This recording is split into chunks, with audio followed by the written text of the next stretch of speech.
Day 1 of the apocalypse. The whole world was waiting to die. Except me, who popped open a bottle of water every second. My name is Shun Yi, a junior in college. Yesterday I was still in the dorm, sick with a fever and asking for leave. Today, I woke up to find the world had ended. A strange black mist had swallowed the entire city. Those who inhaled it didn't die immediately, but they became thirsty. Insanely thirsty. Within a few hours, they died of thirst while still alive. Even more terrifying, every source of water and food was contaminated by an unknown bacteria. One sip would cause vomiting and diarrhea. One bite would cause instant death. Only sealed bottled water was the lifeline. 10 minutes ago, the school chat erupted. A rich kid was offering 500 yuan a bottle of mineral water. No one sold. Not a single bottle was sold. I wiped the dirty window and looked down. The black mist churned below, just stopping at the 5th floor. I was on the 6th floor, temporarily safe. But what about the students downstairs? Ah, help! Someone save me! Screams exploded. I rushed to the window and saw a boy clutching the railing tightly, his knuckles white, eyes bulging as if they might pop out. At his feet, a common potted plant. The vines were frantically growing right before my eyes. Like countless slimy black pythons climbing the wall, each vine covered with eyeballs that rotated and glowed with an eerie green light. What the hell, what kind of monster is this? I stumbled back 2 steps, my legs going weak. At that moment, the voice in my head rang out again. Ding! Congratulations, host. You have bound the infinite supply system. Unlock supply, Master Shui's mineral water. Effect, +1 bottle per second automatically, permanently stacking, stored in infinite space. Current stock, 55,165 bottles. 55,166 bottles. 55,167 bottles. The numbers were frantically jumping. 1 bottle per second. 60 bottles a minute. 86,400 bottles a day. No need to drink at all. I could never even finish taking a bath. Even more incredible, each time I shelter a qualified survivor, a new supply item is unlocked and permanently stacked. Mineral water, drinks, self-heating hot pot, beef, rice, supernatural fruits, pistols, rifles, tanks, planes, Dongfeng 41 missiles. I stared at the swirling black mist outside the window, the burgeoning monstrous vines, and the desperate boy struggling below. A slow smile lifted the corner of my lips. Apocalypse? Then bring it on, with all your fury. The next second, another sharp scream tore through the darkness. Scream. Female dormitory under attack. Piercing, heart-wrenching screams came from the opposite female dormitory. I slammed the window shut, grabbed my phone, and rushed into the chat group. Holy shit. Zhang Yifeng was devoured alive by his own cactus. That thing's a monster. Scarier than anything in the movies. Help! My pupils contracted sharply. Plants eating people? Is this still Earth? I clenched my fists, my face dark as iron. While others hoard guns, I hoard food. If this continues, won't I just be a walking pantry in everyone's eyes? I must get superpowers. I feverishly scrolled through every chat record, searching for any clue about awakening abilities. But after a whole day's search, across all of Mountain City University, only one person, Zhao Tao, was boasting about superpowers. He was the only one awakened. Why? How did he awaken? Days passed. An official rescue was nowhere in sight. The black mist downstairs was inching upward. At this rate, in at most 10 days, the mist will reach my floor. I chewed my self-heating hot pot, eyes darkening. Even worse, someone was already offering 3,000 yuan a bottle of mineral water in the group, yet still no one was selling. In the face of hunger and despair, morals crumble faster than paper. The girls who had mocked me as a loser guy now scrambled to add me as a friend. I accepted them all and video called each one. Unfortunately, not a single one was pretty. Deleted. Kept posting ads in the group. Until this moment. Hey, male student opposite. Can you hear me? A female voice suddenly came from outside the window. I hurried to the balcony. Looking up, my heart skipped a beat. Denim shorts, a pair of long, slender, and shapely legs, features so delicate they seemed like they'd stepped out of a magazine. The foreign language department's campus bell, Su Wanting. Ding. Detected a 95-point survivor nearby. 95 points. In recent days, I'd added over 50 girls, but none scored over 70. The corner of my mouth curled slowly. Opportunity has arrived. Day 3 of the apocalypse. The black mist enveloped the world. I nestled in my dorm room, fingers flying over the phone screen. I was feverishly joining groups, posting ads, casting a wide net. Because the system gave me a chance. As long as I shelter enough high-quality women, I could survive, even grow stronger. But the threshold was extremely high. I had no ability to protect myself and didn't dare to go outside at all. The only way was to use the vast net of the internet to catch that goldfish. I had a strong intuition. This disaster would never end. The apocalypse for humanity was only just beginning. Ding. My phone suddenly vibrated. Dorm leader Jean Rouet. Shun Yi, I heard you stocked up on water? Immediately bring me a bottle to the 8th floor of the teaching building. Hurry. My eyes darkened, and with a tap of my finger, I sent a message. Fuck you, idiot. Go to hell. Sent. Deleted friend. All in one go. Refreshing. Damn it. I'd been bullied by this bunch of rich second-generation brats for a whole year before the apocalypse. Beaten 3-against-1 so badly, I couldn't even lift my head. If it weren't for my grandma and little sister still counting on me to fulfill my filial duties, I would have given up long ago. But now it was the apocalypse. Rules had changed. Who would still endure? 8th floor of the teaching building.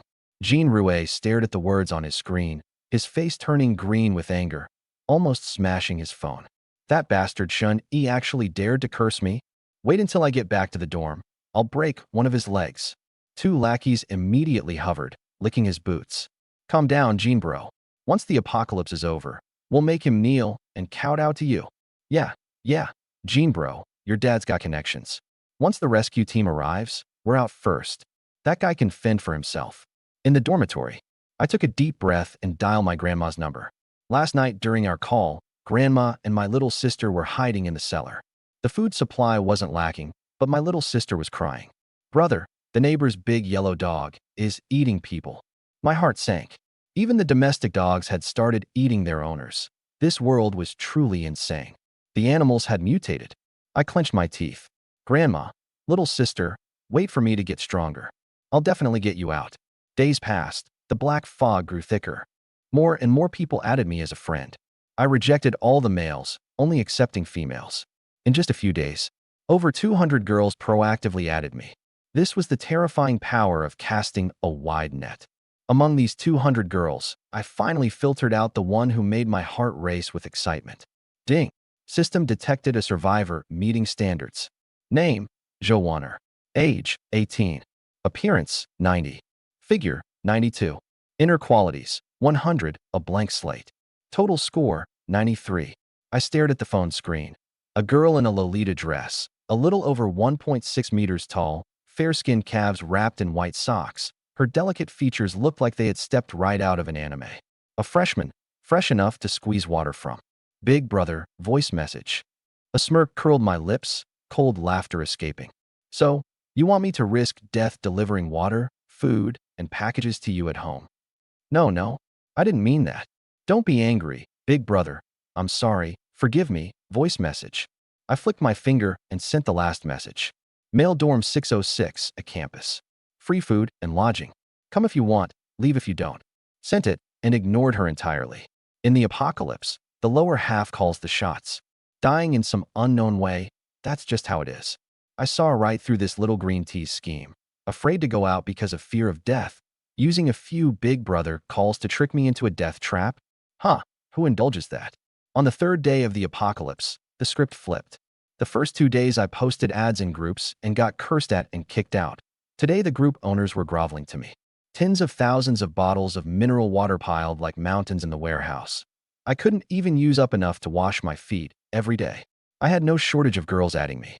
At the girls' dorm on B campus, top floor, Jo Warner stared at her phone, her pretty face clouded.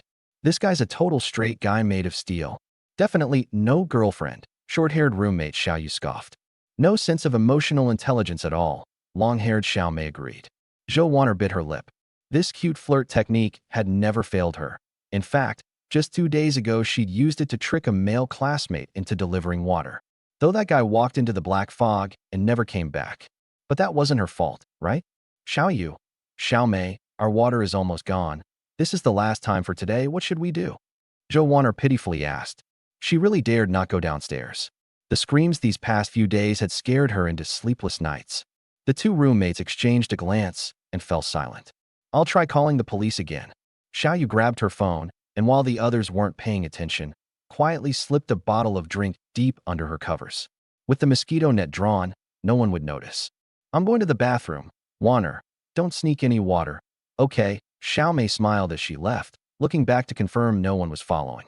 Then she slipped into the adjacent bathroom, swapping the hidden snacks and half a bottle of water for a more concealed location. It absolutely must not be discovered. Seeing they both ignored her, Zhou Warner discreetly hooked her white-socked foot, kicking a bottle under the bed as deep as possible, her face still wearing a wretched expression, accompanied by a few sighs. A tiny dorm room with 3 girls, each with hundreds of tricks in their minds. On the 3rd day of the apocalypse, supplies were running low, morality was collapsing. Some neighborhoods had already started attacking each other with bloodshed over a single bottle of water. Disasters have always been the best at exposing demons. At the same time, my phone vibrated. It was a distress message from Su Wanting. That proud goddess finally couldn't hold on anymore. Save me. There's a monster downstairs. There's a monster. Su Wanting's cry for help jabbed into my screen like a needle. What kind of monster? I replied quickly. Video receiving. I opened it. Pitch black thick fog. Visibility less than 3 meters. In the fog, a yellow dog. No, a monster. Its body was 3 to 4 times bigger than a normal dog, muscles tense like stretched steel cables, its eyeballs blood red. It held a mangled human corpse in its mouth, slowly lifting its head out of the fog, blood-red eyes staring straight into the lens. From the video came Su Wanting's suppressed scream. But the monster didn't charge. It just turned around with the corpse and disappeared into the dark mist. My pupils abruptly shrank. I knew this dog. It was a stray on campus, usually so docile that even children dared to touch it. And now, it was eating people. Animals have mutated too. Cold sweat trickled down my back. The neighbor's dog biting someone to death, my grandmother mentioned on the phone. It was true. Plants, animals, all mutating. So what about humans? Could the awakened abilities be another kind of mutation? No time to think more. I replied quickly. Get upstairs immediately before it locks onto you. Don't waste a second. You're not coming down to get me. I read the message and didn't reply. Go downstairs. What a joke. There were man-eating monsters outside. Why should I go to my death? Besides, just a moment ago, Zhao Tao, who had awakened lightning powers, added me as a friend. Sports Department Zhao Tao. Bro, need protection? There are dozens of us here, sharing supplies. United is survival. Bring your stuff, come to Gym A and find me.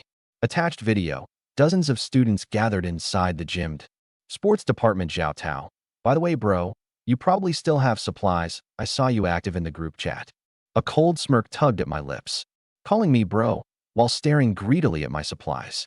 In the apocalypse, trust is a death sentence. Calmly, I replied. I only have a few bottles of water left. Nice. Come to the gym. Let's team up. With my lightning power, monsters are nothing. My eyes brightened, cautiously throwing out a bait. By the way, how did you awaken your power? Maybe I'll get lucky too. Can't remember, just stumbled into it. Talk when you come. I deleted him immediately. Can't remember? If his lightning was truly that strong, he would have swept through the campus long ago, raided every supermarket, not just come after my few bottles of water. His ability was weak. That was exactly why I played along, to probe his true strength before deciding how to survive. As for meeting up, he was lying. Shun Yi, which dorm are you in? Hurry back. Damn it. Su Wanting sent multiple messages, her tone on the edge of collapse. 606. I replied, then immediately got up, grabbed a broom from the corner, holding it behind the door. I slowed my breathing to a minimum. In the hallway, hurried footsteps approached, accompanied by heavy panting. The 6th floor, no elevator. She climbed fast. Damn Shun Yi. Won't even come downstairs to get me. Deserves to be single forever. Outside came her panting with a wall as support, curses spilling out. If it weren't for the man-eating monster downstairs, Su Wanting would never climb such a shabby building. If it weren't the apocalypse, she wouldn't even glance at this straight male loser. She finally reached 606, nervously knocking. Bang! The door was suddenly yanked open. A hand reached out from the darkness, grabbing her and pulling her inside. Click! Deadbolt locked. Don't move. I pinned her down. What are you doing? Let go of me. Lu T, go. She struggled in terror, but dehydration left her weak. She couldn't break free. I told you don't move. I growled low. Then, I slowly reached out my hand. You bastard. Let me go? This is illegal. Su Wanting struggled desperately, but my hand had already slipped inside her clothes. Not what she imagined. Clatter. A folding fruit knife dropped to the floor. My eyes grew cold. Sure enough, she was hiding a knife. System rule. Must shelter at least one female to unlock supplies. If the system hadn't forced me, I would never take anyone in during the apocalypse. Lone wolves survive longer. Any sheltering. First step, body search. Second step, disarm. Third step, set rules. Bag. Give it to me. What do you want? Su Wanting fiercely guarded her pink backpack. It held all her rations. I yanked it off, zipped it open, and everything spilled onto the floor. Chocolate, chips, spicy sticks, lipstick, face masks, sunscreen. It was already the third day of the apocalypse, and this woman was still carrying cosmetics. I kicked her foot to open her bag, checked to make sure there were no weapons, and then released her. Slap. Su Wanting swung a slap at me. I dodged sideways and countered with a backhand. The sound was crisp, loud, and merciless. Su Wanting's entire face went numb. No man had ever dared to touch a finger of hers since she was a child. And yet, this boy, whom she usually wouldn't even glance at, actually hit her.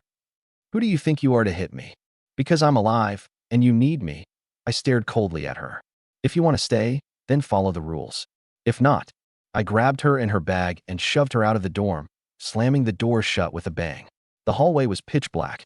Shun Yi. Su Wanting pounded on the door. Open up. Downstairs, a low, guttural growl sounded, not quite human. Her blood ran cold all over. She remembered. Half an hour ago, she had seen with her own eyes a mutated dog bite a boy from head to toe, bones cracking with every chew. And now, she was alone, locked outside of that creature's territory. Shun Yi. Shun Yi, I was wrong. Her voice trembled. From deep within the stairwell, there was another sound, as if something was slowly crawling upstairs. Please, open the door. She turned around, and in the dark, two faintly glowing eyes seemed to be staring at her.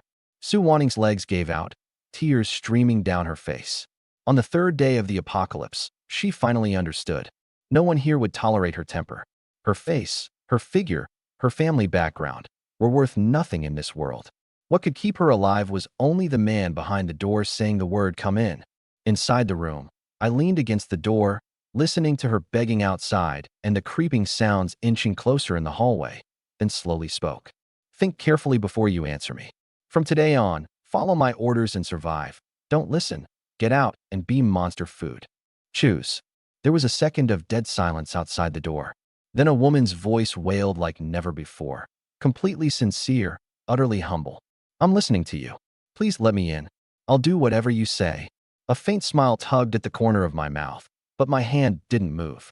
Let her be afraid a moment longer. In the apocalypse, fear is what makes you remember. Mist. Monsters. Cannibals. I had watched that monster downstairs tear a living person in half, stomach churning. But I couldn't fall. Grandma was waiting for me. Little sister was waiting for me. I was the only hope for my family. I took a deep breath, clenched my fists, and let my mind race. System, this was my only trump card, a bug-level cheat. As long as I could summon a gun from the system, even if just a pistol, I want to see if a mutated monster can withstand bullets. Carbon-based creatures must fear firearms. The only problem, the system's conditions for spawning supplies were too harsh. I couldn't gather enough resources in a short time. But once I got the first weapon, I could break through the deadlock. From then on, I would soar. Could you give me a bottle of water? A timid voice came from the corner. Su Wanting, the acknowledged campus beauty of the foreign languages department. With her 1.7-meter-long legs, slender waist, and perfect figure, she was the object of countless boys' fantasies. At this moment, she was curled up in the corner of my room, her eyes red from crying, like a drenched cat in the rain. There was clearly bottled water on the table, but she didn't dare to touch it. She was afraid. Afraid that if I got angry, I'd throw her out the door. Outside, there were monsters, and being thrown out meant death. I glanced at her and casually tossed her a bottle of water. Then, without hiding it, I looked her up and down, from her face, down to her collarbone, then her legs. Like I was appraising a product. Su Wanting's face flushed instantly, her fingers gripping the water bottle tightly, her whole body uneasy. Before, those boys only dared to steal glances or secretly take photos. No one had ever been as blatant and condescending as I was. But she didn't dare say a word. If she angered me, it would be the end of her. She forced down that trace of humiliation, forcing herself to act obediently. Survival was more important than anything. Go brush your teeth first, I suddenly said. Su Wanting was stunned, her face reddening further. I was looking down on her. She instinctively looked at the only 2 bottles of water left on the table, her heart sinking. Only 2 bottles. 2 people. At most, 3 days. She was now filled with regret. She shouldn't have chugged that entire bottle just now. There's only 2 bottles left. Shouldn't we save them? She whispered, almost begging. I didn't answer. As for the system, I would never tell anyone. Before I had absolute self-protection ability, this was the bottom line of bottom lines. Then, I'll go brush my teeth first. Su Wanting lowered her head, hugging the water bottle, and got up as if to escape. My gaze, however, immediately returned to the only thing I could see, hovering in the air. System panel. Beep. Unlock successful. Fresh roast chicken. Roast chicken +1. Roast chicken +1. Roast chicken. My eyes lit up instantly. Meat. Meat. In the apocalypse, I could actually eat hot roast chicken. The system's space-time was frozen, never rotting. In seconds, dozens of golden roast chickens piled up into a small mountain, and the bottled water refreshed with a splash. Awesome. I grabbed one, steaming hot, slapped it on the table, and the fragrance immediately filled the entire dorm. Su Wanting, pretending to be asleep, couldn't hold back anymore, and suddenly sat up, her Adam's apple bobbing. I actually have a whole roast chicken. And it's hot. Want some? I tore off a drumstick and tossed it to her. Thank you. Su Wanting caught it in one grab, ignoring her pain from last night, took a small bite, almost tearing up. Oh my god, this tastes even better than a 5-star hotel. Crispy on the outside, tender inside, juicy and flavorful. I buried my head and devoured mine, half a chicken gone in an instant. After finishing the drumstick, Su Wanting stared at the pile of gnawed bones on the table, her eyes vacant. Eat if you want. I washed my hands with bottled water and said casually, thank you. She immediately pounced, happily chewing on the bones. Back before, this posh young lady wouldn't even eat food someone else had touched. But now, she savored it hungrily. I stretched lazily, feeling completely at ease. In the apocalypse, this kind of comfort came from endlessly unlocking new supplies. I casually opened my phone and glanced at the target, Joanna, a little green tea girl, scheming and hard to fool. But once water and food were cut off, sooner or later she'd beg me to open the door on her knees. Starve or compromise? The answer was obvious. I scrolled through a long list of friend requests and approved them one by one. Needle in a haystack? So what? Even if I found just one qualified girl out of 1,000, it would be worth it. I absent-mindedly ran my hand along Su Wanting's long legs while replying. Her cheeks flushed slightly, but she actively adjusted her posture to accommodate. She had realized that if I liked my own legs, I wouldn't abandon myself. Holding onto this lifeline tightly in the apocalypse was the way to survive. Suddenly, my expression changed sharply, and I pulled my hand back abruptly, my fingers flying across the keyboard. What's wrong? Su Wanting leaned over. Put your clothes back on. I didn't even look up. Su Wanting immediately obediently complied, not daring to glance at the screen again. She knew very well. Right now, the only card she had left was obedience. I stared intently at the screen, my breathing quickening. Because the message on the other side might change the entire course of the apocalypse. How to awaken superpowers. Foreign languages department Shun Yi. I can give you water and food. But how can you prove what you said is true? Sports department Ma Tianming. Zhao Tao is my roommate. But you have to give me water and food first, then I'll tell you. I took a deep breath, calming my racing heart. I took out 3 bottles of mineral water, took a photo, and sent it over. Foreign languages department Shun Yi. Unopened, absolutely clean. The message is true. All 3 bottles are yours. At the other end of the screen, a burly young man stared at the photo, swallowing hard. He glanced up at a few students in the distance, who were sneakingly raising their phones to take a covert shot. Fingers furiously tapped the screen. The second day of the apocalypse. The phone screen lit up, and a message made Shun Yi's pupils shrink suddenly. Ma Tianming. Bro, want to trade a bottle of water for the method to awaken abilities? You in? I gripped my phone tightly, knuckles turning white. Abilities. In this cannibalistic apocalypse, these 2 words were worth more than gold. Me proof. 3 seconds later, photos flooded in. A tall guy in a red short-sleeve shirt was talking with some students. Xiao Tao? The lightning ability awakener that was viral online.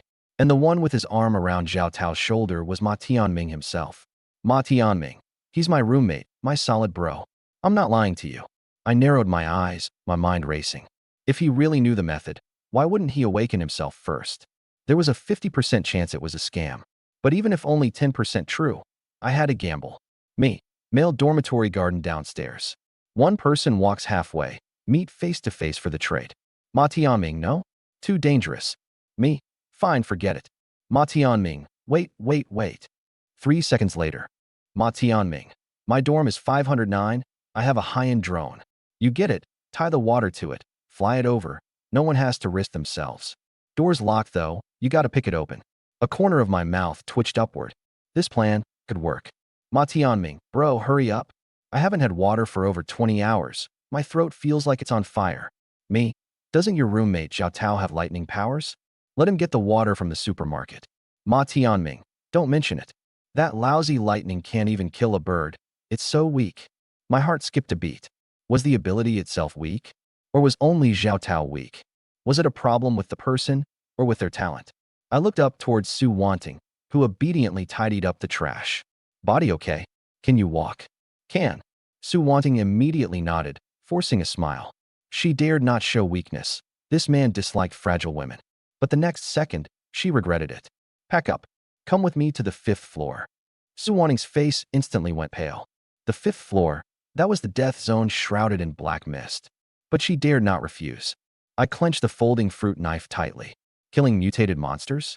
That wouldn't be nearly enough. But killing people, that I could definitely manage. In the apocalypse, humans were more terrifying than monsters. Let's go. This was the first time since the black mist descended that I stepped out of the dorm. The stairwell was deathly silent, like a tomb. Su Wanting gripped my arm so tightly, her nails dug into my flesh. Shun Yi, what exactly are we going to the 5th floor for? Shut up and stay close. I didn't tell her the truth. Bringing one more person meant one more human shield. Cruel? In the apocalypse, survival was the only morality. At the stairwell corner, the thick, impenetrable black mist blasted at us. I took a deep breath, instinctively held it, and stepped forward. But my lung capacity was limited. A few seconds later, I gasped sharply, black mist filling my nostrils. My body was fine. So that's how it is, I sneered. If one breath meant death, there'd be no one left on the planet. Using the faint vision, I groped forward. 507, 508, 509. The door was locked, but a smirk tugged at my lips as I pulled out a meal card. Lockpicking skills honed in high school now came in handy. Click. After several tens of seconds, the lock clicked open. The secret of abilities, the drone, and the truth behind Xiao Tao's awakening. All awaited behind that door. Hurry. Search the boxes and drawers, find the drone, and leave. 1 second later might cost us our lives. Before I finished, I lunged at the first bed. Su Wanting immediately understood, diving into the other bed and flipping it over frantically. Sports Department Ma Tianming. Under the first bed near the door. I yanked the bedding aside and bent down to feel. Got it. A brand new DJI drone. Unopened white box. Valuable. Retreat. The two of us just got to the stairwell entrance. Asterisk bang. Bang. Bang. Asterisk. Intense pounding sounds came from downstairs, as if something was smashing the walls frantically. Su Wanting's face drained of color, gripping my arm so tightly, she nearly screamed. What is that? Don't ask. Upstairs. I dragged her as we bolted, not a shred of curiosity left. In the apocalypse, curiosity meant death. Rushing to the 6th floor, I sharply heard strange rustling noises in 2 dorm rooms. Someone was there? I coldly noted the room numbers. In the apocalypse, living people were more terrifying than monsters, willing to kill you over a scrap of food. Back at 606, I locked the door and bolted it.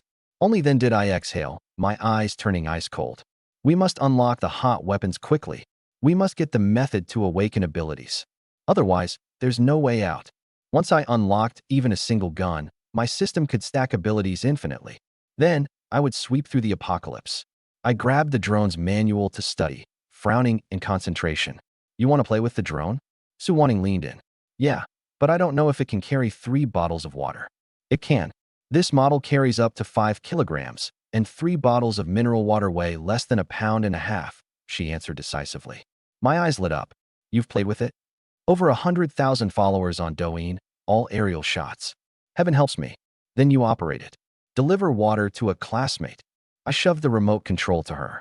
She nodded obediently and immediately started tweaking it expertly. I pulled out my phone, a cold smile playing at my lips. I'm not foolish enough to pay up front. Nowadays, trust is death. Foreign Language Department Shun Yi, the drone is ready. But you have to prove what you said is true first. Otherwise, I won't give you a single drop of that life-saving water. A few minutes later, Sports Department Ma Tianming. The method is, eat something. What exactly to eat? I'll only tell you after you see the water. If I don't tell you, you'll never guess in your life. Foreign Language Department Shun Yi. Huh, that stuff's hard to find, right? Otherwise, you'd have eaten it yourself already. Sports Department Ma Tianming. It is hard to find. But I swear I'm not lying. Even the officials haven't announced this. It's priceless. You could trade it for a bunch of supplies. Eat something to awaken superpowers. My pupils constricted. What exactly is it? Shun Yi, it's adjusted. Batteries over half, enough to use. Su Wanting's voice came through. But the black fog outside is too thick. I can't guarantee it will reach if it's too far. Just try. Doesn't matter if it can't deliver. After all, the core intel is already in hand. Fly toward the gym. Su Wanting walked to the balcony, the drone hoisting 3 bottles of water bundled with a towel, roaring into the sky. I took a photo and sent it to Ma Tianming. Foreign Language Department Shun Yi. Delivery in a few minutes. Now you can talk. Sports Department Ma Tianming. Wait. Wait till I see the drone with my own eyes. I leaned closer to the remote screen. Under the lens, the whole world was engulfed by layer upon layer of swirling black fog. The fog wall rose dozens of feet high. Low buildings vanished beneath the sea of mist. Amazing, breathtaking sight, Su Wanting whispered softly. If it weren't the apocalypse, this scene could be a work of art. But beneath this black fog, who knows how many bloodthirsty monsters lurked? I turned my head, looking at Su Wanting's focused profile, her delicate jawline, lips pressed tight and red. I couldn't help but bend down and kiss her softly. Yes, I love beauty. Even more, I love conquering beauty with my own hands. That once untouchable face now yielding at my will. The apocalypse, in a way, is damn exhilarating. Su Wanting's cheeks flushed bright red.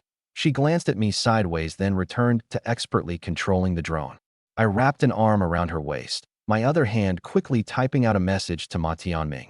The drone's humming buzzed over the gym.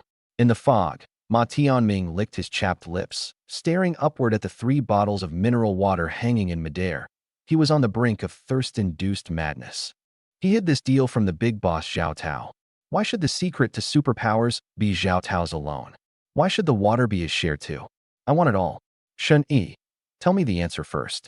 Ma Tianming, give me the water first. What if you go back on your word?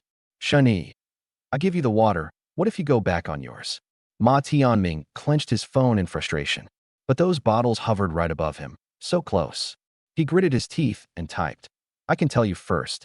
But if you mess with me, I'll tell Zhao Tao immediately and have dozens of athletes crush you. Even with superpowers, you can't beat a whole department. In the dorm, I smirked coldly. Dare threaten me? Then death is the only option. Holding Su Wanting, cheeks flushed, I calmly replied. Relax, I don't want enemies. But inside, I was already plotting murder. Ma Tianming. It's something that glows with color. Once you see it, you'll recognize it immediately.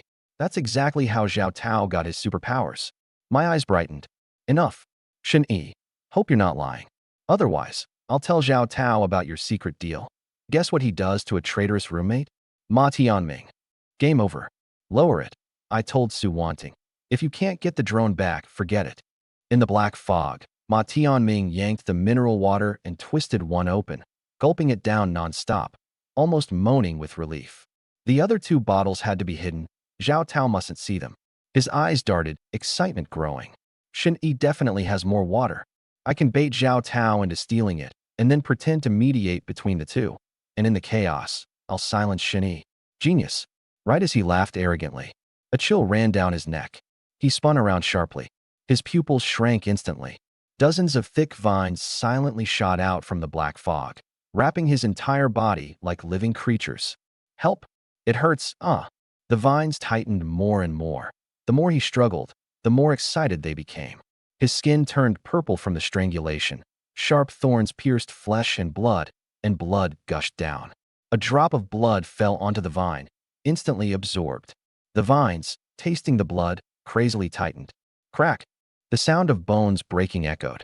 Ma Tianming's body was torn into several pieces, flesh, bone fragments, and blood splattered, flying deep into the black mist. Inside the dormitory, Su Wanning screamed sharply, covering her mouth, her face pale. I stared at the bright red stain on the drone screen, silent for a few seconds. Then, slowly curled the corners of my mouth. Saves me the trouble. The person who threatened my life was so neatly executed by the apocalypse itself. And that secret, the thing that emits colored light, was already firmly in my hands. The apocalypse had just begun, and I was already one step ahead of everyone. Screams ripped through the air. At the entrance of the gymnasium, Ma Tianming was tightly entangled by vines, blood splattering everywhere. Zhao Tao rushed out and just glanced once, then immediately turned and ran. Help! Ma Tianming's plea abruptly stopped, twisted into a pulp. Under the drone's camera, Su Wanting and I felt our stomachs churn violently. Zhao Tao, you bastard. I gritted my teeth, swearing. I wasn't feeling sorry for Ma Tianming. Trash like him deserved to die 100 times over. What infuriated me was something else. Zhao Tao just tried to use me.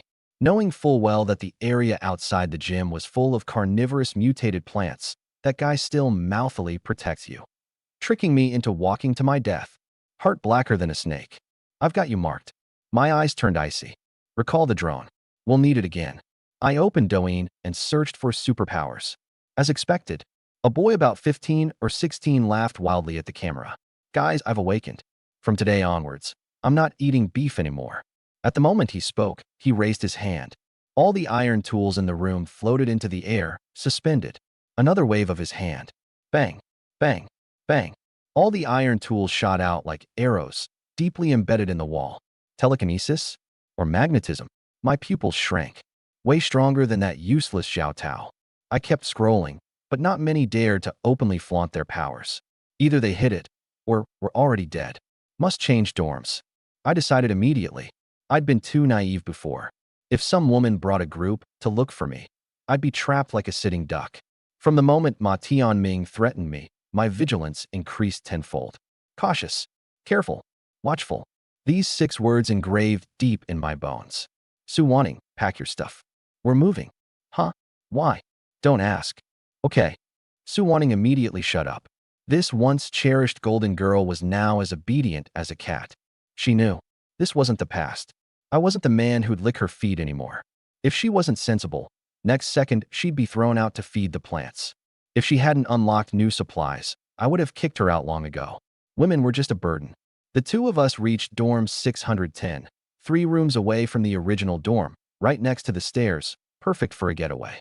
I was prying the door when suddenly behind me. Creak. The door of 601 slowly opened.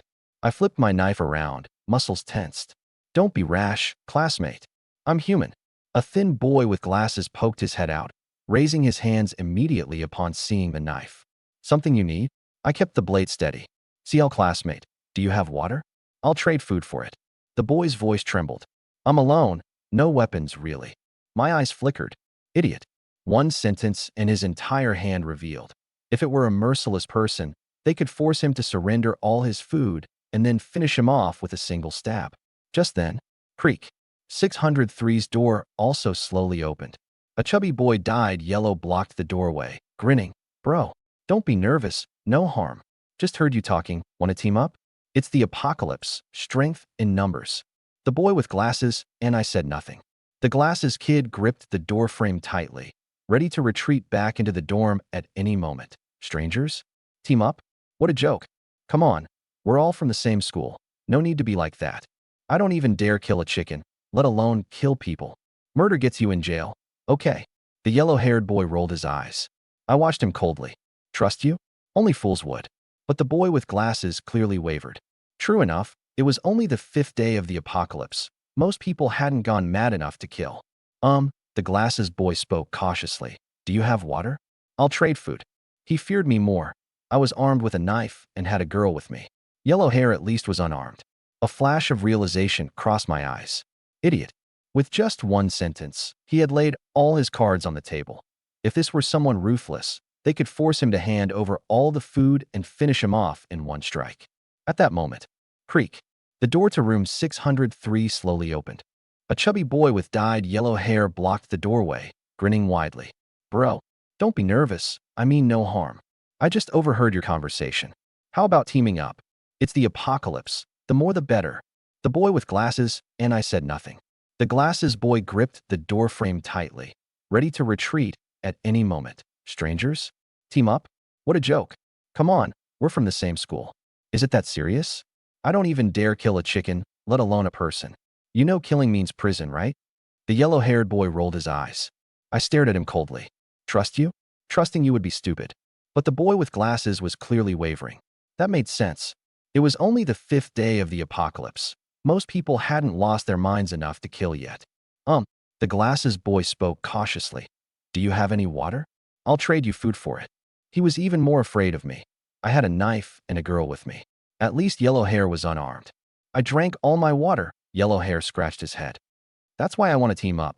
The glasses boy could only glance at the beautiful woman next to me. Tall figure, slender legs, paired with those mid-calf white socks. Damn, she looked like she stepped straight out of an anime. The boy with glasses quickly pulled his gaze back. Yellow Hair couldn't help sneaking glances, his Adam's apple bobbing up and down. My pupils constricted, alertness spiked. The looks in those two's eyes weren't right. I calculated swiftly, if they struggled, a single knife against two, even if I won, I'd get hurt. Getting injured in the apocalypse equals waiting to die. Not worth it. Besides, they hadn't shown hostility yet. I could use this to my advantage. First divide, then conquer one by one. My girlfriend and I don't have much water either, just a bottle and a half left. I said calmly. You can have half a bottle. Thanks. Thanks, big bro. The glasses boy almost knelt down in excitement. Half a bottle of water, rationed carefully and mixed with my own urine, could last several days. Maybe we could survive until rescue. I gripped my knife tightly and stepped into room 601. Su Wanting followed closely behind. Yellow Hair sensibly stepped aside, but his eyes were glued to Su Wanting's long legs, his tongue sliding over his lips. Those legs I could play with for a year. He didn't dare make a move. The knife in my hand gleamed coldly. Once inside 601, a foul stench hit us like a wall. Su Wanting pressed her nose, frowning tightly. Who reeks this badly? Did they soil their pants? The glasses boy awkwardly laughed. No water, no shower. He probably wished the floor would just swallow this 3-room manhole whole. Su Wanting's mind screamed with silent curses. Why bother trading food with superpowered people? Why can't my man turn into whatever he wants? Would eating this junk not give him diarrhea? 2 packs of spicy instant noodles. I pretended to ponder. Want some water, Wanting? Su Wanting obediently took out half a bottle of water. The glasses boy glanced over. It really was just 1 bottle left in the backpack, though there were plenty of snacks. A decent guy, didn't even have enough water for himself, but still shared. His fondness for me shot up instantly. Suddenly, I spoke as if casually. Hey, those flower pots look nice. Can you give me 2? My girlfriend loves to garden. Take them. Take whatever you want. The glasses boy waved his hand enthusiastically. My roommate grew them, but he probably won't be coming back. Anyway, he had no water to keep those plants alive. Wanting, aren't you fond of flowers? Pick 2. Huh? Oh, right. I love flowers the most. Su Wanting paused, then realized this was exactly what I wanted. She immediately cooperated and began carefully choosing. What was so special about these 2 flower pots? Su Wanting looked back at me. I gave a slight nod. She understood at once. No questions, just do it. That was the best way to win my favor. Today's experience had already taught her that. It's getting late, we should leave. I suppressed my pounding heart, speaking calmly. But inside, a storm raged. Those things had to be taken back immediately for study. Big bro, call on me anytime in the future. The glasses boy looked at me with admiration. After all, I had just saved his life. All right, just as I was about to turn. Big bro, wait. The glasses boy scratched his head. I'm Wong Bingbing. Mind adding me on WeChat? Sure. I scanned the code. Approved. My name's Shun Yi. Contact me if anything comes up. Got it, big brother Shun. Exiting the stinky 601. Yellow Hair suddenly came close, smirking. Bro, any water left? Share half a bottle with me. No. I rejected coldly, pulling Su Wanting along. Nonsense. Why would I save such a sleazy creep? As long as Wang Bingbing didn't flip sides, yellow hair wouldn't dare act. Besides, I'd strike first if needed. I pried open the door of dorm 610. Inside, it was clean and odorless. Go to 606 and bring over my bedding. Su Wanning's germophobia flared up. She was all too eager. The moment the door shut behind us, I clenched that glowing, colorful fruit tightly. I was cautious enough, careful enough. But I knew one thing even more clearly. Caution without strength is just stocking up supplies for others. Grandma, little sister. They were still waiting for me far away. Thinking of Huang Mao's despicable eyes, I bit my teeth. I'm going all out. Ma Tianming, if you dare lie to me, I curse you to descend 18 levels of hell. I shoved the fruit and flour into my mouth. They melted instantly, tasteless. The next second, a scalding warm current exploded inside my body. My limbs and bones felt like bathed in a divine spring. My waist didn't ache, my legs didn't hurt anymore. My entire body surged with unprecedented strength. Bang! It was as if some kind of shackle shattered. I abruptly opened my eyes and looked down. Holy shit! My originally skinny body had transformed into a sharply defined, standard handsome male figure. An itch crept across my face. I wiped it. My hands were filthy. I pulled out Su Wanning's compact mirror and took a look. Wiping off the dirt, my features were three-dimensional, sharply contoured, and actually, handsome.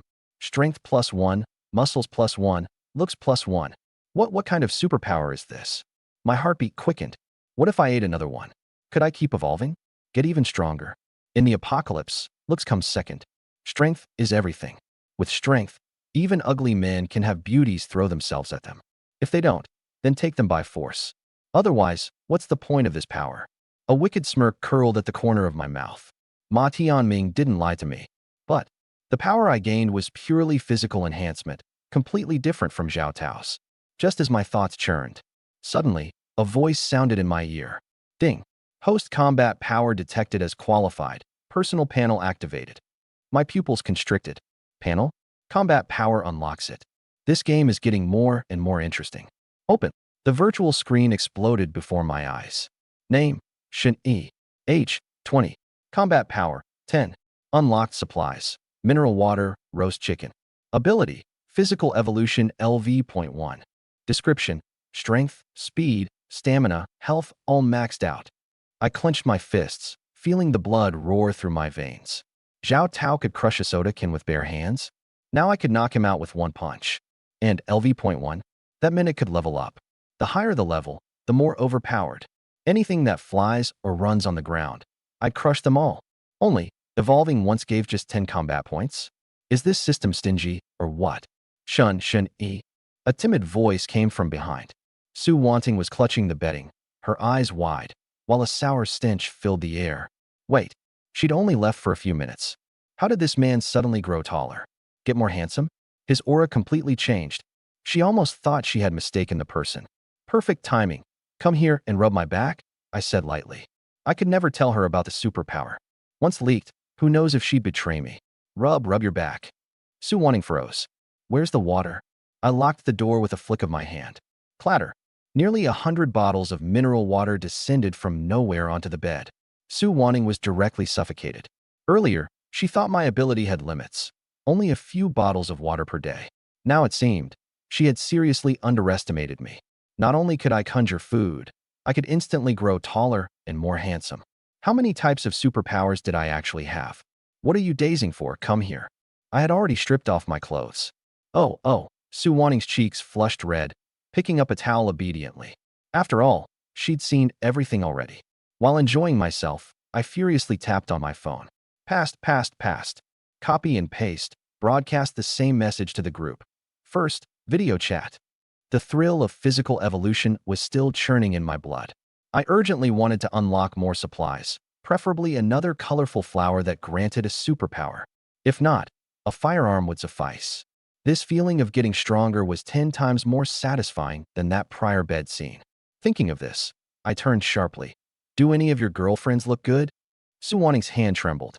Well, they're okay, but none are as pretty as me. Contact them. Ask if they need water and food. I remembered clearly. Su Wanting had a girlfriend who was stunning. Even a brief encounter left a deep impression on me. That kind of beauty would definitely meet the system standards. Okay. Sue Wanting gritted her teeth and sent the message, already cursing me silently. She already had a man, yet was thinking about other women. And the other women were her own girlfriends. Sharing one man with your girlfriends? Did she still have any shame? Playboy. Scumbag. Stinky man. Think you can do whatever you want just because it's the apocalypse? Tonight, if I don't drain you dry, then you're not a Shun.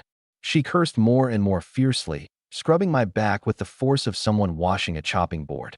If she weren't no match for me, she would have turned hostile long ago. Day 5. The apocalypse. Rescue? None. Civilization? Collapsed.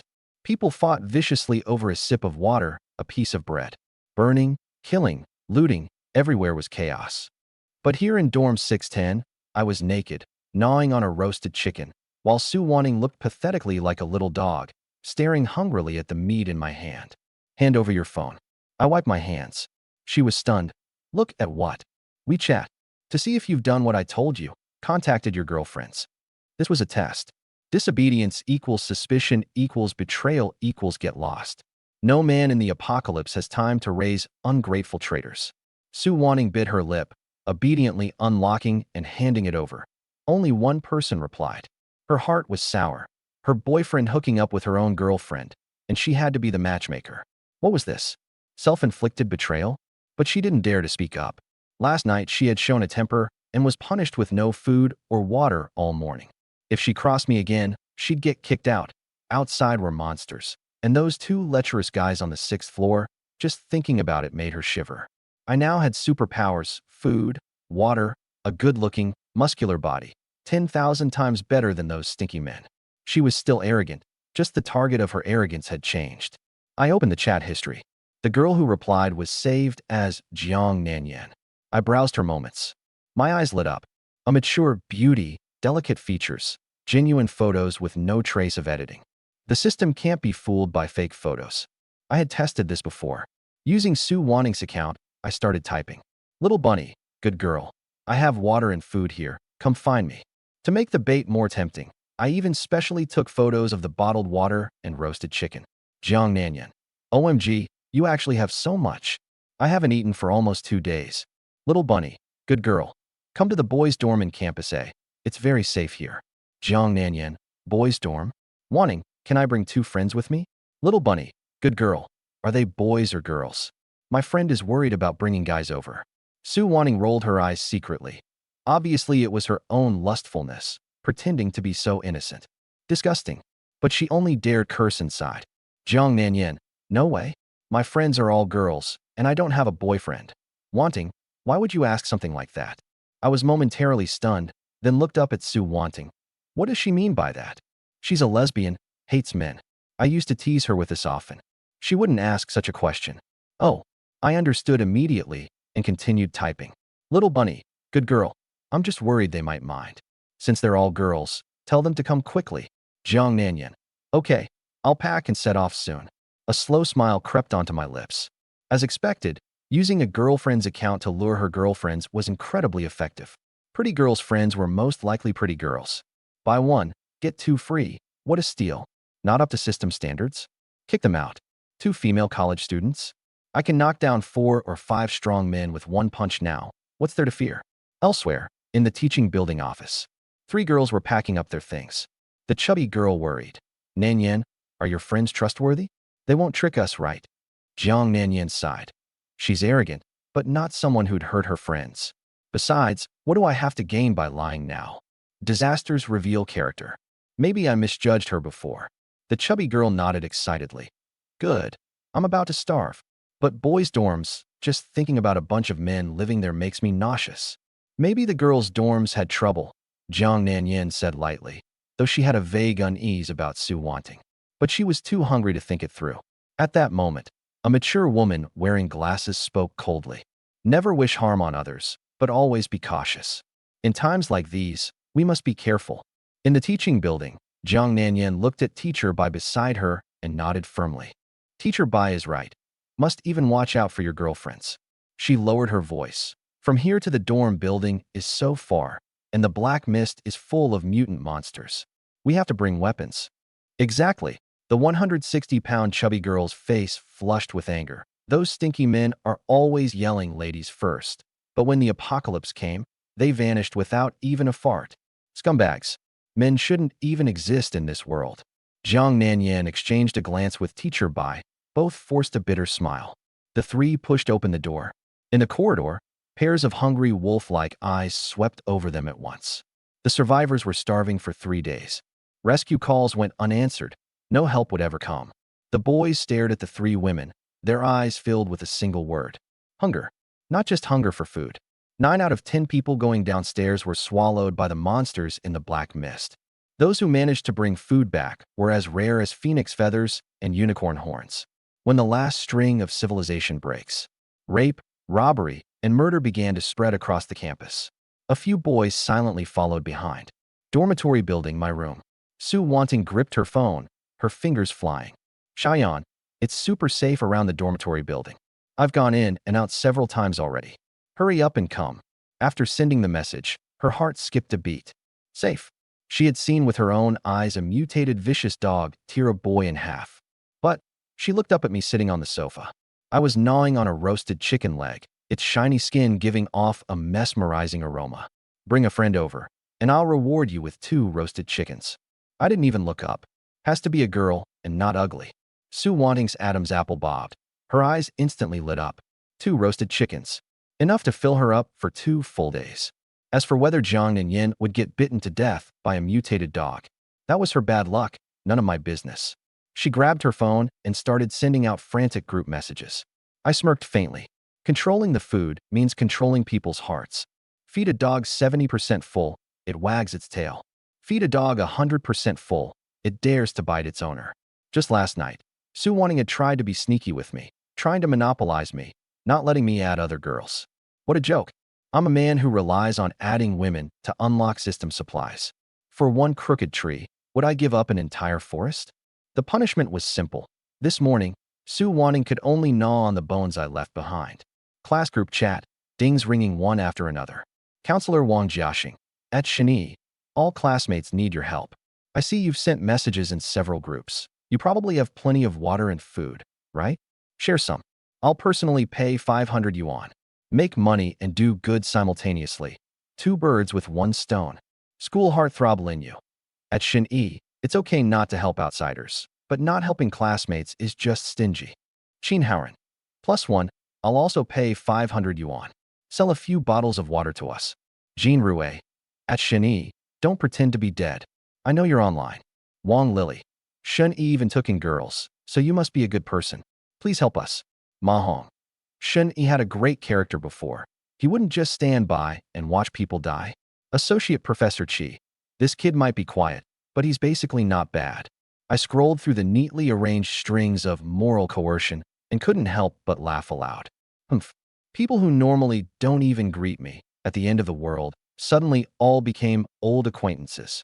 500 yuan. In the apocalypse, 500 yuan couldn't even buy me a single chicken feather. Shun Yi, don't listen to those bastards. Su Wanting grasped my hand tightly, her eyes full of fear. It's so dangerous outside. If something happens to you, what will I do? What she said was mainly about herself, but this time, she wasn't wrong. The class group chat had already exploded. I sneered coldly. I still remembered when I was bullied by roommates. That counselor with a righteous face said, "We're all classmates. Why cause conflict? Why pick on you and not others?" That kind of trash now wanted to beg me for handouts? In your dreams. I pulled out a few bottles of mineral water and a steaming hot roasted chicken from my system storage, along with a table full of snacks.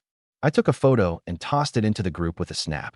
Shun Yi, yes, I have them, but I'm not giving any. Annoyed, the group instantly erupted. Jean Rue. Shun Yi, what the hell are you pretending? Wait till Jean Rue has been muted for 29 days. Counselor Wang Jiaxing, calm down, Shun Yi. I'll offer 1,000 yuan for that chicken. I'll cover your future credits. School heartthrob Lin Yu. Damn, hot chicken leg. Brother Shun, save me. I always looked up to you as a big brother. Wang Lily. Shun Yi, I can come find you in person. Qin Haoren, my dad is a director. Help me, and I'll pay you back tenfold. Associate Professor Chi. Shun Yi, the teacher also has children at home. Su Wanting, trembling with anger, directly threw a photo of her and me being close into the group. Everyone shut up. The group fell silent for 3 seconds, then, Sun Bowen. Huh. Just a few bottles of water, and you slept with the class beauty. Shun Yi really knows how to get a bargain. Must have been played out these days. Lin Yu. Sun Bowen. Have you gotten so addicted to sucking up to Jean Rue? Get lost. Sun Bowen has been muted for 29 days. Lin Yu. Brother Shun. Sister-in-law. Please take us along. Qin Haoran. +1. Brother Shin. Please take us. I looked at this bunch of turncoats who had mocked me from their moral high ground, and the corner of my mouth twitched. I quit the group. Trash, I said coldly. In the face of disaster, people reveal their true colors. 2 hours passed. I crazily added friends, trying to unlock more system supplies, but guys disguised as girls tricked me. Some people sent messages asking for female lubricant to be taken in. More people tried to fish for my address, asking where I lived. Are you an idiot? I cursed as I blocked her. With all this time, you couldn't just go to the supermarket yourself? 6th day of the apocalypse, and everyone's IQ has dropped off. I looked up at Su Wanting. Why hasn't your friend arrived yet? I'll call to check. Slap. The lights went out. The phone that was charging instantly lost power. The two of us exchanged a glance, and our expressions darkened simultaneously. A citywide blackout. This means that from tonight on, the entire city will be plunged into darkness.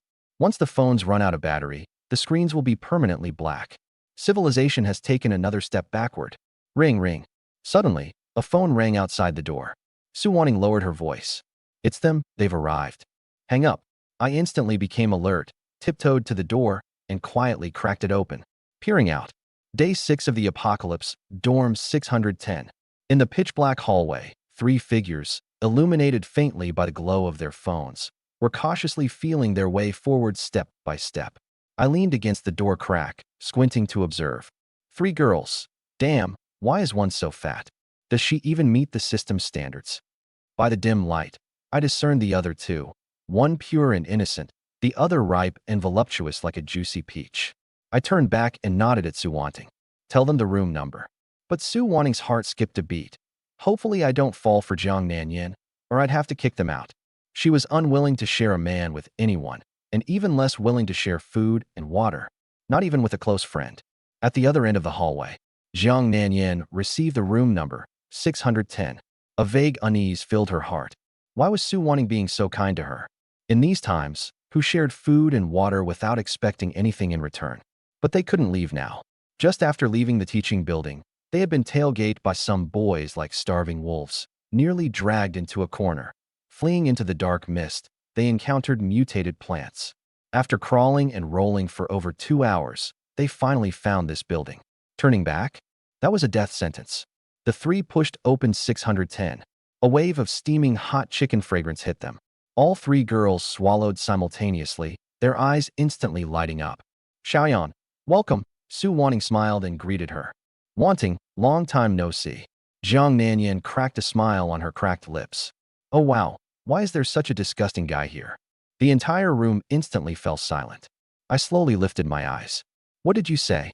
The fat girl was momentarily stunned, but seeing her 3 companions, she straightened her chest immediately. So what? I just said a few things about you, and you, a grown man, want to hit me? No manners. You cracked under pressure? That's disgusting. Bang. Before she finished speaking, my fist had already slammed into her face.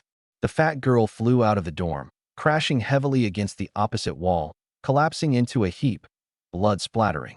In the hallway, a blonde guy, who had been peeking in secretly, suddenly widened his pupils. One punch and she sent flying? Is this guy even human? In his mind, he muttered, Shun Yi hasn't been seen in a night. How did he get taller? And handsomer? A second puberty? Next to him, Wang Bingbing slammed the door shut with a bang. Screw it.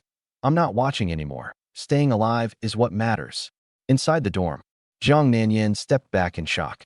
How can you hit someone just like that? The mature woman teacher hurriedly knelt down to check the fat girl's injuries. Her face covered in blood, she was already unconscious.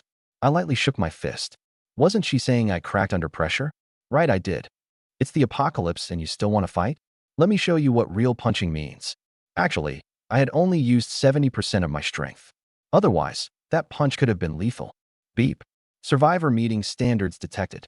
Name: Jiang Nanyan, 20 years old, appearance 92, figure 94, inner qualities 100, untouched, total score 96. Accept to unlock random supplies. Beep. Survivor meeting standards detected. Name. Bicini 29 years old, appearance 90, figure 96, inner qualities 100, untouched, total score 96. Accept to unlock random supplies. I raised an eyebrow. Mature female teacher, 29 years old, and still a virgin. Her figure looked exactly like a ripe married woman. You're too much. How can you hit a girl so hard? Bicini trembled as she spoke, scared but still protecting her student. I sneered coldly. Too much. She came in and cursed me. Why didn't you stop her? I'm the victim here, yet I'm supposed to be the one who's too much? Bicini was dumbfounded. Who was the victim that could knock someone unconscious with one punch? Jiang Nanyan suddenly turned to glare at Su Wanting. Wanting, he's your boyfriend. Didn't you say your friends were all girls? She finally understood. She had been deceived. Cheyenne, want some water and chicken? Su Wanting raised a steaming roast chicken and mineral water, smiling like a demon. If you stay with my boyfriend, you'll never go hungry in your life. Jiang Nanyan froze on the spot. She had been hungry for 2 days and thirsty for one. Her throat was as dry as sandpaper, and her stomach twitched. The aroma of roast chicken invaded her nostrils, every cell in her body screaming, eat, drink, survive. 2 days ago, if someone had asked her to sell her body for a sip of water, she would have slapped them away. But now, her noble soul had long been gnawed to pieces by hunger. Teacher Bai, I'm sorry. Jiang Nanyan staggered towards Su Wanting, her eyes fixed only on the bottle of water. Want a drink? Su Wanting didn't hand over the water. Instead, she smiled even more sinisterly. You know what it means to drink this bottle of water, don't you? Humiliation. Bare, blatant humiliation. I know. Jiang Nanyan gritted her teeth and glanced sideways at the man who had just called her tall, handsome, dangerous. Whatever. Might as well take it like a dog bite. At least the dog was somewhat good-looking. Good girl. Su Wanting handed over the water like she was throwing scraps to a stray dog. Jiang Nanyan's hand trembled as she unscrewed the cap, barely having the strength left. The instant the water flowed down her throat, she almost burst into tears. Watching from the side, Su Wanting's heart exploded with satisfaction. This once high and mighty Jiang Nanyan, chased after by a group of men, was now kneeling at her feet, drinking water. This was the benefit of the apocalypse. Su Wanting's brain worked quickly. I am his first woman, the legitimate wife, the main household. From now on, Jiang Nanyan could only be the other woman, running errands for me. What's with the little tantrums last night? So stupid. From today onward, she must actively help me get women and solidify my status as the main wife. I walked over, threw an arm around Jiang Nanyan's waist, and gave her a pinch. Jiang Nanyan's face flushed scarlet. She struggled briefly, then stiffened. She said nothing. Follow me, you won't go hungry. I smiled. Then I looked up at Bicini, the teacher still stubbornly refusing. Beautiful teacher, stay? I'll guarantee you 3 meals in your life.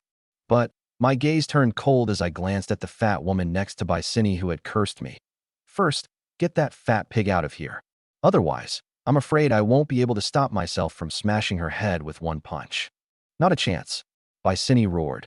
I, Bicini, would rather starve or die of thirst than sell my body. And I would never abandon my students. Men like you, I despise with all my heart.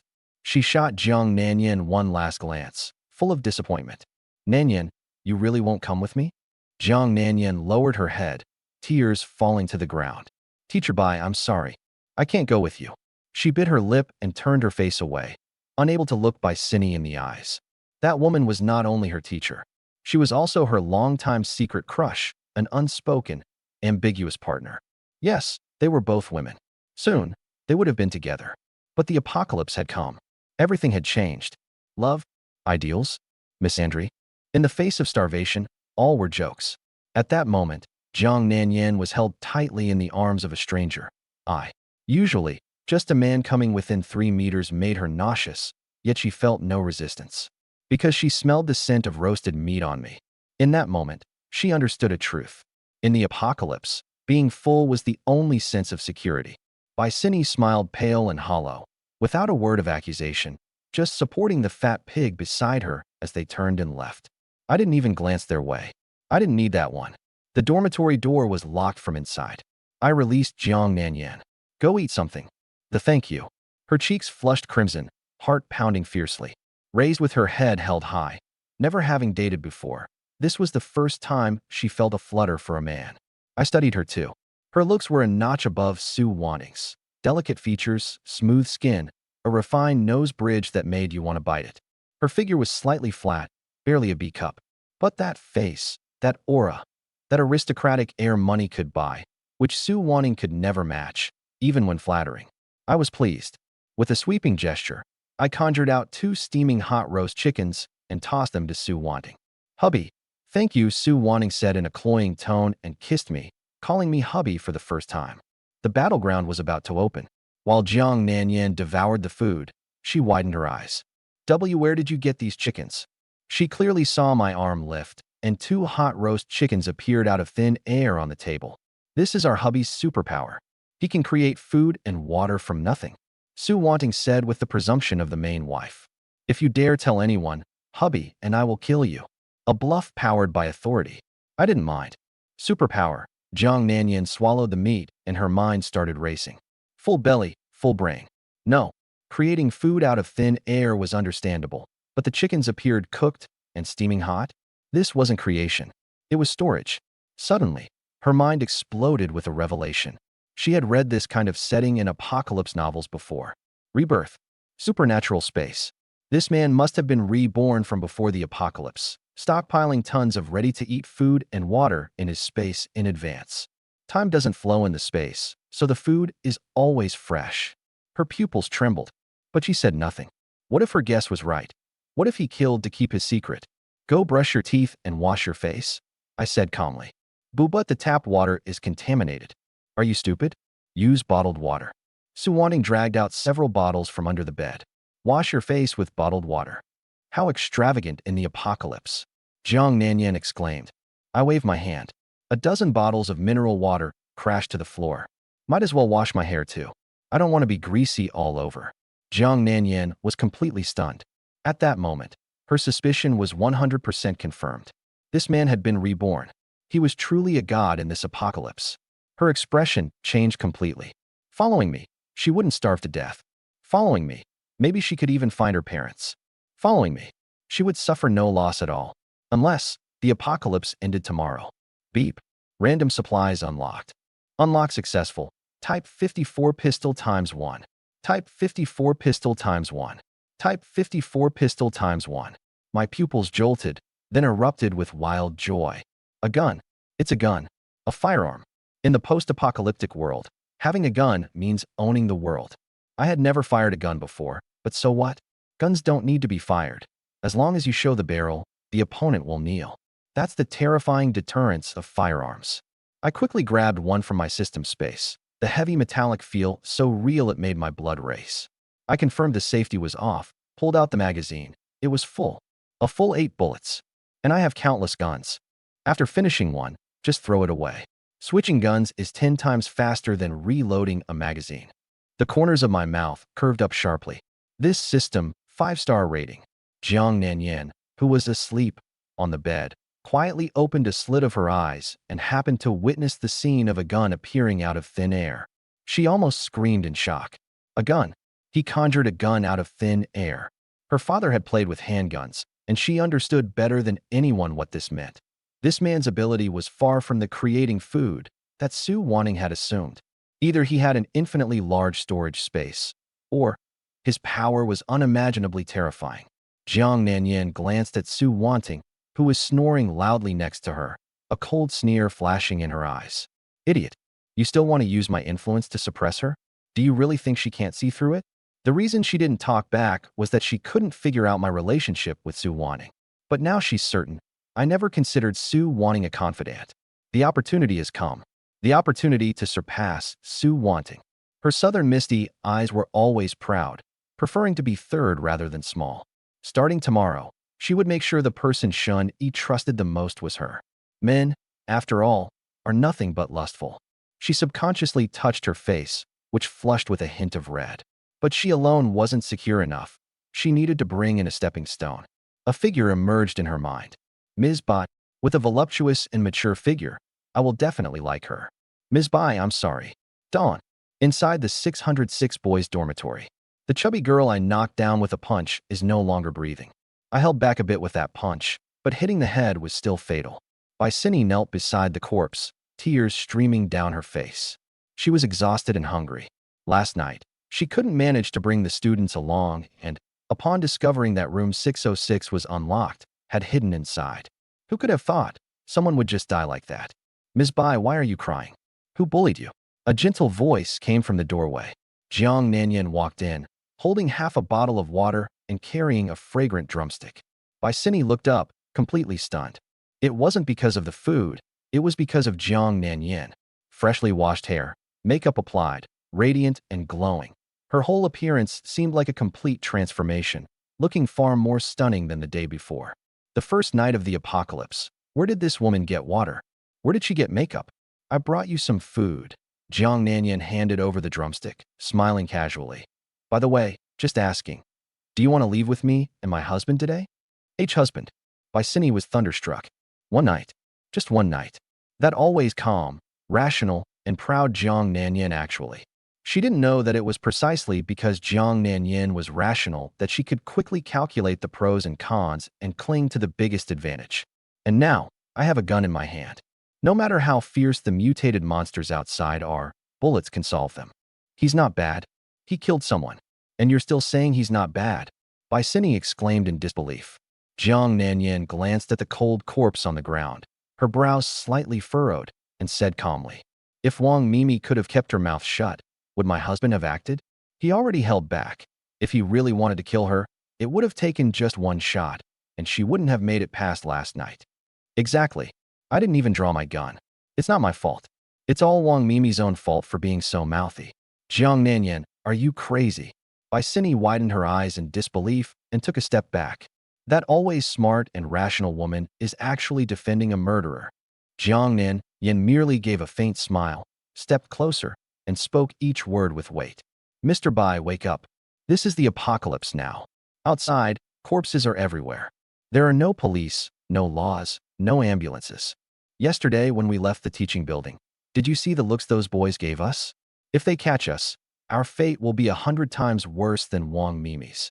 Wang Mimi's mouth, protected by laws in peaceful times, is nothing but a death warrant in the apocalypse. My husband only punched her once. The real killer is this rotten world. Vicini's lips trembled, dry flakes peeling off, yet she couldn't muster a single word to refute. She wanted to say, the crime doesn't warrant death, but the person is dead. Saying anything now is useless. It was her. It was her inability to control her student. It was her who personally pushed Wang Mimi into the grave. Jiang Nanyan sighed softly, reached behind her to take out a shiny, fragrant chicken leg, and stuffed it into her hand. Forget it. Let's not talk about it. Here, this is for you. Considering how you used to take care of me, I managed to get this from my husband. If it were someone else, I wouldn't even bother to speak. Vicini stared intently at the drumstick. The aroma wafted into her nose, and her stomach churned violently. She hadn't eaten a single warm meal in 2 days. Thank you. She took it and devoured it ravenously. Grease slid down the corner of her mouth, and tears followed. What's wrong with selling your body? To survive is the only truth in this world. Jiang Nanyan handed over half a bottle of mineral water, her voice soft like a cat's paw. Mr. Bai, we're about to leave. There seems to be some noise next door to the boys' dormitory. If you stay here alone, you know. Vicini, biting into a chicken leg, suddenly looked up. Can I go with you? Of course. Jiang Nanyan's eyes quickly flashed with a hint of light. I'll go and ask my husband for you. He's actually a really nice person and definitely won't mind. Before heading out, she had already assured me she would definitely trick Vicini into coming back and behaving obediently. If successful, there would be an extra reward. If unsuccessful, I wouldn't even bother to glance at this woman. Starving to death would serve her right. Dorm 610. Su Wanting and I have already packed our luggage. In the system space, nearly 100,000 pistols lie quietly, coupled with the terrifying power of physical evolution. Even if I encounter that mutated stray dog again, I can tear it to shreds with firepower. As soon as the door opened, Su Wanting immediately bristled. Well, isn't this Teacher Bai? Didn't you say yesterday you'd rather die than sell your body? So why are you following along like a dog today? Vicini's face flushed red in an instant. This woman has such a great figure, and she's sticking so close to Jiang Nanyan.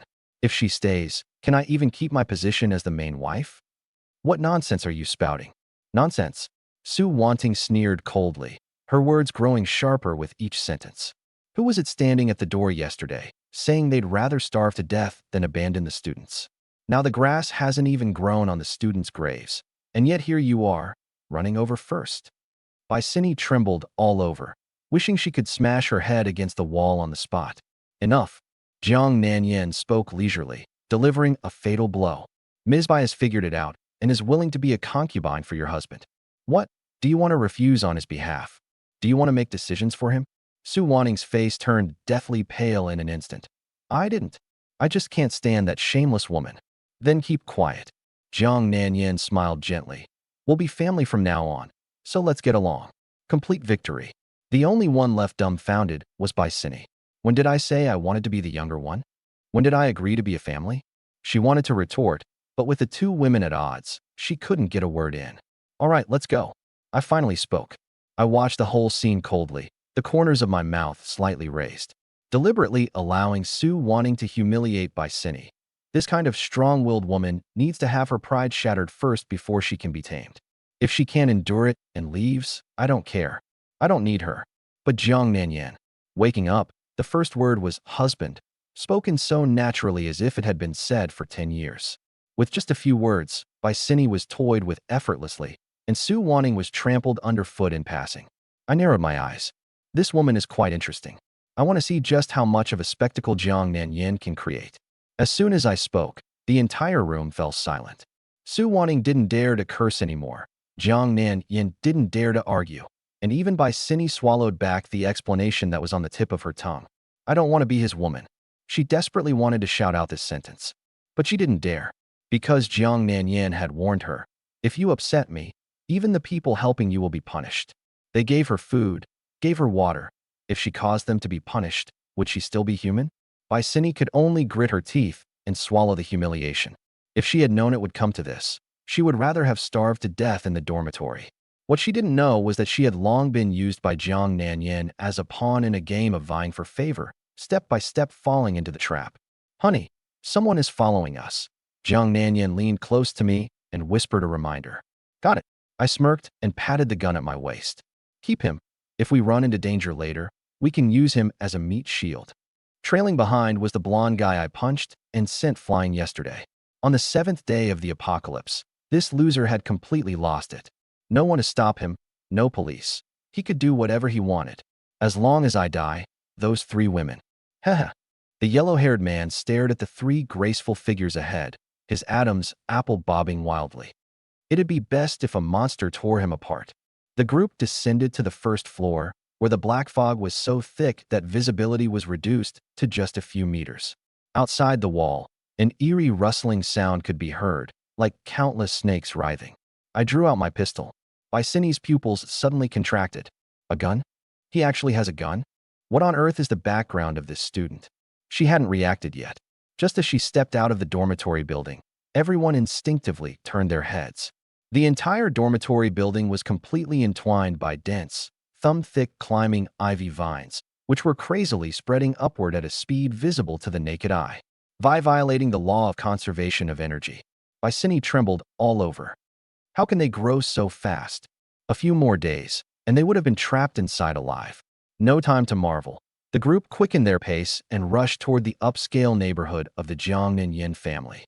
In the black mist, screams of agony rose one after another.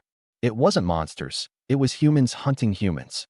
Further away, the desperate pleas of a girl could be heard, mixed with the frenzied panting of a man.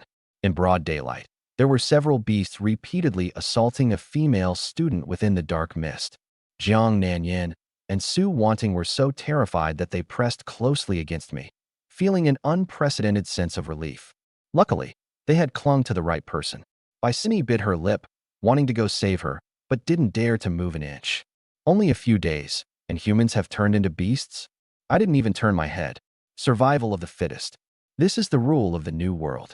Stepping out of the school gate, everyone gasped sharply. The abandoned vehicles on the road were completely engulfed by terrifying mutant vines. The roadside trees, originally only a few meters tall, had all grown wildly to over 10 meters, blocking out the sky and sun. Ah, a monster! Su Wanting screamed. A 2-meter-long mutant orange cat leapt out of the black mist, its fangs bared, locking onto its prey. I didn't hesitate. Bang, bang, bang, bang. 7 or 8 shots fired, one hitting the front leg. The orange cat screamed in agony, instinctively darting up the tree by the roadside. The next second, several thick branches suddenly shot out of nowhere with a puff, piercing through the entire body of the orange cat. Organs splattered, and a torrential rain of blood poured down. The orange cat was still twitching, now hanging high in the air. I slowly raised my head. The branches of those towering trees, over 10 meters high, were hung with countless animal corpses, and even humans. A faint scent of blood wafted over as the wind blew. The 3 women trembled all over in fear, almost wetting themselves. I squinted my eyes and tossed a bottle of mineral water from my space to test. Smash the ground, no response. Smash the tree trunk.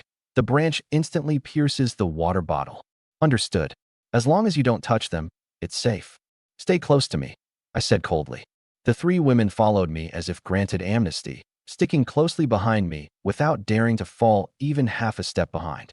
Vicini no longer dared to mention the words, "Go home." Without me, she wouldn't survive 10 minutes. But after just a few steps, I suddenly stopped and yanked back Su Wanting, who almost fell. Everyone lowered their heads. Their breathing froze in an instant. A pitch-black chasm, over 10 meters wide and bottomless, suddenly split open on the road beneath their feet, and the billowing black mist was surging out from this hellish fissure. In an endless torrent, gushing forth. The chasm on the road was bottomless, and black mist was frantically spewing out from within. How can this crack be so deep? Is the black mist coming out from inside? Su Wanting's face was deathly pale. I squinted, staring at that pitch-black, bottomless abyss, my heart sinking. This is not a natural disaster. The crack stretches for hundreds of meters, yet eerily avoids all buildings. It only tears through roads and open spaces, leaving the houses completely untouched. Natural phenomena, choosing specific places? Impossible. Someone is controlling all of this. But this kind of power that can reshape terrain is no longer something mortals can possess. If any country had such a weapon, the whole world would have already surrendered. I suppressed the shock in my heart. None of that matters now. Survival is the top priority. Quick, go. I turned around abruptly. Chaotic footsteps sounded behind me. A group of people was closing in. The women's faces changed drastically, and they started running frantically, rushing into the upscale residential area. Jiang Nanyan hurriedly scanned her face to open the door. At that moment, my gaze was fixed on the garden. The plants throughout the entire city have all mutated. Weeds have grown into trees, and flowers have poisonous thorns. Only this rose garden remains untouched. Even more incredible, nestled in the heart of one of the roses is a colorful fruit. A supernatural fruit. It looks exactly the same as the one I ate before. My heart suddenly raced. Taking advantage of the fact that no one was paying attention, I darted into the garden, plucked the fruit, and stuffed it into my pocket. So the plants that bear ability fruits never mutate. There must be a secret behind this. Honey, Jiang Nanyan called me in confusion. Coming. I snapped out of it, entered the door, and locked the unit door behind me. They completely locked out the blonde-haired classmate who had been following them all the way. Open the door. I'm begging you. Open the door. The blonde-haired boy pounded on the door frantically, almost breaking into tears. Through the glass, I gave him a gentle smile, wrapped my arm around Jiang Nanyan, and turned to go upstairs. Trying to take advantage of me? I'll let you die without even lifting a finger. Sure enough, the next second, 7 or 8 burly men holding blood-stained weapons emerged from the black mist, grinning viciously as they surrounded the blonde-haired youth. Kit, open the door for me. Today, I'm going to loot this building and have some fun with a few rich women. Spare me, boss. I'm not a resident here. I'm a college student. The blonde-haired youth collapsed to his knees, trembling. Can't open it? Then I'll chop you first. The desperate scream of the blonde-haired man was shut outside the door.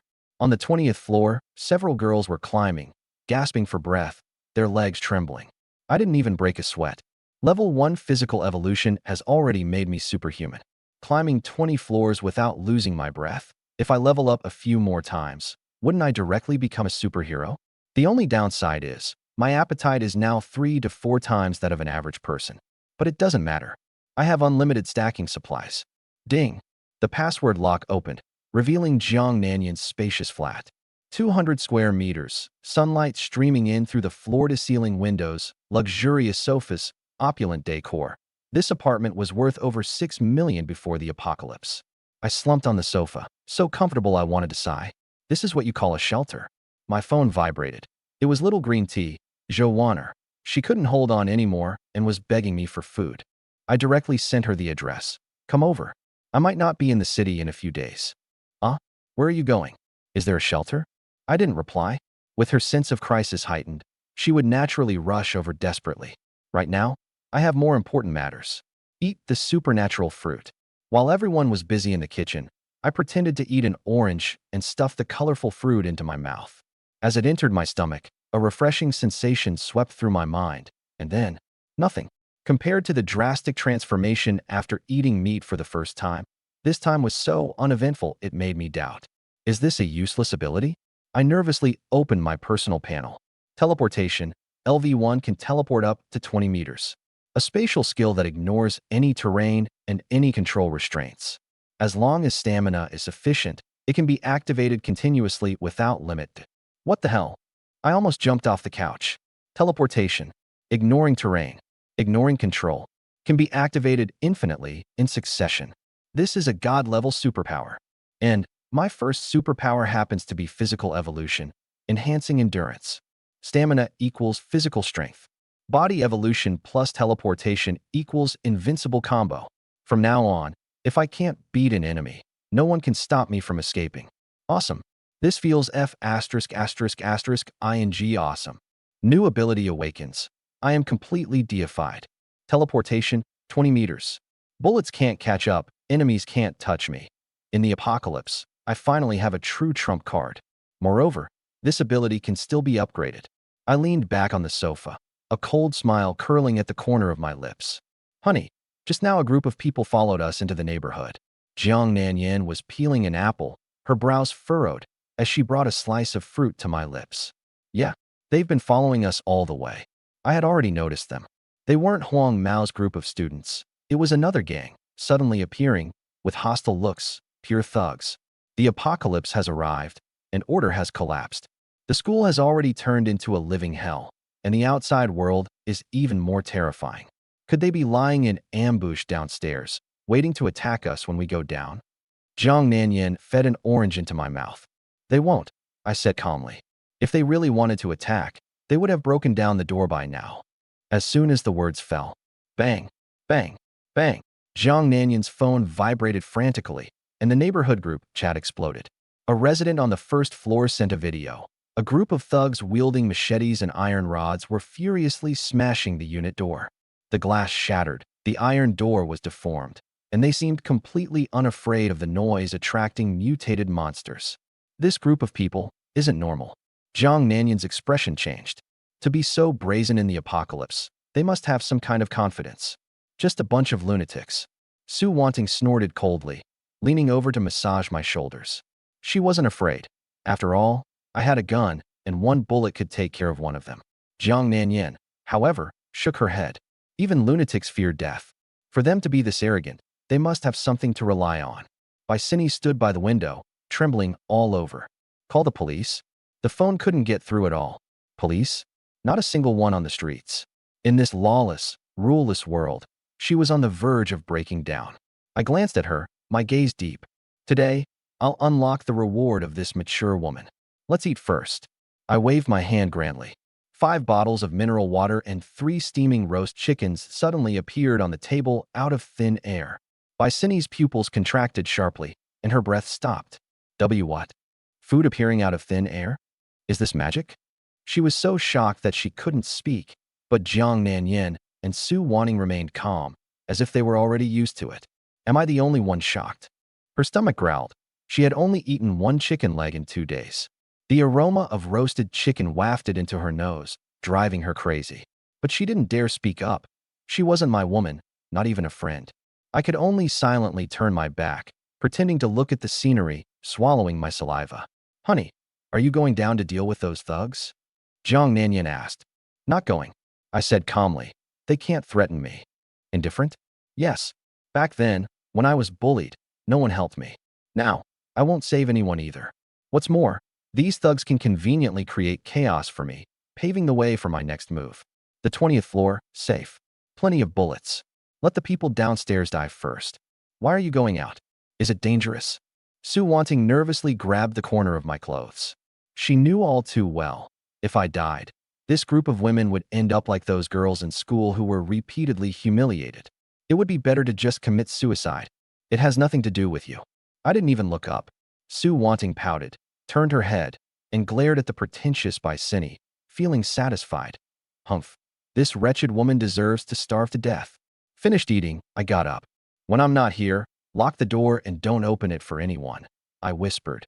If any thugs break in, contact me immediately, and I'll be there in an instant. I didn't leave the gun. I still didn't fully trust these two women. If they harbored ill intentions, I didn't want to be caught off guard. The door closed softly. The hunter of the apocalypse set out. As soon as I left, Jiang Nanyan and Sue Wanting instantly fell into a frosty standoff. Once best friends, now romantic rivals. Jiang Nanyan gritted her teeth. Sue Wanting had deceived her, causing her to lose her innocence. Hate her? Yes. But what was even more maddening? They both wanted to be my first wife. But Jiang Nanyan has a trump card, Teacher Bai Sini. As long as Teacher Bai is dragged into the fray, 2 against 1, the naive Sue Wanting is bound to lose. Teacher Bai, what are you thinking about? Jiang Nanyan approached gracefully. Bai Sini gazed at the world outside the window, swallowed by the black mist, her voice trembling. My father is home alone. Jiang Nanyan's eyes lit up, and a venomous whisper slithered into her ear. Teacher Bai, do you want to save your uncle? It's so dangerous out there. You can't possibly make it back alone. But if you serve my husband, become his woman, he has a gun, superpowers, and an extraordinary physique. He would never abandon your family. Besides, Jiang Nanyan's lips almost brushed against her earlobe. Are you planning to starve yourself? The meat we just ate, the water we drank, if you follow him, you can have it all. The devil's whisper. Bicini shuddered all over, her gaze unconsciously drifting to the gnawed chicken bones on the table. She swallowed hard. In the hallway, I went downstairs. The crowd was frantically pushing upstairs, carrying backpacks and boxes, wailing like ghosts and wolves. Run! Those thugs have blood on their weapons. They've killed people. Neighbors upstairs, please take us in. I glanced over and lost interest. There aren't many beauties living in this building, so I can't be bothered to knock on every door. Anyway, once the thugs rush in, this scattered group will inevitably band together. By then, picking people will be much easier. As I reached the 14th floor, I suddenly stopped.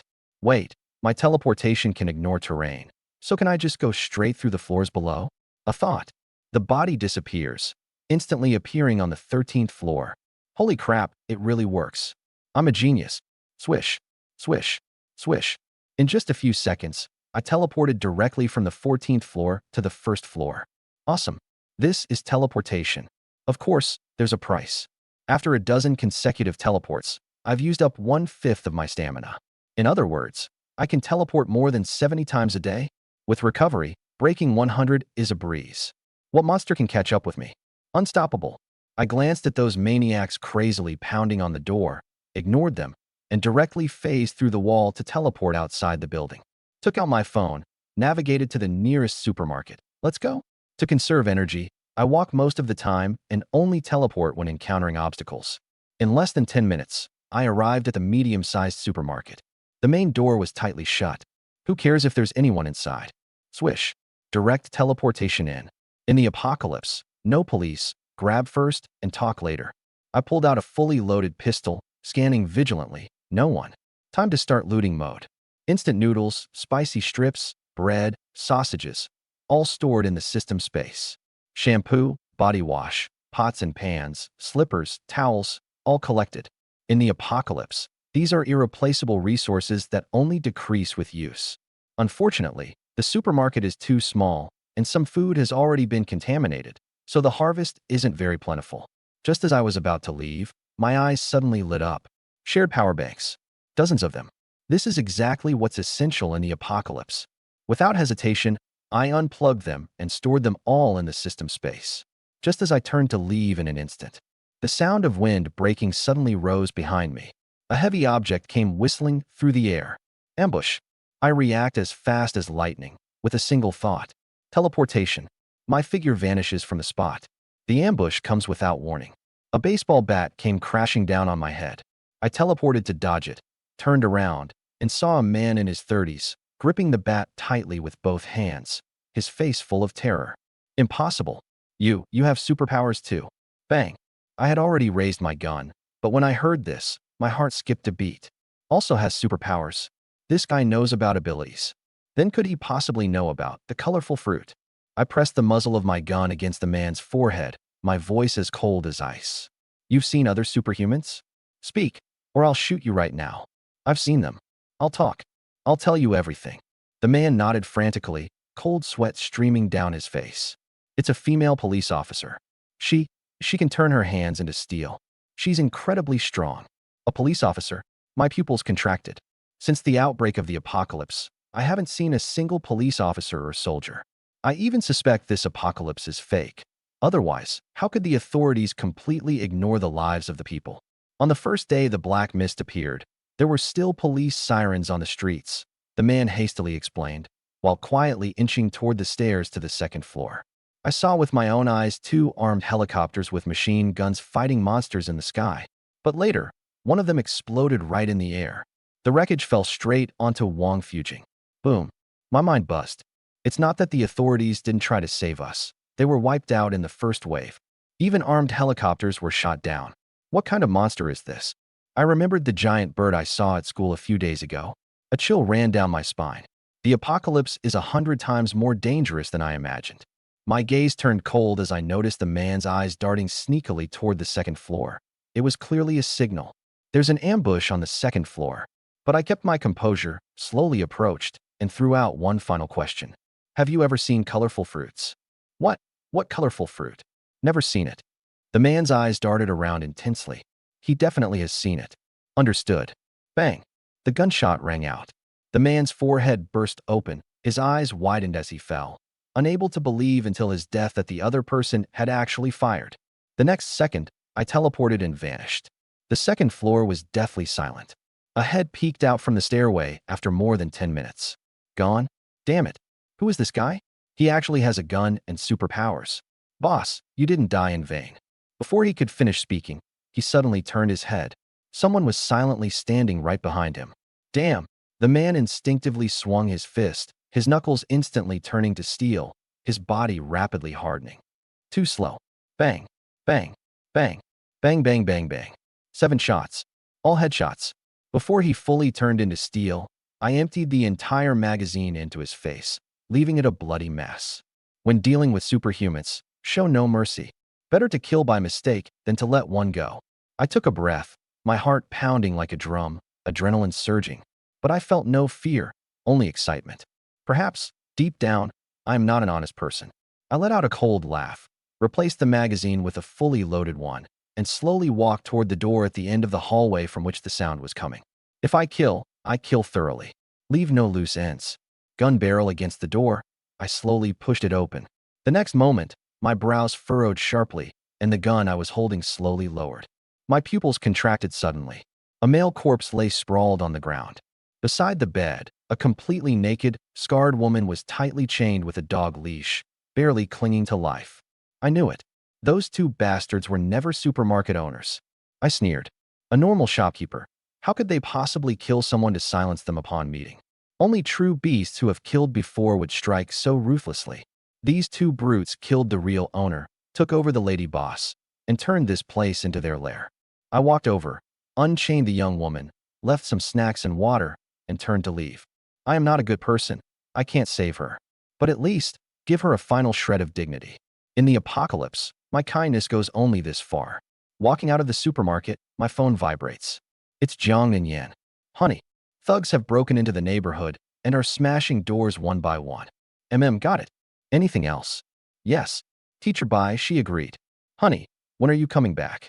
Jiang and Yan's voice was sweet and coy, as if seeking praise. The corner of my mouth curved up. Let her take a bath. Plenty of water. Make sure she's clean. All right. I hung up the phone, my blood surging with excitement. New supplies, about to be unlocked.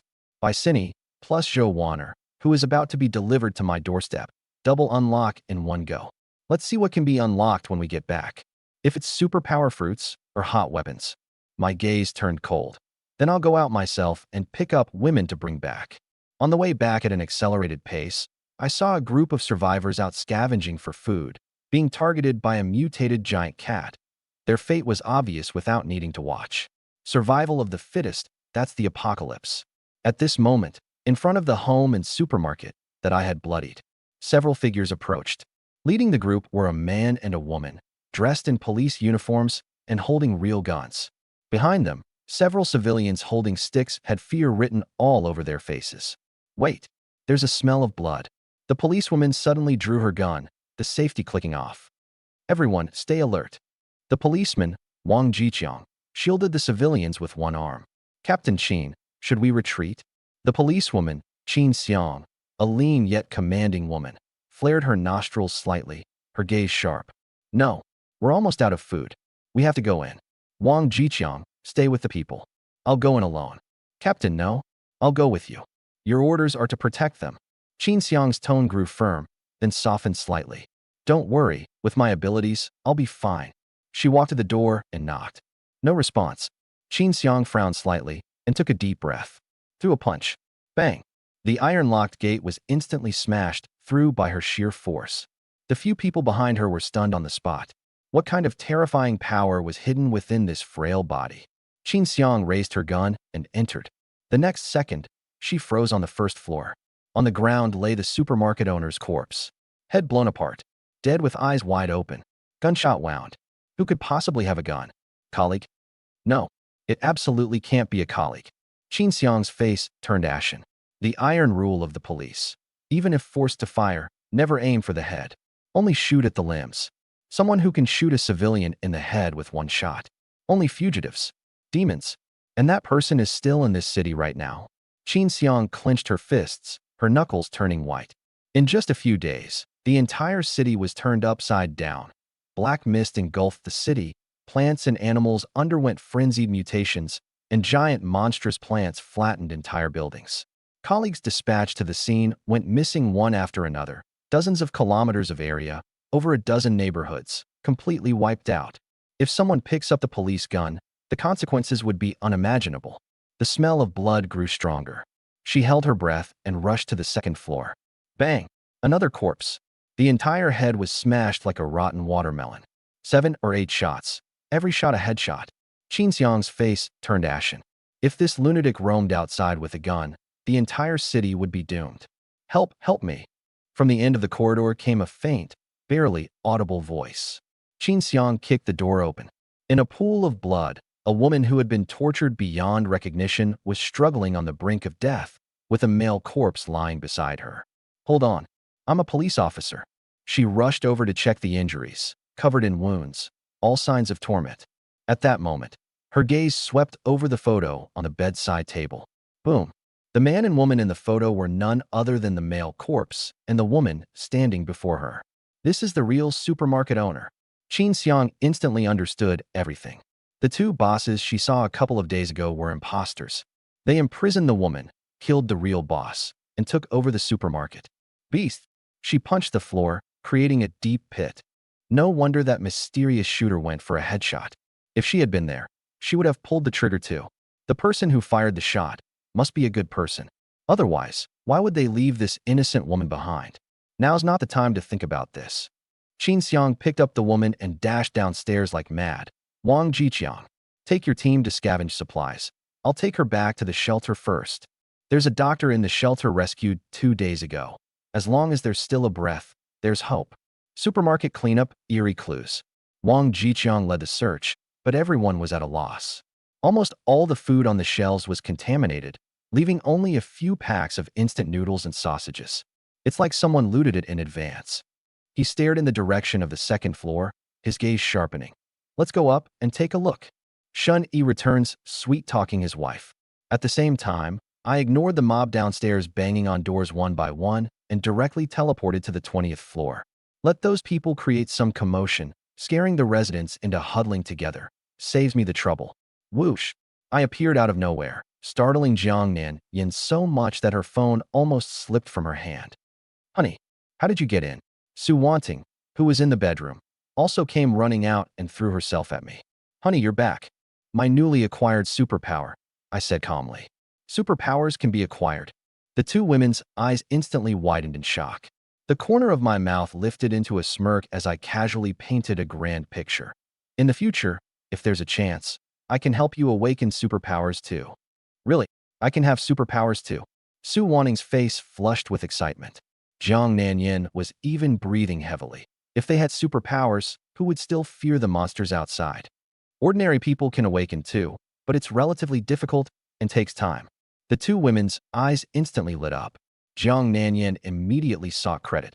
Husband, teacher Bai is in the bedroom. Well done, I'll give you credit for this. Jiang Nanyin beamed brightly, as if she had already touched the threshold of superpowers. Su Wanting cursed bitch fiercely in her heart and immediately pulled out her phone to frantically contact her best friend. Absolutely cannot lose. Meanwhile, on the first floor, an act of violence was unfolding in a bloody scene. Brother Wong, this damn security door is like tank armor. It won't budge. Yellow Hair cursed angrily.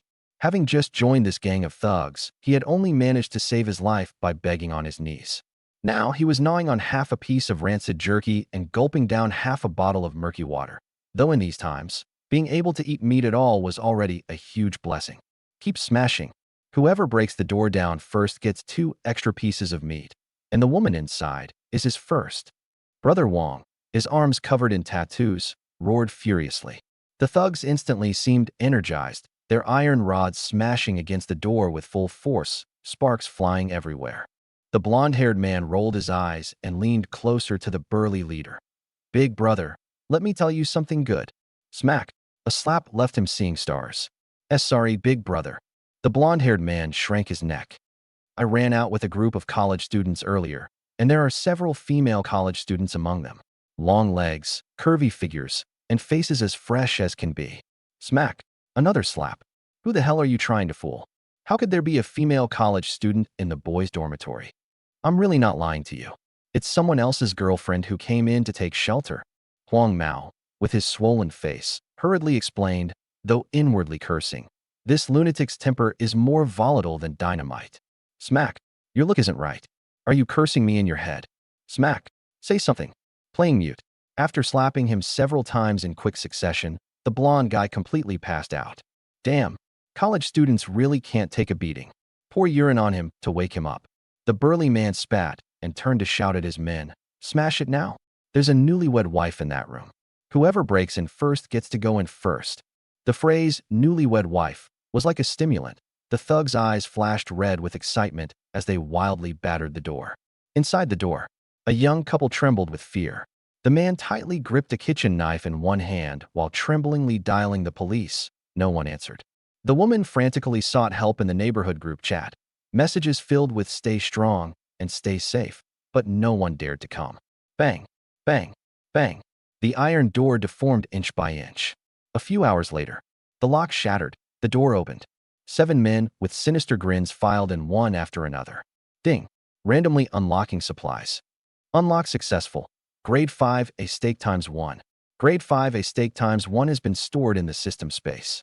5A grade stake times 1. In another building, I raised an eyebrow, took out my phone, and searched. 5A grade stake, globally top tier, priced at 1,500 to 6,000 yuan per kilogram. Its marbling is uniform, and the texture melts in your mouth. A few thousand yuan per kilogram?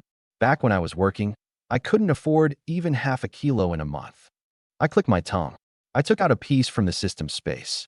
Its texture was clear, with a perfect balance of fat and lean, so fresh it seemed to drip blood. But it was raw. Then, could you give me a bottle of water? Vicini on the bed softly pleaded. I casually tossed over a bottle of mineral water. Cook the steak later.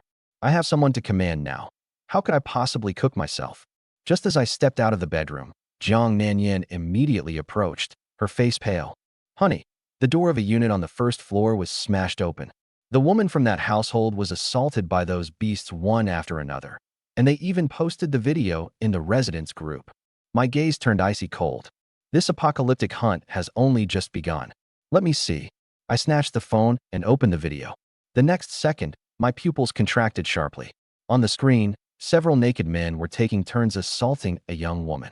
Wails, screams, and pleas for mercy blended into a chaotic cacophony. On the chair beside her, her husband was tied up. His face had been beaten to a pulp, and chunks of flesh had been carved from his body, leaving him drenched in blood. The most inhumane act was that these beasts placed the couple's wedding photo in front of the woman, forcing her to look at it. The group chat instantly exploded. After posting the video, the attackers left behind a cold and chilling threat. If you don't come downstairs and surrender within 10 minutes, we'll break in. Every woman will meet the same fate. The group was deathly silent. Immediately afterward, panic erupted. 0501. Where are the police?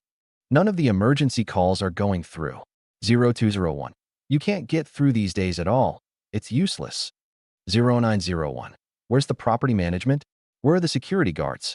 I pay you thousands in property fees every month. Where the hell is everyone? 0901. Don't bother looking. 2 of those thugs are right there, still wearing security uniforms. 1001. You bastards. Taking our money and turning it against us. 1402.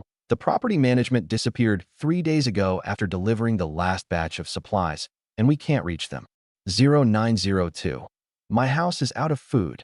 What should I do? 0801. It's the apocalypse and you still don't know how to ration? Serves you right. 0501. Stop arguing. If you keep this up, we'll all die. After the dead silence, the resident of Unit 1402 suddenly threw out a sentence. 1402. Each household sends one person.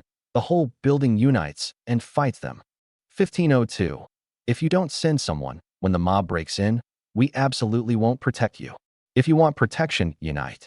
1001. Seconded. 0801. My family will send one man.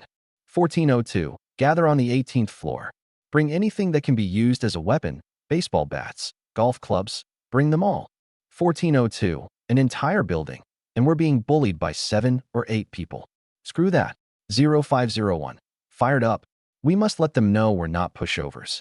The entire Building 6 was completely ignited by that bloody video. Originally, the mob posted videos intending to intimidate everyone into surrendering, but instead, they pushed everyone to the brink. Even a cornered rabbit will bite, let alone people fighting for their lives. In the living room, Sue Wanting murmured, "No wonder this neighborhood has remained calm." The property management was still distributing supplies 3 days ago. She remembered it clearly. Her school ran out of food the next day, and by the 3rd day, people started killing and robbing. But now, the property management has disappeared, supplies are running out, and the last line of defense is about to collapse. The miserable appearance of the woman in that video pierced Jiang Nanyan and Sue Wanting's hearts like a needle. The 2 of them looked at me simultaneously, their expressions completely changed. Fortunately, they chose me. Although I have threatened them with supplies, I have never mistreated them. They have food and drink every day, are protected, and I even promised to help them awaken their abilities. Compared to that woman outside who was being flayed, their current situation is practically heaven. The 2 exchanged a glance, and the hatred between them vanished in an instant. Petty jealousy, scheming against each other. Compared to those beasts outside, the grudges between them are nothing. The next second, the 2 women simultaneously walked to my side, squatted down, and voluntarily began massaging my legs and feet. Serving a man is the real priority. Which of you knows how to cook steak? I asked casually, enjoying the service of their soft, delicate hands. The 2 women exchanged a glance and stammered. Nonsense. Before the apocalypse, she was a pampered young lady who never lifted a finger. I will. At the bedroom door, a soft voice came through. It was by Cindy, her cheeks slightly flushed. All right, fry a few pieces for dinner. I waved my hand grandly and pulled out 7 or 8 half-pound thick-cut steaks from the system space, slamming them onto the table. But the power's out, Sue Wanting said timidly. The gas still works, Vicini said as she walked into the kitchen. Sue Wanting gritted her teeth and immediately followed. No, I absolutely can't lose face in front of her. She had to learn. Jiang Nanyan knelt on the sofa, focused on massaging my legs. Outside is hell, at home is heaven. I closed my eyes, the corners of my mouth slightly raised. Especially today, I just killed someone. 5A, grade steak, melts in your mouth. I devoured 5 pieces in one go. Produced by the system, paired with Vicini's excellent cooking skills, crispy on the outside, tender on the inside, and explosively delicious. I used too much teleportation today. Need to replenish energy. I grinned. Anyway, supplies are more than enough. The last thing I lack is food. After eating my fill, my phone chimed. Zhou Wanner sent a message. I've decided to come find you, and I'll bring 2 roommates. I smiled. The more women come, the more supplies the system unlocks. Perfect. I casually handed out a few power banks to the 3 women. Keep your phones fully charged and stay in touch. Late at night, the power went out, and I held Sue Wanting tightly as we drifted into deep sleep. Honey, good night. Good night. That night, I slept more soundly than any night before the apocalypse. And on the 18th floor, hell began. More than 20 residents, led by a suit-clad boss holding a golf club, baseball bat, and kitchen knife, stormed downstairs aggressively to negotiate. There are more than 20 of us, and only 6 or 7 of them. The advantage is ours. The result: the mob completely disregarded the rules and suddenly launched an attack during negotiations. In an instant, an office worker was chased and hacked by a desperado. 3 dead, 2 critically injured, 2 abducted, and nearly 10 lightly injured. The mob?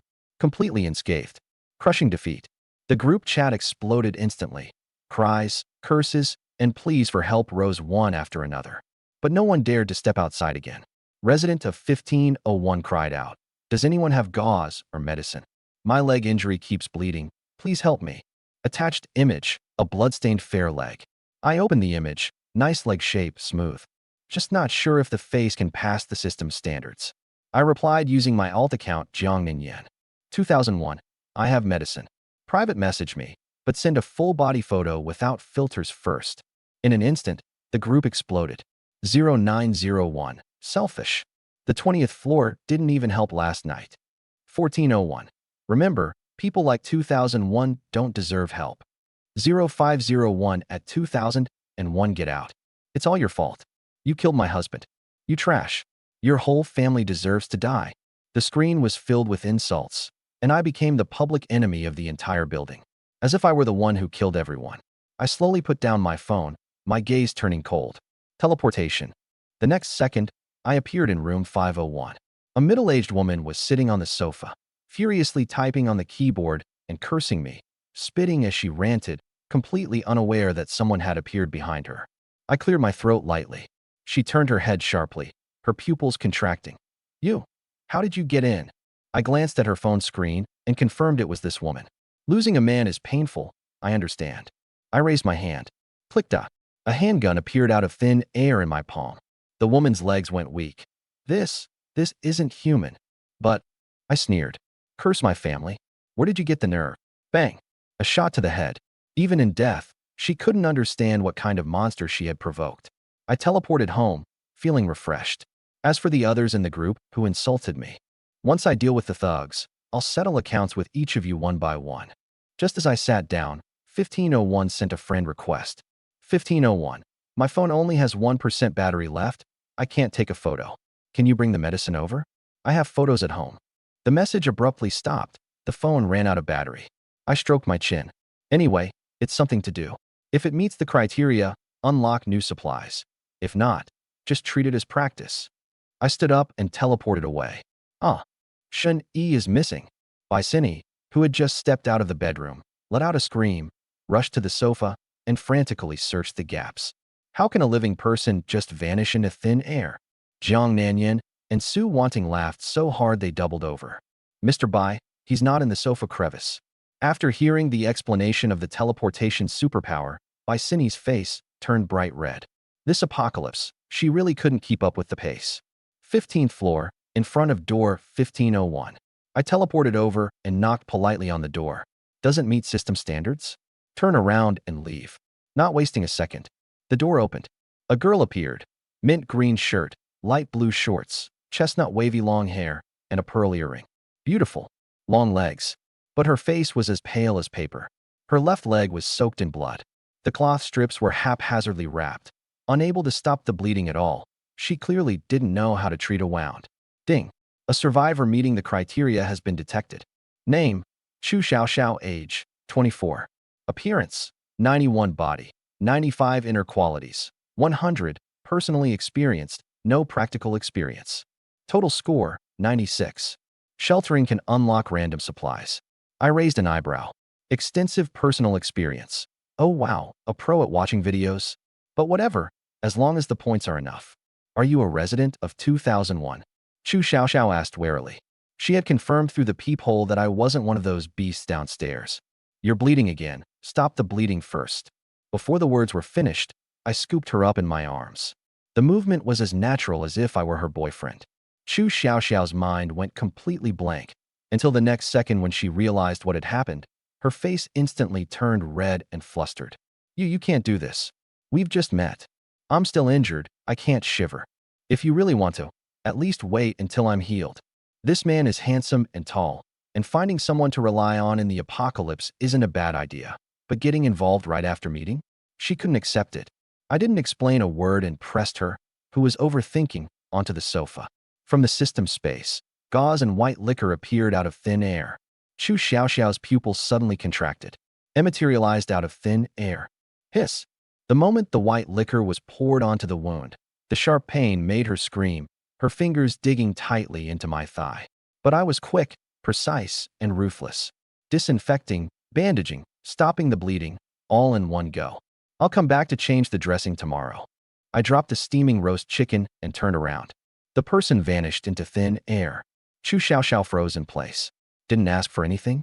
Didn't mention any conditions? Isn't this the Prince Charming? Is he an immortal? She had even prepared herself to offer her heart and soul, but he didn't ask for a single thing. She actually felt a bit disappointed. He said he would come again tomorrow.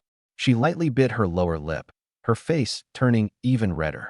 I need to tidy up and dress nicely to meet him in my best state. The aroma wafted over, and she turned to look at the roasted chicken. Oh, a man who could conjure food with just a wave of his hand. He must be my destined Prince Charming. She took a sweet bite of the chicken, but she didn't know.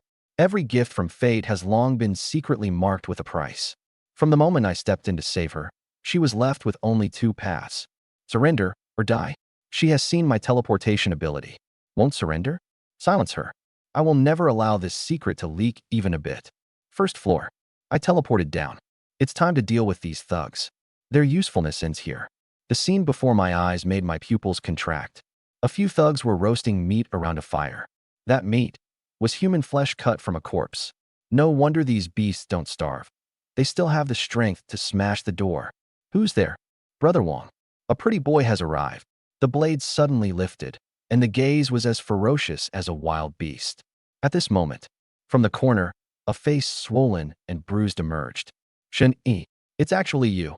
The blonde-haired classmate I had abandoned. His eyes burned with venomous hatred. It's you who made me like this. It's all your fault. And I just gave a cold smile. The moment the gunshot rang out, the world fell silent. Big brother. It's him. This bastard brought a group of female college students.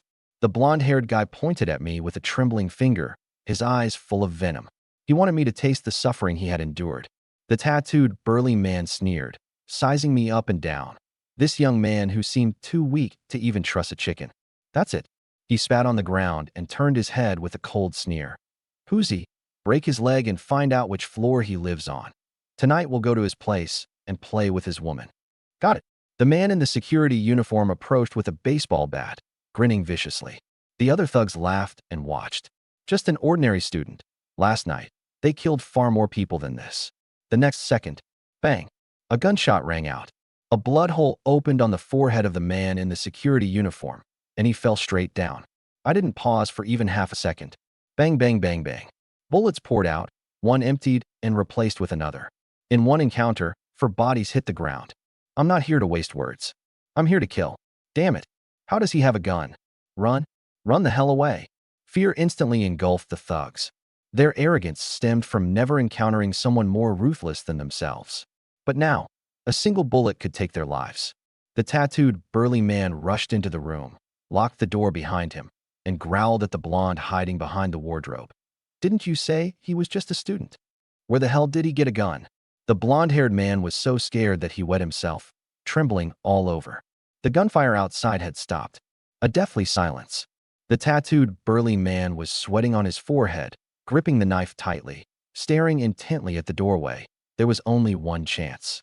When I pushed the door open and come in, strike a fatal blow. However, he did not notice. A person appeared out of thin air behind him, The blonde-haired man widened his eyes and raised his trembling hand. "B-boss. He's behind you." The burly man whipped his head around. Bang! The bullet drilled into the back of his head, and before he could see my face clearly, he collapsed to the ground. I fired a few more shots to make sure he was completely dead. "Spare me, please. Big brother, I beg you. We went to the same school." The blonde-haired man sobbed uncontrollably, kneeling and kowtowing. I unhurriedly retrieved a gun from the space. Bang! One shot. It's over. In the depths of the room, a male corpse tied to a chair had long gone cold, while a completely naked, mentally shattered woman curled up in the corner, showing no reaction to the death before her. I raised my hand and ended her suffering with a single shot. This is the final mercy in the apocalypse. Stepping out of the room, I found a thug who had been shot 4 or 5 times still struggling to crawl out of the building.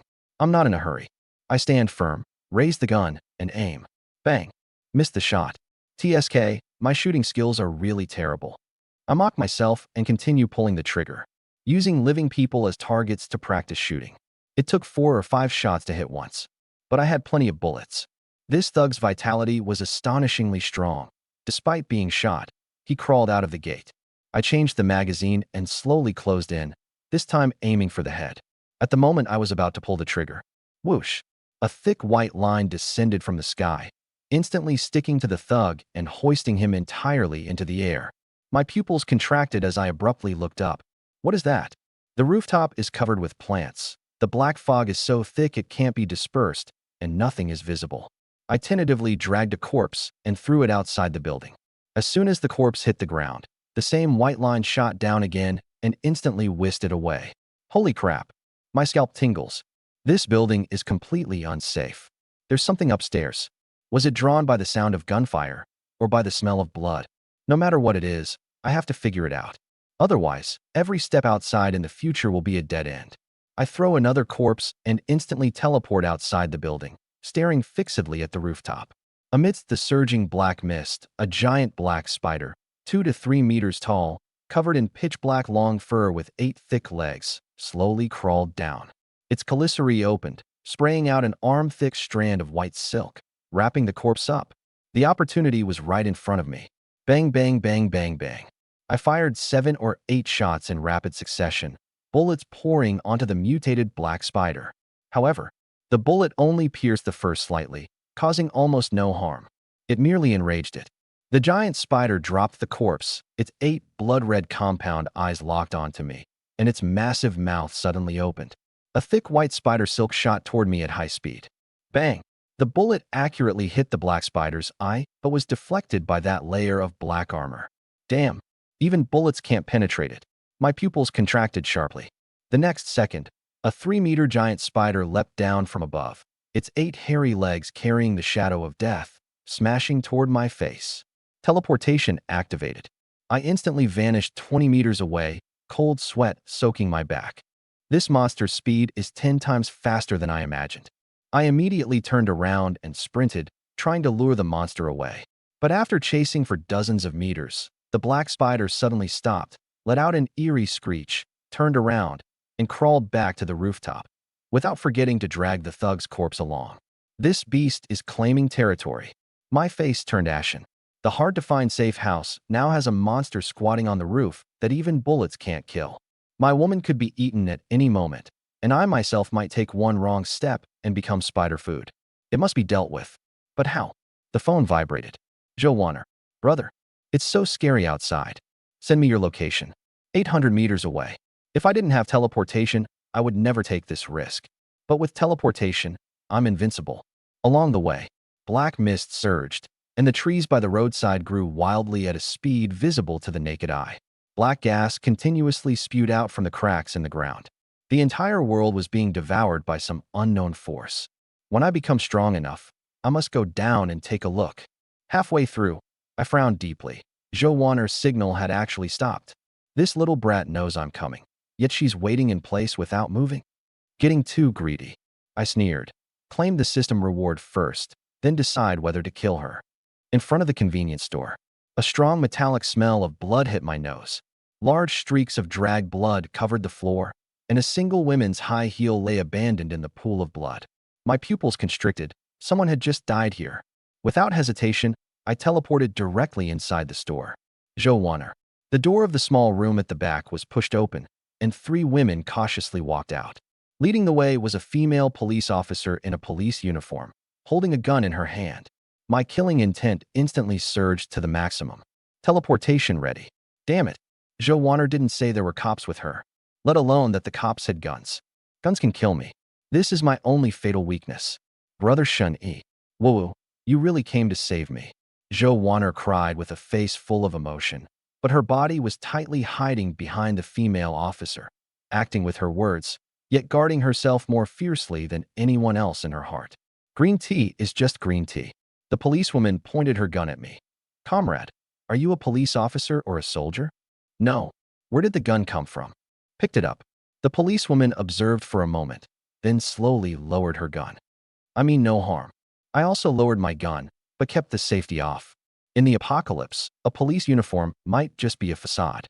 Monsters eat people, people eat people, and those disguised as saviors are often the greatest predators. Just as I was about to retreat, ding! A target meeting the system's standards has been detected. I was stunned. This policewoman actually meets the system standards too. Ding! System scanning. Name: Su Yun/age, 27/appearance, 88/figure, 94/inner quality, 100, pure and impeccable. Overall, 90 points. Taking in can unlock random supplies. 90 points. This is the lowest threshold triggered since the system was activated. But even as the lowest score, the beauty of this policewoman before me would have left the pre-apocalypse me speechless. Her dashing and heroic demeanor is a charm no other woman could imitate. As for the long-haired girl beside Zhou Wan'er, she was delicate and pleasant to look at, but she didn't trigger the system, didn't meet the standard. Hello, comrade. My name is Su Yun, from the Municipal Public Security Bureau. The policewoman's gaze was sharp. How did you get in here? Shun Yi. I glanced at the doorway and said calmly, walked in. 3 women froze at the same time. Brother Shun Yi, did you just walk in like that? Zhou Wan'er exclaimed, her chest trembling with a lethal allure. Baby-faced with a voluptuous figure, she was the perfect example of that type. She knew her assets well. If she could win me over, she'd have protection, food, and water, doubling her chances of survival. What's wrong? I feigned ignorance. Never reveal your hand. There's a giant invisible snake outside. It didn't attack you. You're so lucky. Invisible. My heart skipped a beat. It's not a snake, the long-haired girl said. It's a gecko, over a meter long. Su Yun nodded. Strictly speaking, it's not invisibility, but color changing. Its body changes color to match the environment, and with the thick black fog outside, it's impossible to spot. The survivors I saved all ended up in its mouth. The chameleon's ability, growing on a gecko, mutation, or hybridization. A chill ran down my spine. If I hadn't teleported in just now, I might have already become that thing's food. No wonder these 3 women were huddled in the convenience store, too scared to go out. They simply couldn't stand a chance against this creature. If it didn't attack when you came in, that means it has temporarily left. Su Yun said in a deep voice, leave now while you can. Zhou Wan'er and the long-haired girl nodded frantically. They had witnessed their roommate being bitten to death by this ghostly gecko. If Su Yun hadn't passed by and shot to save them, they would have been long gone. It was only later that they learned Su Yun wasn't just passing by. She was hunting this monster. It had devoured too many people, including a child Su Yun had personally saved. Wait a little longer. I made up an excuse. I just heard some noise outside. I can leave any time, but taking Zhou Wan'er with me is difficult. As for Su Yun, this policewoman is a double-edged sword. Without securing a weapon or ensuring her loyalty, I dare not take her in. Who could sleep with a ticking time bomb lying beside them? Su Yun frowned and pondered for a moment, then suddenly looked up. How about this? I'll go out first to distract it, and then you can leave. Sister Su Yun, what if something happens to you? I am a police officer. She checked the bullets in the gun, her eyes filled with cold determination. And I must kill this beast with my own hands, even if it costs my life. Decisive and unwavering. Sister Su Yun, you really are a good police officer. The eyes of the 2 girls reddened with emotion, moved, but no one spoke to stop her. I was also somewhat moved. But more importantly, the female officer distracted the monster, giving me the perfect opportunity to get Zhou Wan'er out. Perfect. Officer Su, I asked tentatively, is there still any rescue effort in the city? Su-Yun's face instantly darkened, her voice dropping to an extremely low tone. Nothing left. The city bureau I was in, all my colleagues, completely wiped out. The other police stations are probably the same. There might be a few survivors here and there, but it's a drop in the bucket. I felt a moment of relief, then frowned. What exactly happened? How could trained police officers, armed with guns, die even faster than civilians? Su-Yun let out a long sigh and hesitated for a moment. This was originally highly classified, but now it doesn't matter whether I say it or not. On the day the apocalypse broke out, a giant tree emerged in the city center. It grew wildly like a living creature, reaching dozens of meters high in just a few hours, and it kept expanding, devouring territory. It grew and directly toppled two high-rise buildings in the city center. Thousands of people, gone in an instant. Dozens of meters. Joe Warner and the long-haired girl gasped sharply at the same time. My pupils contracted. A few hours, dozens of meters. This is 100 times more terrifying than those mutated trees on the street. The apocalypse has been going on for almost 10 days now. That tree, how much has it grown by now? If it continues to grow wildly, will the entire mountain city be uprooted and overturned by it? Su-Yun looked at the terrified faces of the crowd, took a deep breath, and revealed a fact that froze everyone's blood. That tree, within 3 months, it can devour half the city. Dead silence. It has life. It fights back. She lowered her voice. Anyone who gets close dies. Animals, all dead. Helicopters? Swatted down by branches. Why not burn it down? Joe Warner screamed. Downtown, a densely populated area. Su-Yun sneered. The higher-ups hesitated. By the time the evacuation is complete, it will already be too late. In just one day, it grew several times larger. The moment we finally lit the fire, she gritted her teeth. That tree broke its own branches to extinguish the fire. Then it picked out the most dangerous weapon and prioritized its attack. It has intelligence. Joe Warner and the long-haired girl gasped. Breaking branches to survive. Identifying enemies. This is a tree. Most of the police force, all sacrificed. Su-Yun closed her eyes. My pupils contracted. Half a year. At most half a year, the entire mountain city, along with everyone inside, will become nourishment for that tree. The army. What about missiles? The army is dealing with other mutated creatures.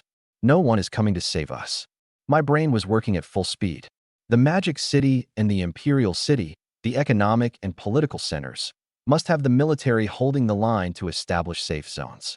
The mountain city has already been abandoned. I must leave. But a 20-meter teleportation and a small handgun are far from enough to ensure survival. I need more power. I need supernatural abilities. I need Su-Yun's reward. My gaze changed. Get ready. Su-Yun drew her gun. I'll distract that lizard. As soon as you hear the commotion, run immediately. Sister Su-Yun. The two girls' eyes brimmed with tears. But Su-Yun looked at me, her gaze intense. Take care of them. In this world, humans can only rely on each other. I know. Su-Yun pushed open the convenience store door, and dense black fog rushed toward her. She took a deep breath and stepped into the darkness. Brother Shun Yi, should we run now? Joe Warner said anxiously. Go back to the storage room and hide. I said coldly. Come out only when I tell you to. Why? Shut up. If you don't listen, leave now, but don't follow me. Joe Warner turned red with anger, gritting her teeth and stomping her foot. Stupid jerk. Cursing aside, I have a gun. Following me is the only way to survive.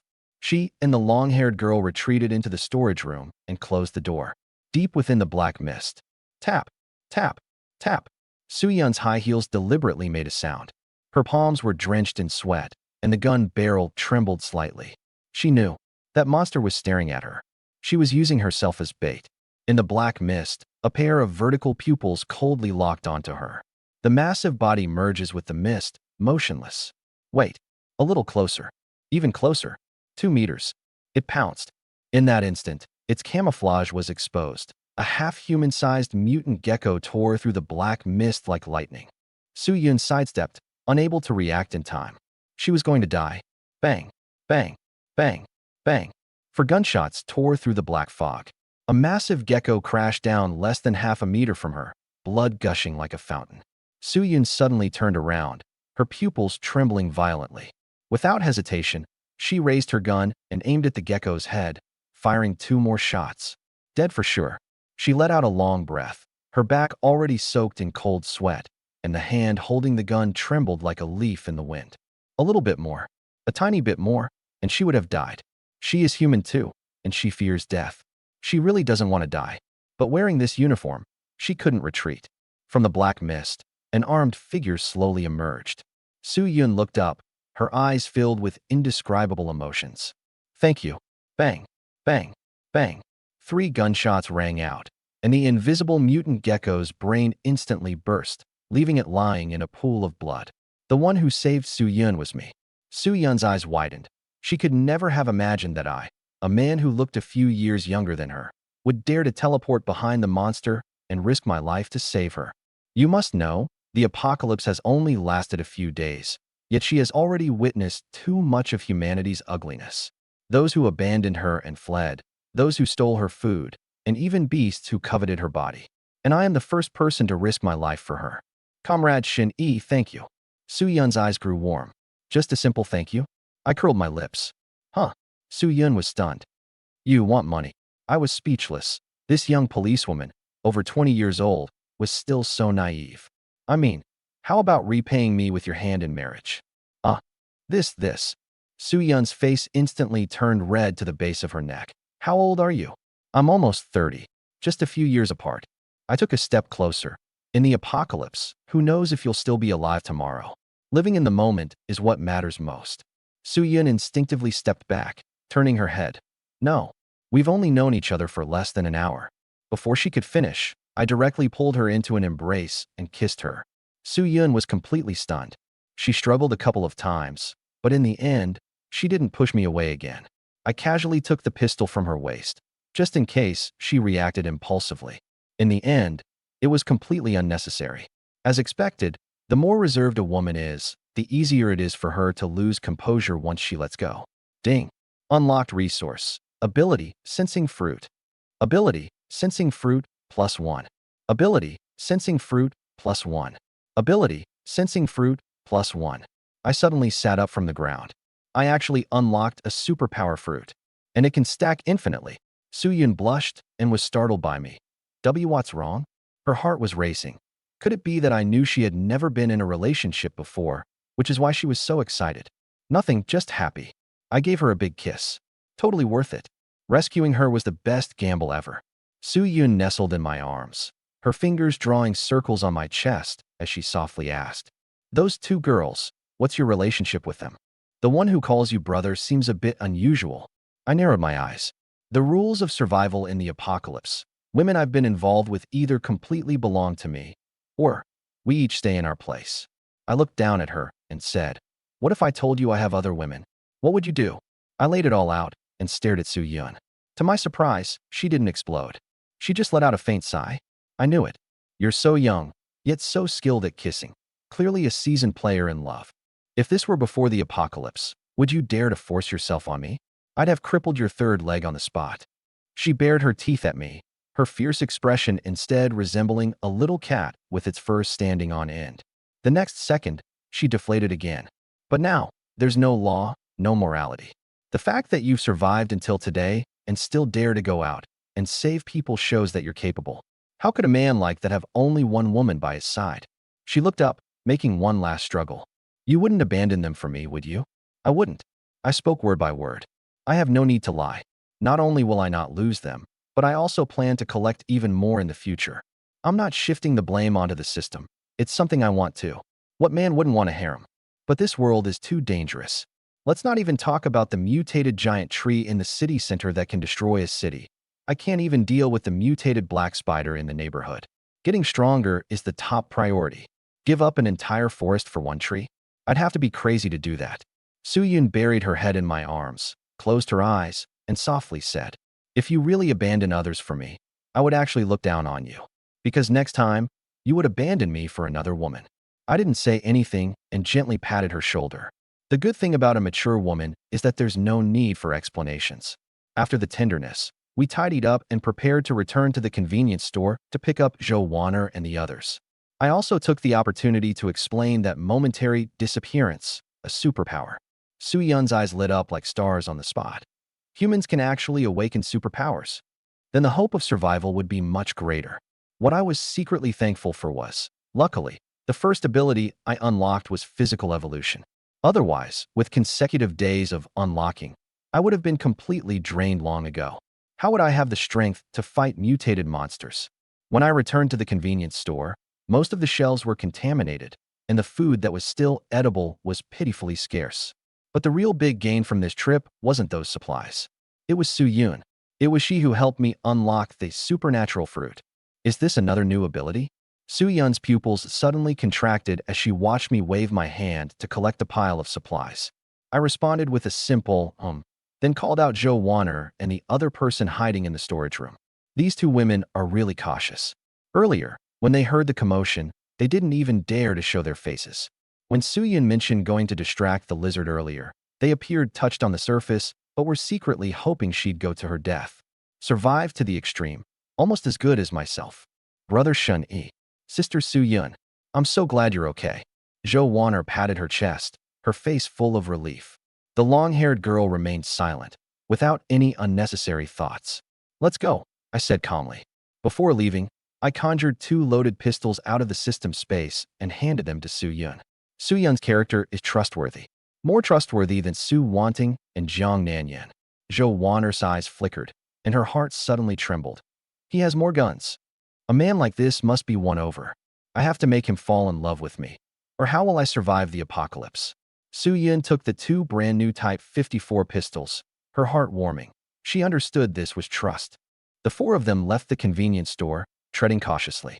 After being ambushed once by a color-changing mutant gecko, I dared not let my guard down again. The abilities of mutant creatures are bizarre, and a moment of carelessness could be fatal. I silently retrieved an ability fruit from the system space and popped it into my mouth. Unlock it first. A chill spread throughout my body, fleeting and transient. Apart from the first physical evolution that transformed me completely, the effects of the next 2 fruits were quite mild. Perhaps it's a matter of novelty. After all, the teleportation ability is certainly no less impressive than physical evolution. As the fruit was fully absorbed, I opened the panel. Host, Shun Yi. Age, 20. Combat power, 30, excluding external bonuses. Unlocked supplies. Mineral water, roast chicken, Type 54 pistol, Grade 5A steak, ability fruit, telepathy. Abilities acquired. Physical evolution LV1, teleportation LV1, telepathy LV1. Physical evolution. Comprehensive leap in strength, speed, endurance, and physique. Teleportation. 20 meters spatial jump, ignoring terrain, control, and restraints. Can be used infinitely as long as stamina permits. Telepathy. Sense all hostility and goodwill within a 20-meter radius. See everything with eyes closed, unaffected by obstacles. The corners of my mouth slowly curled up. This time, I am no longer the prey. The moment I closed my eyes, the entire world flipped. A 360 degrees bird's eye view, perspective vision, ignoring the black mist. I became the god of the battlefield. Every blade of grass, every tree, every building, every creature within 20 meters was as clear as a high-definition map. What's even more terrifying, I saw colors. Su Yun's entire body glowed with the flawless light of white jade, absolute loyalty. Zhou Wanner and the long-haired girl had a pale white mixed with gray, half believing, half doubting. Mutant plants by the roadside, pure gray, neutral, won't attack unless provoked. But black represents murderous intent. As long as someone harbors even the slightest killing intent toward me, even if they're hiding in a corner, I can lock onto them within 0.1 seconds. Damn, isn't this basically cheating? My pupils contracted sharply. What's even scarier is telepathy plus teleportation. Lock on plus instant kill, 1 plus 1 greater than 10. That kind of ambush style, like a chameleon? Huh, even 10 more would just be easy pickings. Getting stabbed in bed by a woman? Impossible. I'll know the moment hostility arises. But I immediately calmed down. Superpowers consume physical strength. No wonder Zhao Tao's lightning is so weak. It's not that his superpower is weak. It's that his stamina can't sustain continuous attacks. My eyes lit up. Physical evolution is the ultimate foundation. Stamina is the mana bar. The thicker the mana bar, the more skills can be chained infinitely.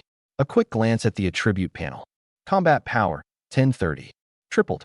And that doesn't even include firearm bonuses. Next, testing the fruit. I plopped down, pulled out a handful of perception fruits from the system space, and started popping them into my mouth like sunflower seeds. Crunch, crunch. The icy current exploded from the throat all the way to the limbs, sending chills down the spine with an electrifying thrill. Ding. Telepathy upgraded to LV2, perception range, 40 meters. Holy crap, it really leveled up. Keep going. Ding. LV3. Ding. LV4. Ding. LV5, perception range 250 meters. 250-meter all-around perspective. The entire neighborhood turns into a living map in my mind. What's even more outrageous is, the higher the level, the lower the consumption. This isn't a cheat, this is divine. My hands and feet went cold, and I quickly put the fruit back into the space. Good things shouldn't be overindulged. I looked up, my gaze fixed on Building 6 ahead. A quick sweep of telepathy. Deep in the corridor, a massive black shadow curled up on the ceiling suddenly came into view. The venomous, mutated black spider, with its 8 blood-red eyes, was staring intently at the stairway entrance, waiting for prey to walk into its trap. The corners of my mouth slowly curled up. Your turn.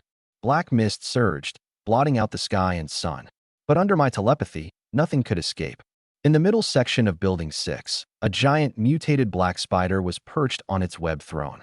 Several human corpses, wrapped into long strips by white silk, hung on the web, with fresh blood still dripping down. It seems even bigger than when I left. My pupils contracted. In less than half a day, this monster had evolved again. Brother Shun Yi. Zhou Wan'er hid behind Su Yun, her face pale as a sheet. In the darkness came eerie insect chirping, and the 3 girls trembled like leaves in the wind. Don't make a sound, follow me. I lowered my voice. It's feeding. As long as we don't disturb it, we can sneak into the building. I didn't use teleportation. I wanted to personally test the attack range of this monster. Because teleportation can only take one person. Taking others triples the energy consumption. If anyone recklessly lures the spider here, I can run, but they will surely die. The 4 held their breath and moved along the wall. They succeeded. The spider didn't move. But in the next second, Su Yun raised her gun, released the safety, and instantly entered combat mode. In the hallway, blood everywhere, 3 corpses, and walls riddled with bullet holes. Shun Yi. This is a gunfight scene, at least 3 shooters. She judged instinctively as a criminal police officer. Zhou Wan'er and the long-haired girl clung to each other in fear. Ignore it, go upstairs. I said coldly, heading straight for the stairs. Su Yun's expression shifted slightly. In the end, she couldn't hold back and asked softly while climbing the stairs. Those people downstairs, did you kill them? Yes. Crisp and decisive, without a trace of hesitation. Su Yun fell silent. Zhou Wan'er and the long-haired girl trembled violently. This seemingly gentle college student had actually taken down an entire group of armed men on his own. Still unfazed. But before they could process this shock, the 20 flights of stairs had completely drained their fear. Exhausted. The dead aren't scary. Climbing stairs is what kills you. Finally reached the 20th floor. I suddenly frowned deeply. At the doorstep, 2 sneaky men were loitering. Through telepathy, the aura around them, shiny black, full of hostility. But as soon as the 2 saw Su Yun's police uniform, they immediately acted as if they had seen their own mother. Police, you've finally come to save us. Officer, there's a murderer downstairs. A cannibalistic thug. Go catch them quickly. Su Yun was stunned. Eating human flesh? The man with the gold-rimmed glasses accused passionately. Those scum. Raping, looting, killing, and eating flesh. They're practically demons. Zhou Wan'er and the long-haired girl turned pale. As for Su Yun, she suddenly turned her head to look at me. I see. So it turns out I killed those people because they were beasts. Her heart warmed, and love unexpectedly surfaced in her eyes. This young man, does he have no boundaries? No, his boundaries are clearer than anyone else's. If it weren't for the outsiders present, she would have wanted to rush over and kiss me. Finish talking? Get lost, don't block my door. I said coldly. The man with gold-rimmed glasses exploded on the spot. Why should we leave? We need police assistance too. This officer should serve everyone. Su Yun's face instantly turned cold. The rioters downstairs have been eliminated. You are safe now. Also, I'm not the one who eliminated them. I'm not here to serve you either. Leave immediately. Her tone was icy. It's not that serving the people is wrong. But the attitude of these two men toward me made her feel the urge to kill. What she didn't know was, if she had spoken a second later, my gun would have been pressed against that man's forehead. Suffer losses? In the apocalypse, that word doesn't exist in my dictionary. Dare to linger at my doorstep? Dare to eye my territory with hostility? I'll kill you without a shred of guilt. As a police officer, you're actually protecting your own man. Are you worthy of that uniform? The man with glasses immediately saw through their relationship and took the moral high ground. The man in the suit chimed in. We are taxpayers. It's our money that pays your salary. You must protect us.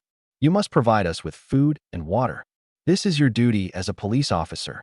The air instantly froze. My hand was already on the gun at my waist. The two men, who had just been trembling like dogs in front of the thugs, immediately turned aggressive when facing the police, demanding she fulfill her duty, serving them tea and water. Su-yin sneered.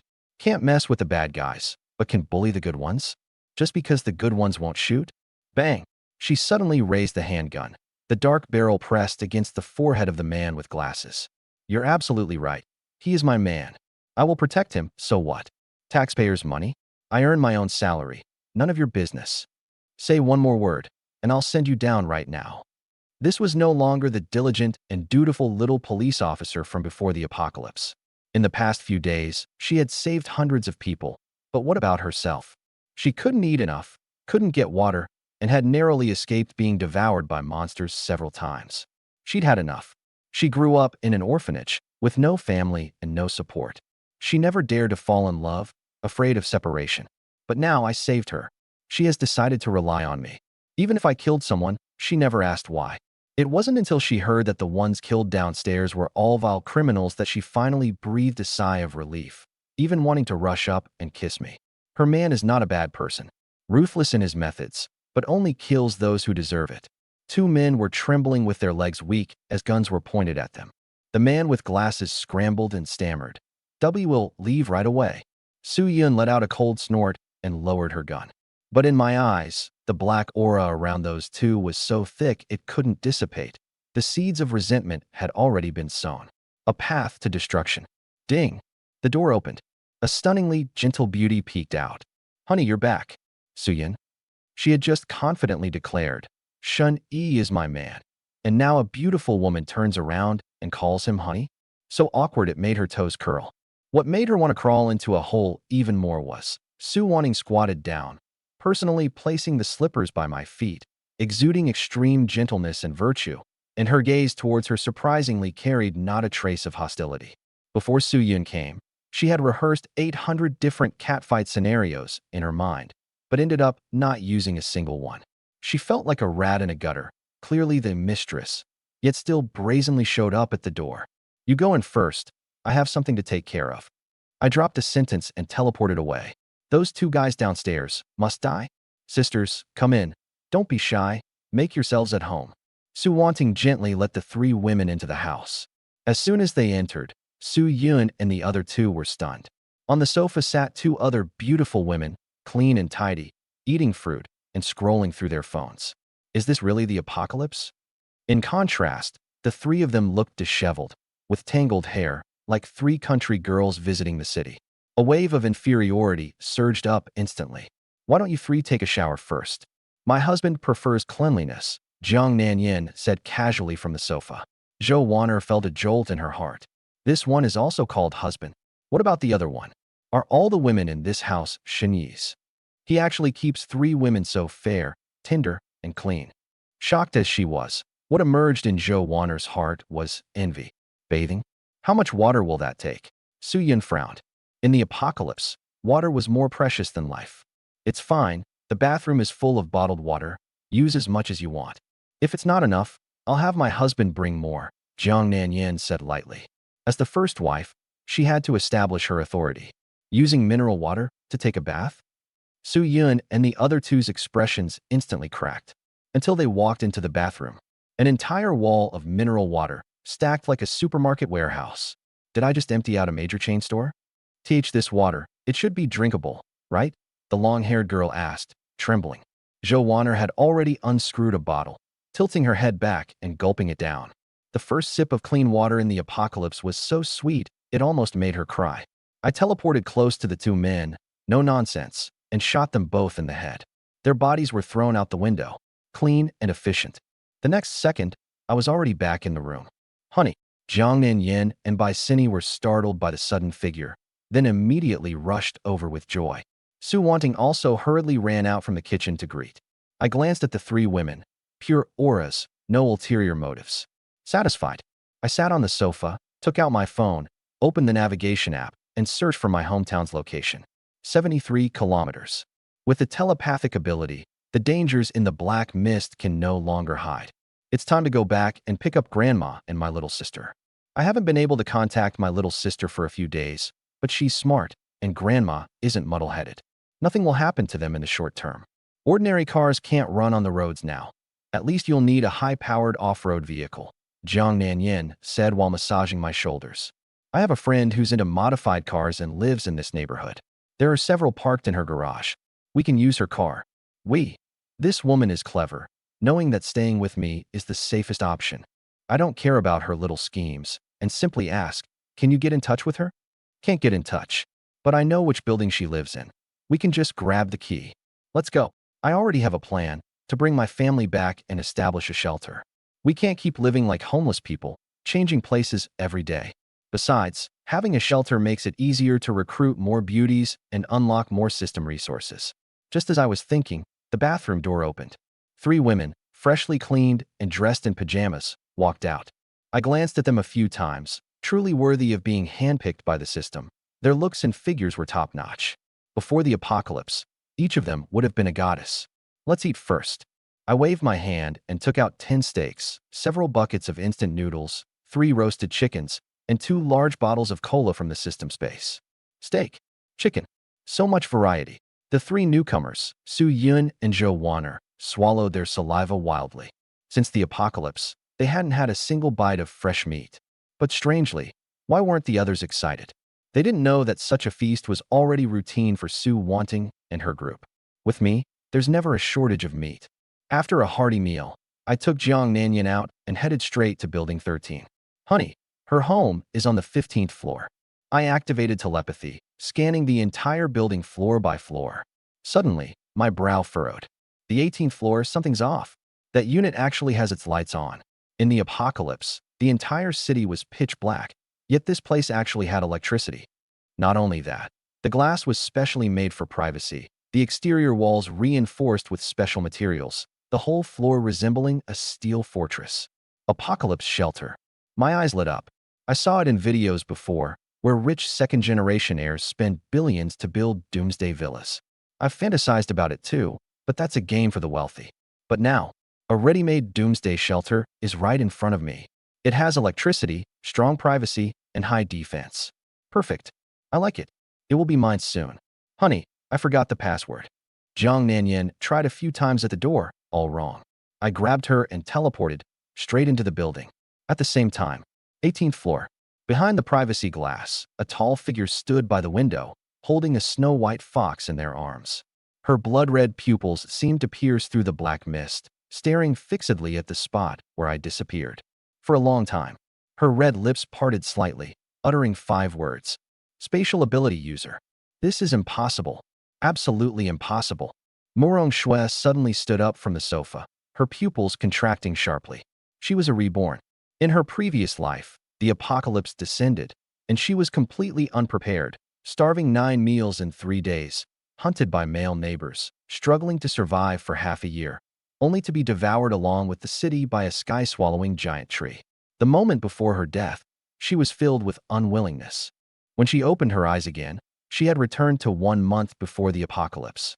In this life, she prepared like crazy, selling off the company, liquidating all her properties, and pouring money into transforming her large flat, solar panels, generators, an armory, a mountain of food, an entertainment room. Everything was there. Her parents called her crazy and cut ties with her. Her best friends laughed at her foolishness and distanced themselves from her. She sneered coldly. Those very best friends in her past life had betrayed her and nearly caused her death. So on the first day of the apocalypse, she lured those scumbags to her place and personally ended them one by one. Killing? She had long been used to it. She also knew the locations of all the opportunities. The spirit white fox in her arms, can save her life at critical moments. Supernatural fruit. She had already consumed the one from her previous life, reawakening her clairvoyance ability. She had also stockpiled a bunch of non-mutated plants, waiting for them to bear more fruit. The plan is perfect. Stay at home, eat, drink, have fun, level up abilities, and run away before the giant tree devours the city once strong enough. But now, at this point in time, how could a spatial ability user appear in our neighborhood? A trace of crimson flickered in her pupils. Her X-ray vision ability told her someone was spying on her. Is it because I was reborn that triggered the butterfly effect? She tightly held the white fox in her arms, her voice lowered to a whisper. Xiaobai, get ready for battle. If that guy dares to step through the door, make sure he never leaves. But she was not panicked. The spatial type might be tricky, but it's only the first day of the apocalypse. That guy has probably just awakened and doesn't even understand his own abilities yet. And her? A reborn individual with experience, weapons, traps, and abilities. Teleportation, this kind of spatial ability, leaves you panting like a dog after just 2 uses. How many lives does he have to waste against me? Morong Shue's lips slowly curved into a smile. The advantage is mine. 15th floor, Shun Yi's room. This woman's white fox in her arms hasn't mutated? Interesting. I sat cross-legged on the sofa, closed my eyes, and activated telepathy. The entire 18th floor penthouse appeared vividly in my mind. Stacks of rice, flour, and oil, cans, drinks, red wine. TSK, all of it is mine. Recreation room? Solar panels? Even the entrance is rigged with crossbow traps? A hardcore doomsday enthusiast, huh? This house is professionally modified. Greed flashed in my eyes. With this house and its supplies, it's enough for one person to live comfortably for a year in the apocalypse. And just as I locked onto my target the next second, ding, system triggered.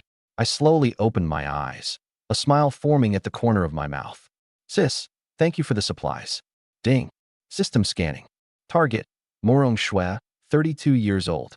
Appearance, 98 figure, 97 inner quality, 100 pure and flawless. Overall score, 98 points, supernatural level goddess. My eyes lit up. Cool. So cool. Went out once, not only picked up a top-tier shelter, but also got a goddess who can unlock system rewards for free. Must secure this. Honey, I found the car keys. Jiang Nanyan walked out of the bedroom. Let's go home. I withdrew my telepathy. Today, I'll go back and unlock Zhou Wanner's reward first. Tomorrow, after picking up my family, I'll come back to claim this Morong Shue.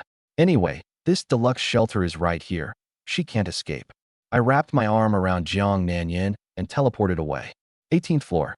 The feeling of being watched suddenly disappeared. Morong Shue let out a soft sigh of relief.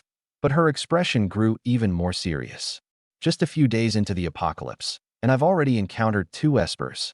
The butterfly effect is terrifying. She held the white fox in her arms and murmured to herself, I must pretend to be an ordinary person, or else if I change too much, the advantage of my past life's memories will be completely lost. She opened the notebook on the table. It was densely filled with notes, major events about to happen in the future, the most lethal mutated creatures in each region, and rows of names of powerful ability users who were renowned in her past life. And at the very top, the name heavily circled in red.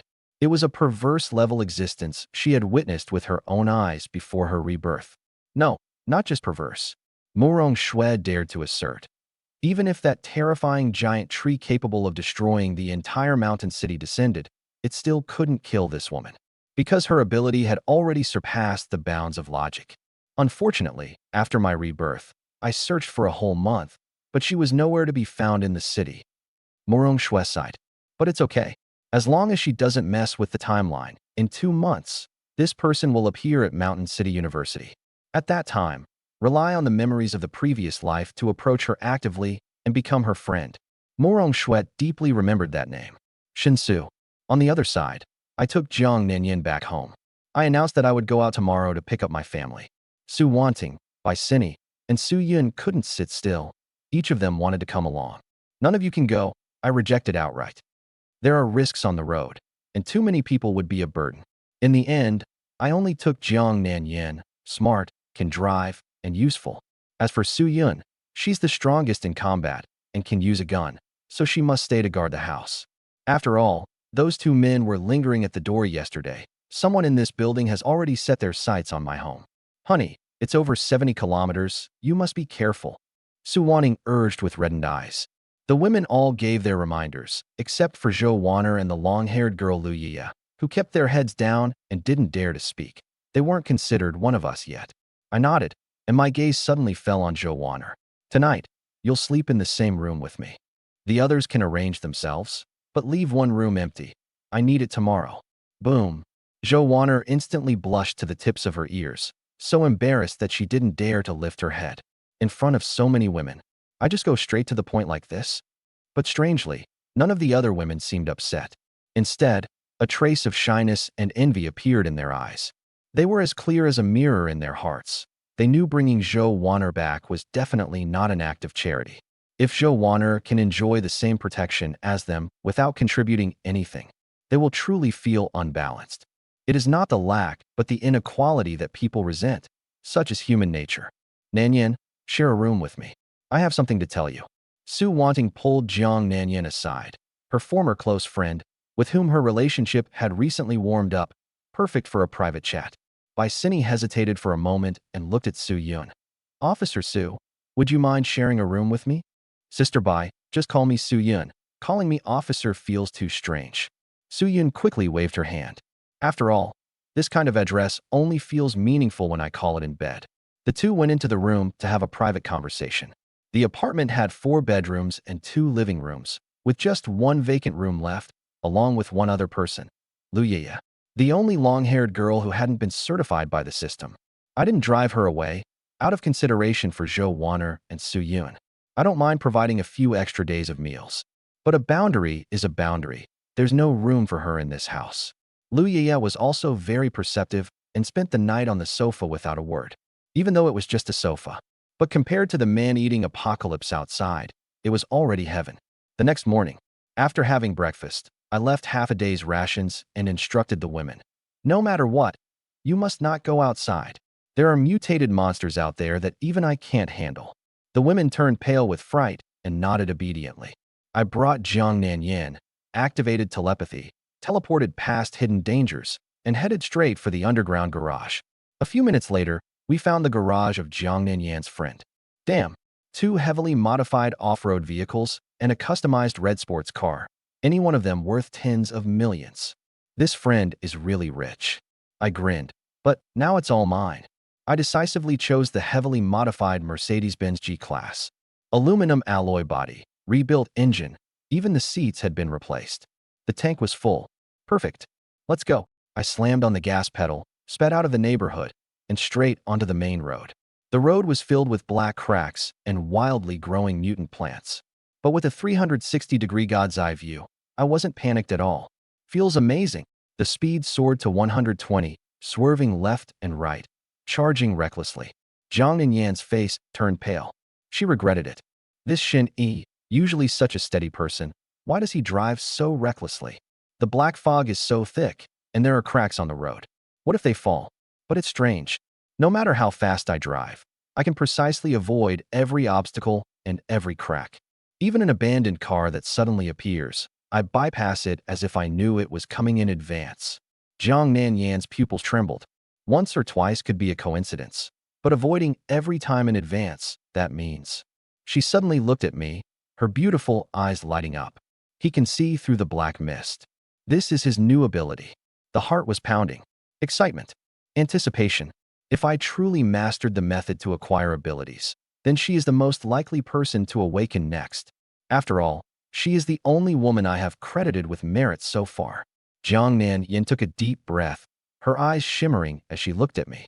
Out of the corner of my eye, I caught a glimpse and almost ran into a wall in excitement. A cold and aloof wealthy heiress throwing me a flirtatious glance. This is amazing. Fortunately, I have a God's eye view. I can drive with my eyes closed. Bringing Jiang Nanyan along was a freaking genius decision. I chuckled and floored the gas pedal. 3 hours later, the car slowly drove into a remote village entrance. There were quite a few small troubles along the way. Mutant beasts chased after the car, and some even blocked the road ahead. I didn't hold back at all, stepped on the gas, and sent them all flying. Stop the car? Dream on. Who knows what kind of mutant creatures might appear if you stop in the wild. Finally, I arrived. My hometown, Shun Yi village. But the scene before me made my heart tighten. The once lively village was now eerily silent. No smoke from cooking fires, no voices, only the chirping of insects. Wild grass had grown rampant at the edge of the village, some reaching 2 or 3 meters high. I slowly drove the car to my doorstep. A quick telepathic scan. The only threat nearby was a mutated big yellow dog lying in the neighbor's yard. Stay in the car. Unless it's me, don't come out no matter who calls you. Okay. Jiang Nanyan nodded vigorously. I teleported and disappeared, heading straight for the cellar in my backyard. If Grandma and my little sister are still alive, they must be hiding there. In the car, Jiang Nanyan quickly rolled down the window for ventilation, her cheeks slightly flushed. What I learned online really works. At this rate, I'll definitely be the first to gain superpowers. She quickly tidied up her clothes and adjusted her state. The next second, she would meet my family. This was her first time meeting the parents in her life. Nervousness, unease, and anticipation intertwined. She wondered if my grandmother and sister would like her. At the same time, I teleported into the cellar. Under the dim firelight, I saw my younger sister Shun Yi roasting potatoes and my grandmother, who was over 60. Grandma, am I hallucinating from the smoke? I saw my brother come back. Shun Yi rubbed her eyes, her voice trembling. Impossible. My brother isn't this handsome. But before she could finish speaking, tears were already welling up in her eyes. Grandma looked up and froze completely. That grandson had grown taller, his skin was fairer, his whole being transformed, like a completely different person. Shun Yi, is it really you? Grandma, it's me. As soon as I spoke, Shun Yi could no longer hold back. With a bang, she threw herself into my arms, tears streaming down like a flood. Big brother, you finally came back, damn it. She had already lost count of how many days it had been since the black mist descended. Her phone had long run out of battery, and there was no way to contact me. If it weren't for Grandma stopping her, she would have rushed out of the village to find me.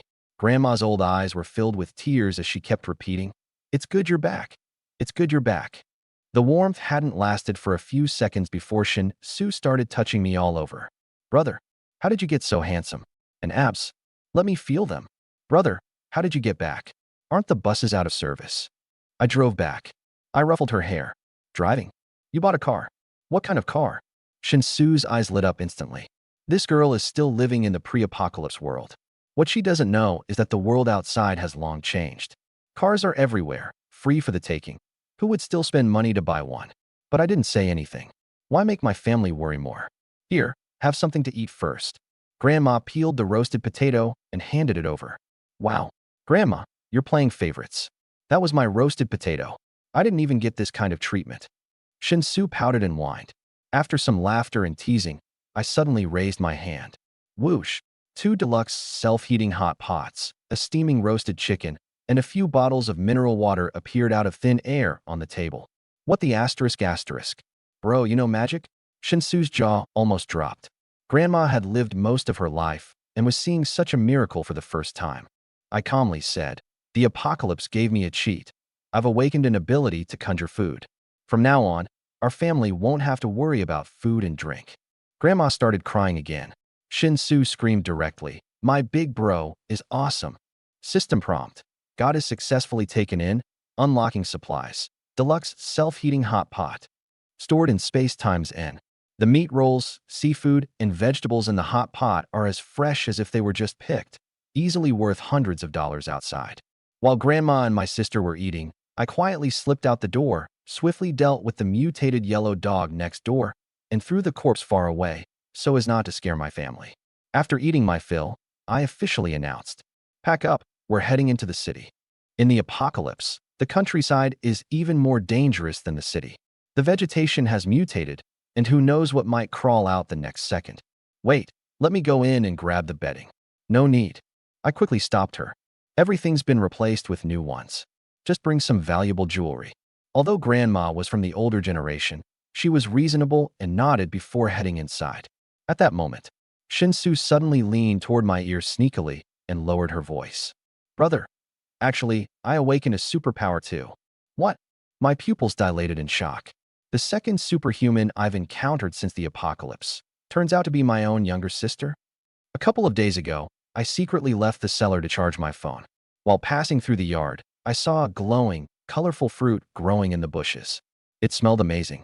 I couldn't resist and ate it. And then, I gained a superpower. Glowing colorful fruits? Emitting fragrance? I raised an eyebrow. This is completely different from the 3 ability fruits I've eaten before. Susu, my voice deepened.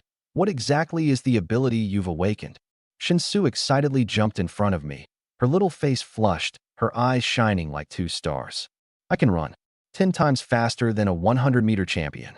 And I feel this isn't even my limit. If I go all out, I can run like the Flash. My pupils contracted sharply. The Flash. It's only been 3 days since the apocalypse began, and my little sister has already awakened a speed-based superpower. From now on, you can just relax, bro. I've got you covered. Shinsu proudly raised her little head. I rubbed her hair with a complicated expression. Yet another brand new ability. Indeed, different fruits correspond to different powers. But Shinsu's face suddenly fell. Whenever I run, I get so exhausted and unbearably thirsty that I don't dare go all out. I'm afraid. I'm afraid I'll just collapse and die. My heart trembled. Physical strength can't keep up with the superpower. It's like holding a nuclear weapon without a launch button. To break the deadlock, there are only 2 paths. Either find the legendary body evolution fruit, or swallow 7 or 8 of the same type of speed fruits to forcibly upgrade the superpower. Each one is as difficult as climbing to the heavens. Your ability must never be revealed to anyone, I said in a low voice. I know. I'm not stupid. Shinsu made a funny face. If bad people find out, I'll be caught and dissected for research. If you weren't my brother, I wouldn't have told you. Your brother will definitely help you solve the stamina problem. Really? Shinsu's eyes lit up instantly. Yes, let's take a gamble. Grandma came out carrying a small bag. The 3 headed toward the car.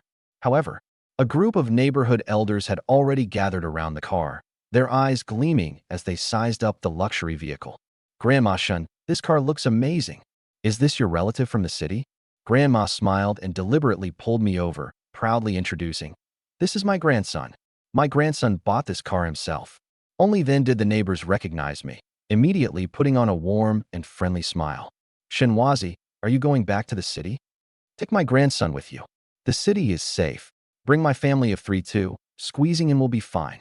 Your father cared so much for me when he was alive. You can't forget your roots. Chattering endlessly, all about taking. Shinsu's little face completely darkened. These people usually love taking advantage, and now that the apocalypse has come, they still want to use my brother's life to curry favor? Grandma's face also turned grim. I said coldly, there's no room in the car. I pushed through the crowd and let Grandma and my little sister get in the car. But a man holding a child squeezed over and refused to leave. There's still space in the back. I even held you when you were little. We're from the same village. We should help each other. Get lost. My gaze turned cold as I pushed him away and started the engine. The man froze for a second, then pointed at the car and started cursing. Ingrate. Heartless thing. Driving a lousy car and already acting cocky. In the face of the apocalypse, the ugliness of human nature is laid bare. My gaze turned cold, and my hand had already reached for the gun at my waist. At that moment, danger alert. My telepathy suddenly exploded. In the grass 200 meters away, a dense and overwhelming black killing intent was rapidly approaching. A mutated giant snake over 10 meters long. My pupils contracted sharply, and without hesitation, I shifted into reverse and floored the gas pedal. The car roared as it reversed and sped out. Behind, the cursing villagers were still hurling insults, completely unaware of the blood-red snake, eyes lurking in the grass. Hiss! The giant serpent struck. Its massive maw, larger than a human, swallowed the man who was cursing the loudest along with his child in one gulp, crunching and swallowing them whole. A giant serpent. It's a monster. Screams echoed throughout the entire village. Green poisonous mist spewed from the serpent's mouth, instantly engulfing all the villagers. The screams grew more and more harrowing, then weaker and weaker. In the rearview mirror, my face was expressionless. I didn't witness that massacre, but I can imagine it.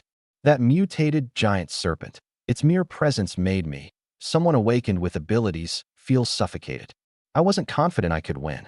The mountain village is 10 times more dangerous than the city.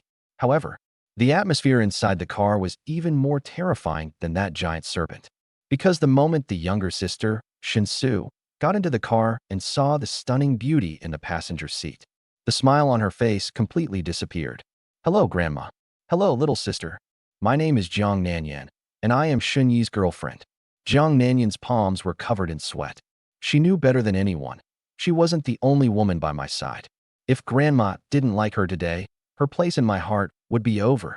Oh my, you're Xiao Yi's girlfriend? Such a beautiful young lady. Grandma was stunned for a second. Then her face lit up with a kind smile. Jiang Nanyan almost jumped up. It's done. Grandma has acknowledged me. I am officially the legitimate wife recognized by the Shun family. She turned her head to look at the delicate little girl who resembled a doll, holding her breath in amazement. Is this my sister? She will definitely grow up to be a stunning beauty. Hello, sister, what's your name? Humph. Shin-Su turned her head and looked out the window, completely ignoring her. The atmosphere in the car instantly froze. Jiang Nanyan was so embarrassed she wanted to dig her toes into the ground. I pressed the gas pedal with a blank expression, too lazy to help her out. In my heart, my sister is more important than any woman in this world. As for why my sister is unhappy? She's a brother complex, after all. After driving for over an hour, I stopped the car to take care of a biological need. Brother, wait for me. Shin-Su chased after the car. Just as he zipped up, a pitiful voice from his sister came from behind. Stupid brother, when did you get a girlfriend? Why didn't you tell me?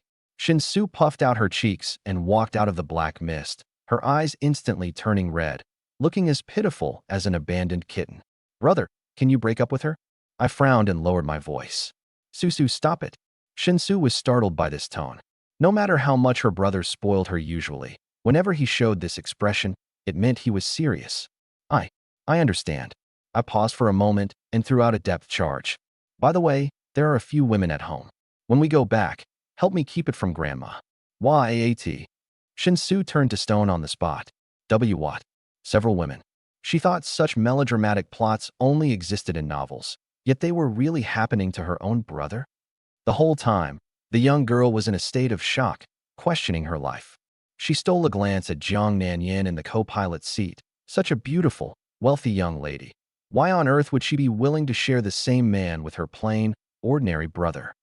Could it be because of that damned black fog outside? But the moment the car drove into the mountain city, Shin-Su's world completely collapsed. The once brightly lit metropolis with a population of 30 million. The streets were deserted.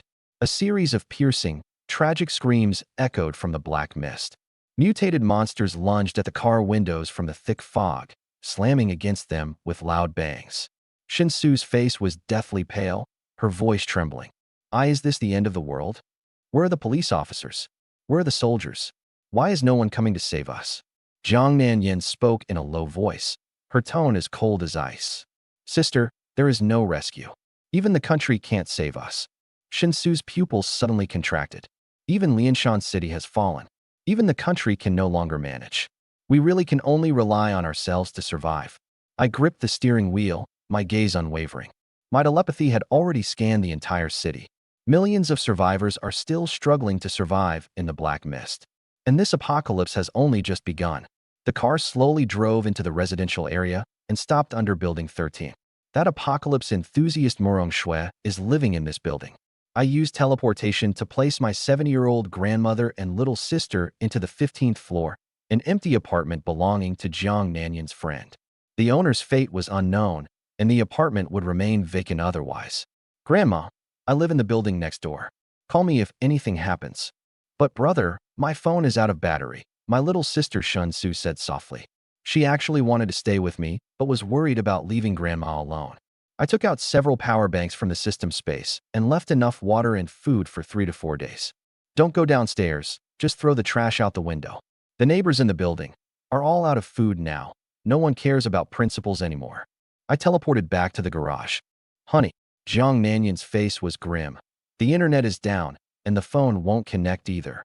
The last thread to contact my parents was severed. I was silent for a moment. Let's go home first. I had just sat down for a few minutes when it suddenly hit me. Chu Xiao Xiao from 1501. The knife wound on her leg. I promised to change her dressing in the morning. Using teleportation repeatedly, I started to gasp for breath.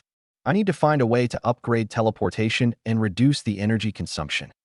I took out a handful of ability fruits and crunched through hundreds of them. Ding! Telepathy upgraded to LV7. Perception range, 1,000 meters around you. Ignores any obstacles to 1 kilometer. The moment I started, my perspective instantly elevated, as if suspended in the clouds, overlooking the entire neighborhood. Murong Shui from Building 13, the women from Building 6, the survivors cautiously moving through the black mist outside the neighborhood. Everything was in full view. As long as I focused, I could even see a single insect clearly.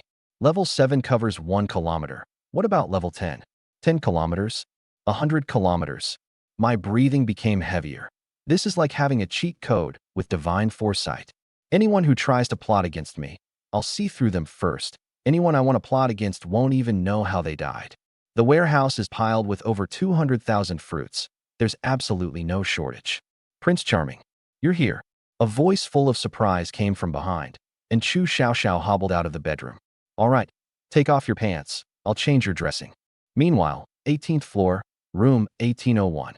Murong Shui held a crossbow, her eyes scanning the room in terror. Just now, at the very moment she was about to take a shower, that feeling of being watched came back again.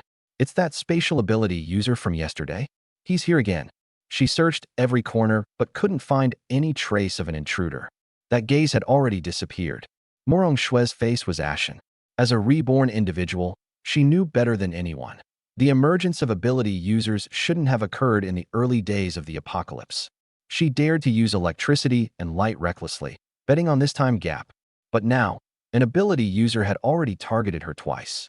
No, the traps must be doubled. My ability level must be immediately raised to level 2. Having been reborn with great difficulty, she would never die a second time. She went crazy, starting to set up one deadly trap after another in the room. With enough traps, even an ability user can die here. I would never have known that just one glance from me completely disrupted Murong Shui's entire life plan. This meticulous woman was even forced to advance her schedule for upgrading her abilities. But I couldn't care less. At this moment, I am squatting by Chu Xiaoxiao's bedside, personally changing her bandages. After some casual chatting, I learned that this girl, who lives in a $7 million luxury apartment, is actually a top-tier streamer in Bilibili's anime section. And she bought the apartment herself with a loan. The only good thing about the apocalypse is that we no longer have to pay off the mortgage. Chu Xiaoxiao smiled bitterly. I originally wanted to unlock her supplies immediately, but seeing the wound on her legs still oozing blood, I forcibly held back. We need to get medicine from the hospital. Even better, bring back a doctor. On the way home, I had already made up my mind. Tomorrow, raid the Mountain City University affiliated hospital. The place is fully stocked with medicines and even capable of performing surgeries. By the way, I'll use my level 7 telepathy, my god's perspective, within a 1 kilometer radius to search for ability fruits. The longer the apocalypse lasts, the more ability users there are, and the fiercer the competition for the fruits becomes. You can guard against a thief for 1,000 days, but you can't prevent theft for 1,000 days. That mutated black spider lurking near the neighborhood must be eliminated. Night. Power and internet were out, and everyone went to bed early. Tonight, my companion is Su Wanting. This once arrogant and haughty heiress has changed completely over the past few days, learning to cook from Bicini, voluntarily teaching the other women how to serve me, and obeying my every word. A battle ended. I handed her a colorful fruit. Eat it, and you'll gain superpowers. Good. Su Wanting swallowed it without even asking. This unquestioning trust makes me extremely satisfied. Through the system, I saw a pure, jade-like aura emanating from her, whiter than the mist of Jiangnan. This means her loyalty to me has now matched Su Yun's. The fruit has taken effect. Open your eyes and focus. The next second, Su Wanting exclaimed in surprise. She could actually view the entire room in 360 degrees, even see through walls. Amazing. She excitedly threw herself into my arms. What she didn't know was that it usually takes ordinary people several days to explore their abilities, but with the system, I could fully develop hers in just a few minutes. This was the truly terrifying part. Living room. Lu Yaya tossed and turned, unable to sleep. She had carefully put on the daring lingerie she had never dared to wear before, betting that tonight would be her turn. In the end, I didn't want her. Why? Do you despise me? Panic instantly overwhelmed her.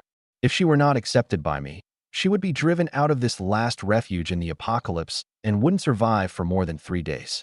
She curled up in the blanket, sleepless all night. The second day, 9 o'clock. I, who always wake up at 6, unprecedentedly lazed around until the sun was high in the sky. Time to upgrade my physical evolution level. I rubbed my waist and popped a supernatural fruit into my mouth, instantly feeling fully recharged. Munching on the fruit feels amazing, and it even upgrades my abilities, killing 2 birds with 1 stone. After breakfast, I went out, destination, the affiliated hospital. Meanwhile, at home, Su Wanning was showing off her newly acquired superpower.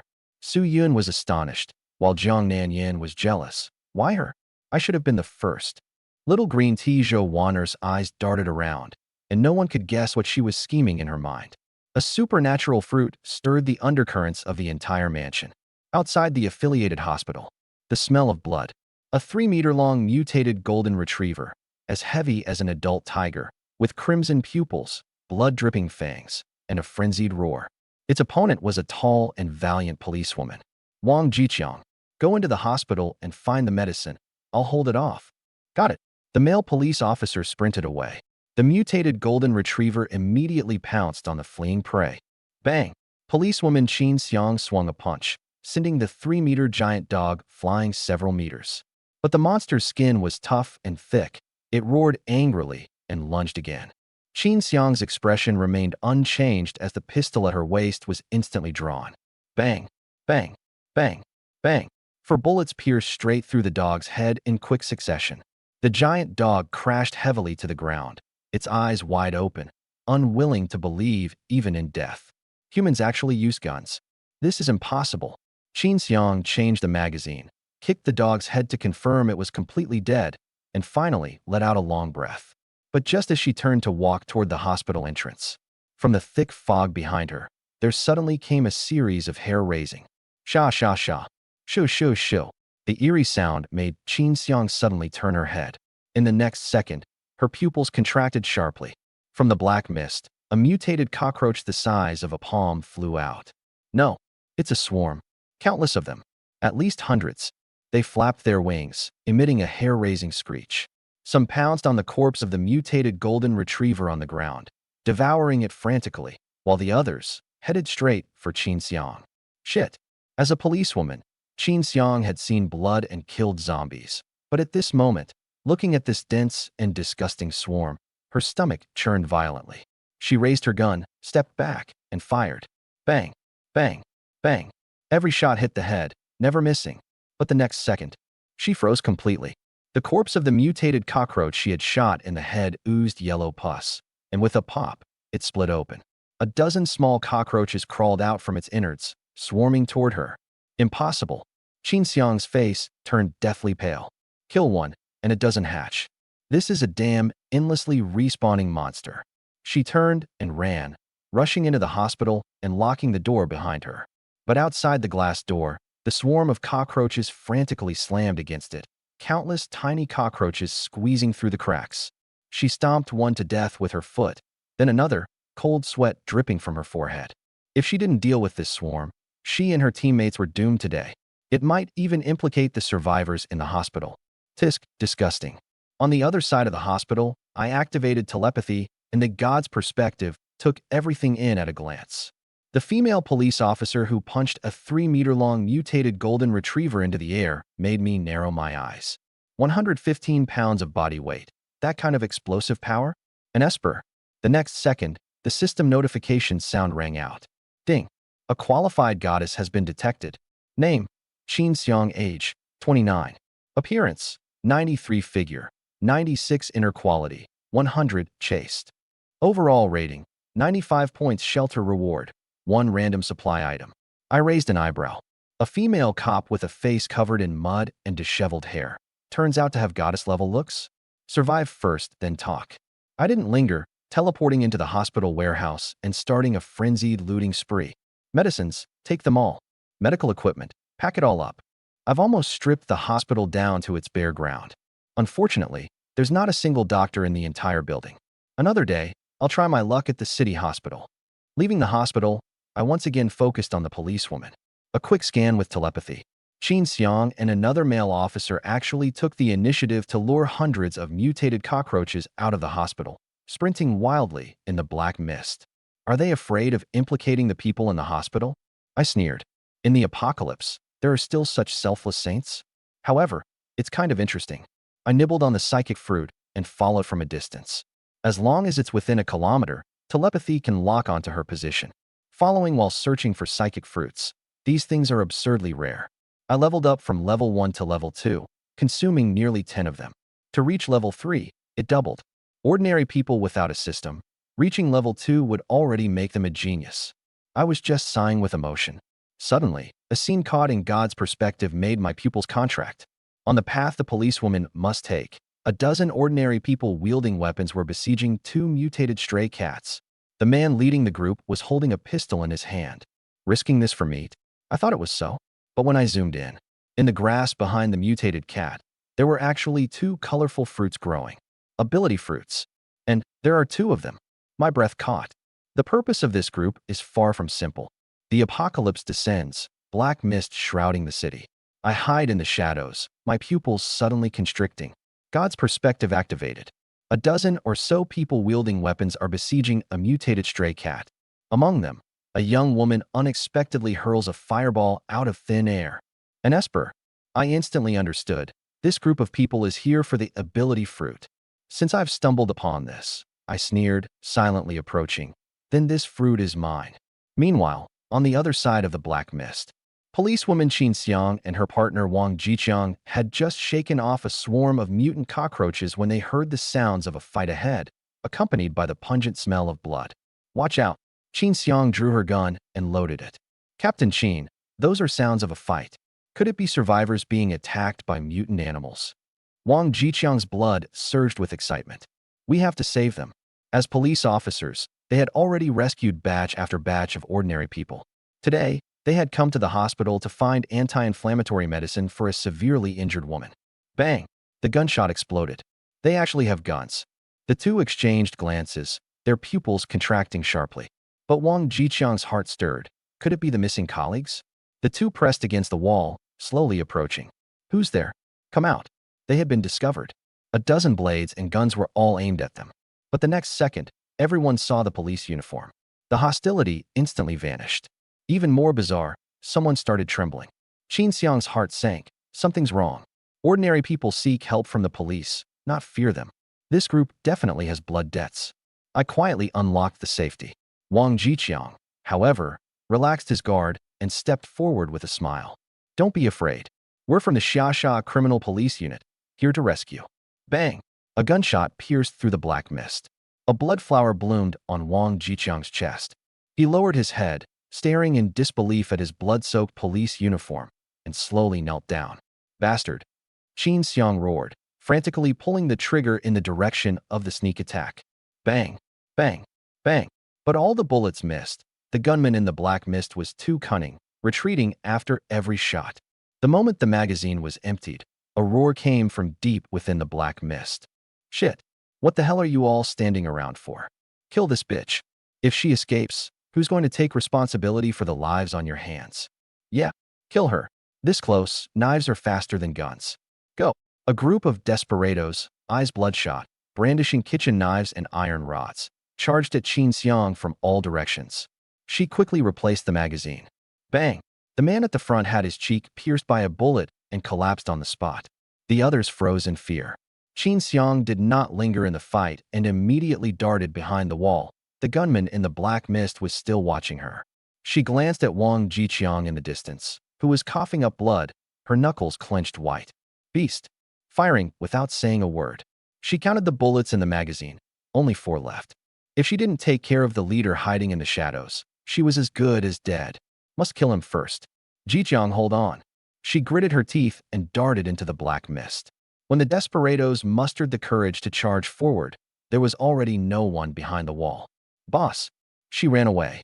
In the depths of the black mist, the middle-aged man, brotherly, exchanged a glance with the young female Esper. The woman's gaze was sinister. We must chase her.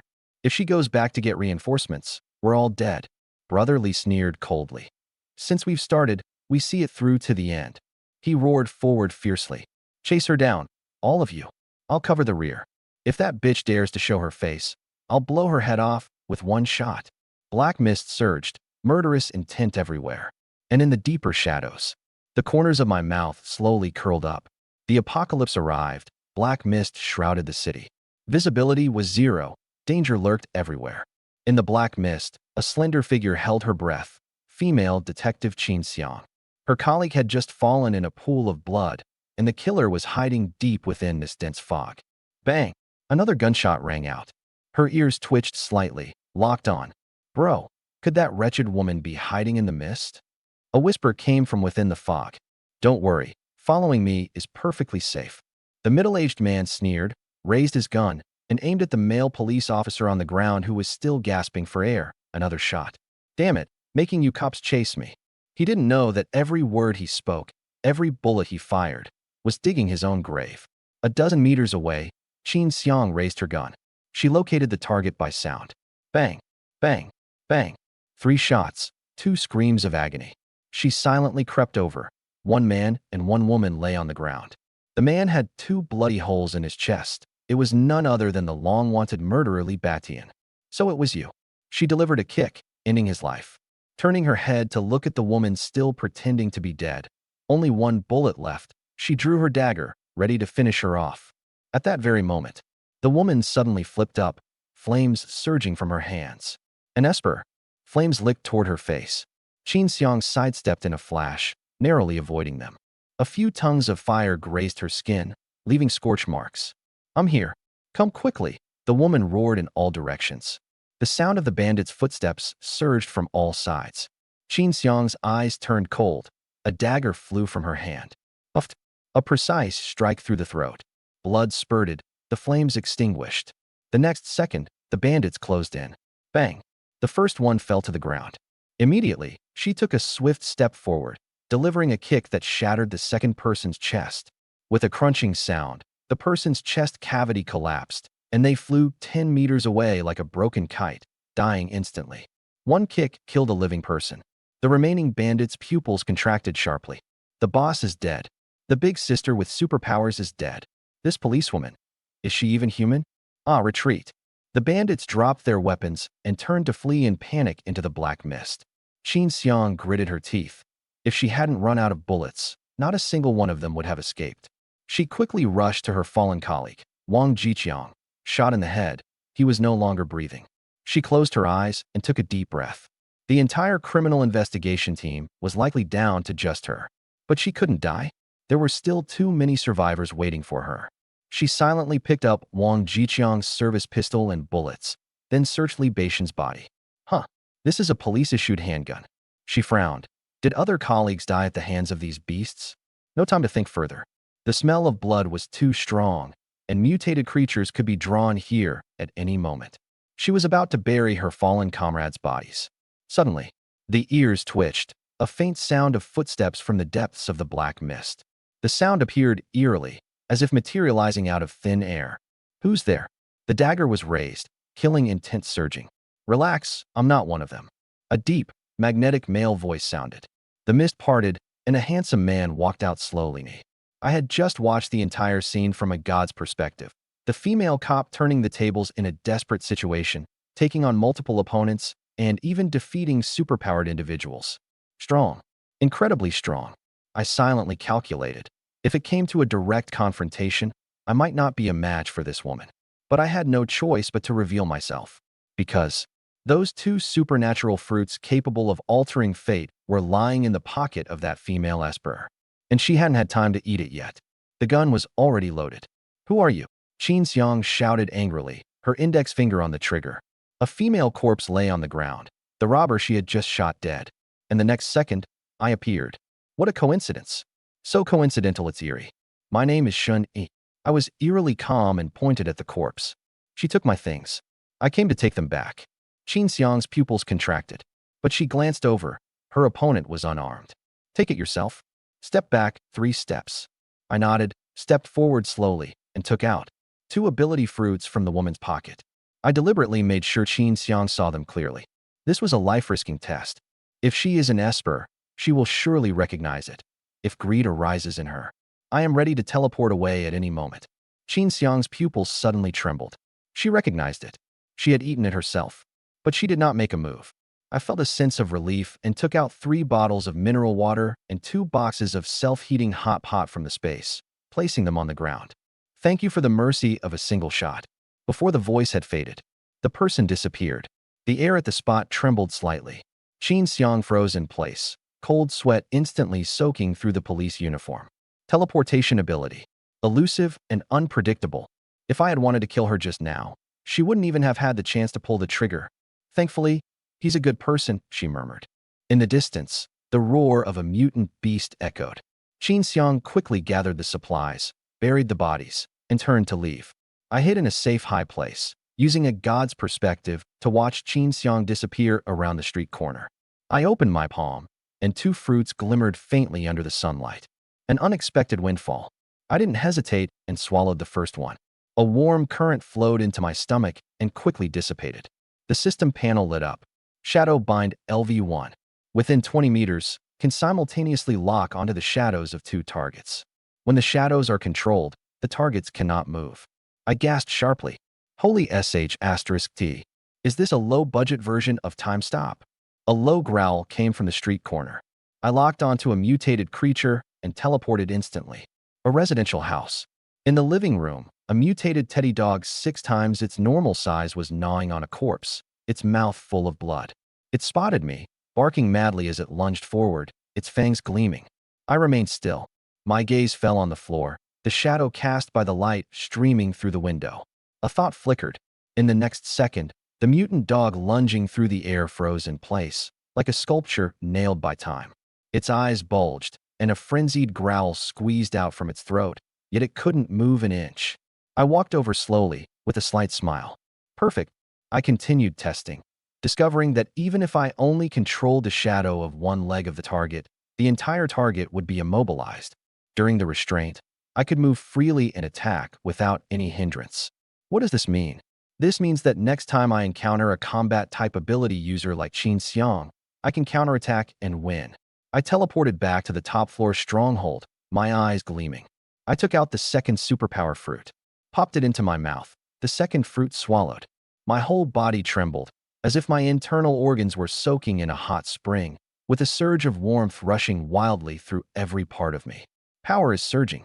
This feeling, it's exactly the same as when I first ate the physical evolution fruit. I quickly opened the panel. Host, Shun Yi. Combat power, 45. Acquired abilities, physical evolution LV1, teleportation LV1, telepathy LV7, shadow binding LV1. As expected, this second fruit is precisely the physical evolution fruit I have been dreaming of. Combat power instantly surged by 15 points. Stamina expanded by nearly 10%, and teleportation can now be used consecutively several times. Awesome.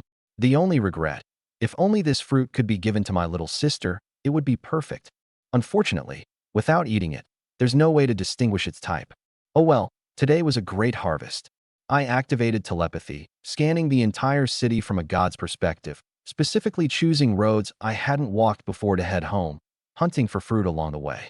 But after walking several kilometers, no fruit was in sight. I stumbled upon an astonishing scene. A fully armed elite squad. A dozen soldiers in dark military uniforms, equipped with rifles, submachine guns, grenades, pistols, an absurdly powerful arsenal. Even more bizarre, they were protecting several white-haired elders, a few young men, and women behind them. Reinforcements? Didn't they say there were no rescue troops? My pupils contracted. The mountain city is almost overrun. Someone who can make an elite squad risk their lives to protect them. Their identity must be extraordinary. At that moment, ding. A goddess meeting the system's standards has been detected. Name, Lin Jiwei. Age, 31. Appearance, 91. Body, 92. Inner quality, 100. Pure and frigid. Total score, 93. Evaluation. Taking her in can unlock a random resource. My breath caught. 31 years old, still pure. I locked my gaze on the intellectual woman in a white coat and glasses, the corners of my mouth slightly raised. Interesting. Note the direction. I quietly withdrew. Tomorrow, I must return. Meanwhile, the atmosphere inside the building was tense. Old Wang, my mission is to ensure your safe evacuation from the mountain city. Nothing else matters. Captain Zhao's face was flushed. No, I won't leave. The white-haired old man slammed the table and roared. The samples in the research institute were obtained at the cost of so many lives. Without those samples, what's the point of saving us? Professor Wong, you need to stay alive to continue your research. You don't understand. At this moment, another elderly man spoke in a trembling voice. Captain Zhao, that's the genetic sample of Mutant 001. Once it fully matures, the entire mountain city with its millions of people will perish. Tens of millions of lives. Captain Zhao suddenly clenched his fist. A dozen top experts versus the fate of tens of millions. In the apocalypse, how do you choose? Just as he hesitated, a cold, emotionless female voice rang out. We must return to the research institute. I'm going too. Everyone turned their heads in unison. White lab coat, gold-rimmed glasses, intellectual like an iceberg. Lin Jiwei. But your safety. I said I must go back. For words, resolute and decisive. Dr. Lin's safety is above all else. Captain Zhao gritted his teeth. The strict orders from above still echoed in his ears. Even if it means deploying fighter jets, Lin Jiwei must be brought back alive. But the scene before him left him completely stunned. Professor Wong and Professor Zhou, two globally renowned, Titan-level scholars, were now bowing their heads like school children being reprimanded. Even the notoriously hot-tempered Professor Wong silently nodded. At the center of their respectful gaze was the seemingly young and unremarkable Dr. Lin. Captain Zhao felt a chill down his spine. Who exactly is this woman? Under pressure, he had no choice but to compromise, splitting into two groups. He personally led the team to storm the research institute for the genetic samples, while the remaining forces stayed behind to protect the professors. As for Lin Jiwei, she insisted on going along. Captain Zhao tried to persuade her 3 times, but each time, before he could finish speaking, the old professors would angrily interject on her behalf. He gave in. Same moment, in a certain residential area. My pupils contracted sharply. The mutated black spider on the 6th floor, it's grown even bigger. One day, one change, this speed. I clench my fist. If it keeps growing, it'll be my turn to be eaten by it. I teleported to Building 13, dropped off water and food for Grandma and my little sister, then turned around and went back to 1501 on the 6th floor to change Chu Xiaoxiao's dressing. Casually asking the neighbors, they knew nothing about Chu Xiaoxiao, just moved in recently and stays home all day live streaming. I nodded and teleported back home. Honey, you're back. A group of beautiful women swarmed into the living room, their enthusiasm even greater than usual. The reason was simple. Su Wanning had just acquired a superpower. As soon as the supernatural fruit was revealed, the entire harem was in an uproar. The corners of my mouth lifted slightly. Positive competition, couldn't ask for more. I lazily laid down on the bed, planning for tomorrow, targeting that group of mysterious soldiers. A pistol can't penetrate the black spider? Then I'll grab their grenades and submachine guns. Knock, knock, knock. Honey, are you asleep? Jiang Nanyan. Come in. She closed the door behind her, her eyes flickering. Honey, I have a friend, a woman. She's beautiful and has a great figure. Could you take her in? I understood instantly. This isn't some saintly act. This is her bringing me a woman.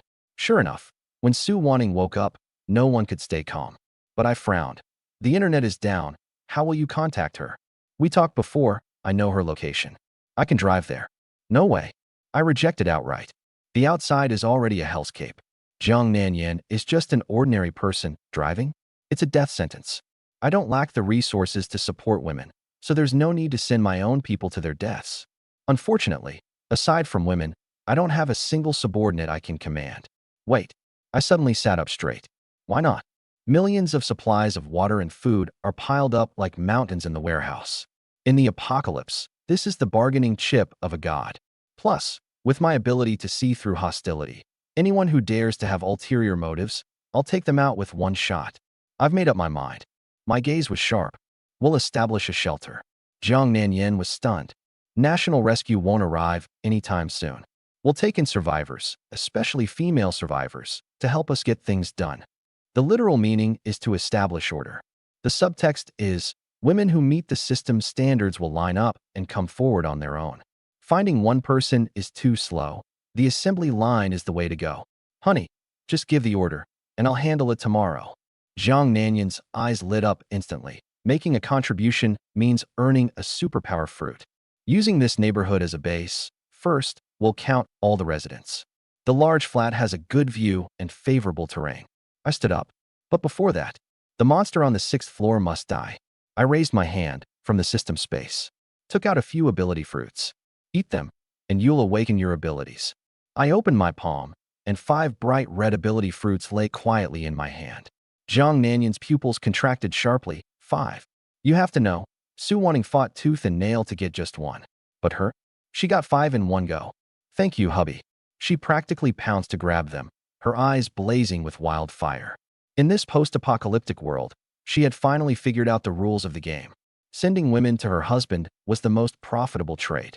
The fruit entered her mouth, and a cool electric current instantly coursed through her entire body, so pleasurable that she almost cried out. Abilities can be upgraded, I said calmly. Eat 5 more, and the level doubles. Level 2 crushes level 1. Zhang Nanyan's breath hitched. Ambition was completely ignited at this moment. As long as my level is higher than Su Wanting's, higher than all other women, then I am the queen of this harem. And the higher my level, the more he can't do without me. She suddenly looked up and threw herself into my arms for a deep kiss. Tonight is destined to be anything but calm. And I sneered inwardly. Telepathy is not a combat skill. Even if they reach level 10, they won't pose a threat to me. Instead, they can help me identify traitors. Using leveling up as a carrot to make the women compete. I just need to sit back and reap the rewards. In another room, Luya bit down hard on the corner of the blanket. Another night of being neglected. She considered herself to have countless admirers from middle school to university, definitely not ugly. Yet in this household, she didn't even qualify to be touched. What she didn't know was, sleeping with her wouldn't unlock any resources. I kept her around merely as a maid to do chores. The next day, I want to build a shelter. In one sentence, the whole place erupted. The eyes of all the women instantly lit up. Not because of the shelter, but because Zhang Nanyan had taken 5 ability fruits at once. And the abilities could even be upgraded. Roll. You must roll. Whoever rolls the hardest will be the first in the harem. Decide how many people to recruit and how to arrange food and lodging among yourselves. Then present the plan to me. I wave my hand, too lazy to bother. Leave professional matters to the professionals. Zhang Nanyan's family runs a company, which comes in handy. I just need to hold the final veto power and act as a hands-off boss. Before leaving, I tossed down 5 guns. Su Yin, the weapon distribution is up to you. Don't worry, hubby, I'll guard the house. Su Yin nodded solemnly. Although the matter of the harem still pricked her heart, her loyalty had never wavered in the slightest. I rewarded her with a superpower fruit. After all, the superpower fruit was a resource unlocked from her. As for fairness, I never care. If anyone holds a grudge over this, then to hell with them. First stop after leaving home, room 1501. The 2-dimensional streamer Chu Xiao Xiao has been recovering for a few days, and her wounds have mostly healed. I pushed the door open and entered, my gaze slightly darkened. After investing for so long, it's time to reap the rewards. Don't go to bed too early tonight. I will come to find you. Remember, clean yourself up. After saying this, I changed Chu Xiao Xiao's dressing, left dozens of bottles of mineral water and a pile of food, and teleported away. Chu Xiao Xiao's face on the sofa instantly turned red. She obviously understood. Anticipation, nervousness, fear. What if the prince on the white horse abandoned her after succeeding? But she had no reason to refuse, nor the strength to refuse. Forget it. Let's clean myself up first. And I am currently targeting an elite squad of soldiers I encountered yesterday. What I want are grenades and submachine guns. In the apocalypse, without heavy firepower, you are nothing but a lamb to the slaughter. Directly rob them? A dozen people. If they turn out to be seasoned veterans, I might end up in trouble myself. Then trade food and water. But what if they turn around and accuse me of stealing their supplies? I squinted my eyes. Tricky. Suddenly, 7 or 8 soldiers escorted 2 men and 1 woman in white coats out of the base. Split up and take action. The opportunity has arrived. Even better, the sophisticated mature woman who once triggered the system prompt is in this group. Take them all down in one go, people and guns. I silently followed. Ding! Telepathy upgraded to LV8. Can perceive all hostility and goodwill within a 3,000-meter radius and see through any obstacles. Finally, the field of vision instantly doubled, fully covering 3 kilometers. To level up this time, I consumed at least 200 to 300 ability fruits, an amount an ordinary ability user couldn't gather in a lifetime. I once doubted, can other people's abilities really be upgraded? But the next second, my expression darkened. Damn, they're heading toward the city center. Su Yun once said, there's a terrifying, intelligent mutant giant tree in the city center. Encountering it means certain death. Follow them a bit longer. Retreat immediately if something feels off. After tracking them for 7 or 8 kilometers, I was completely certain these soldiers are far from ordinary.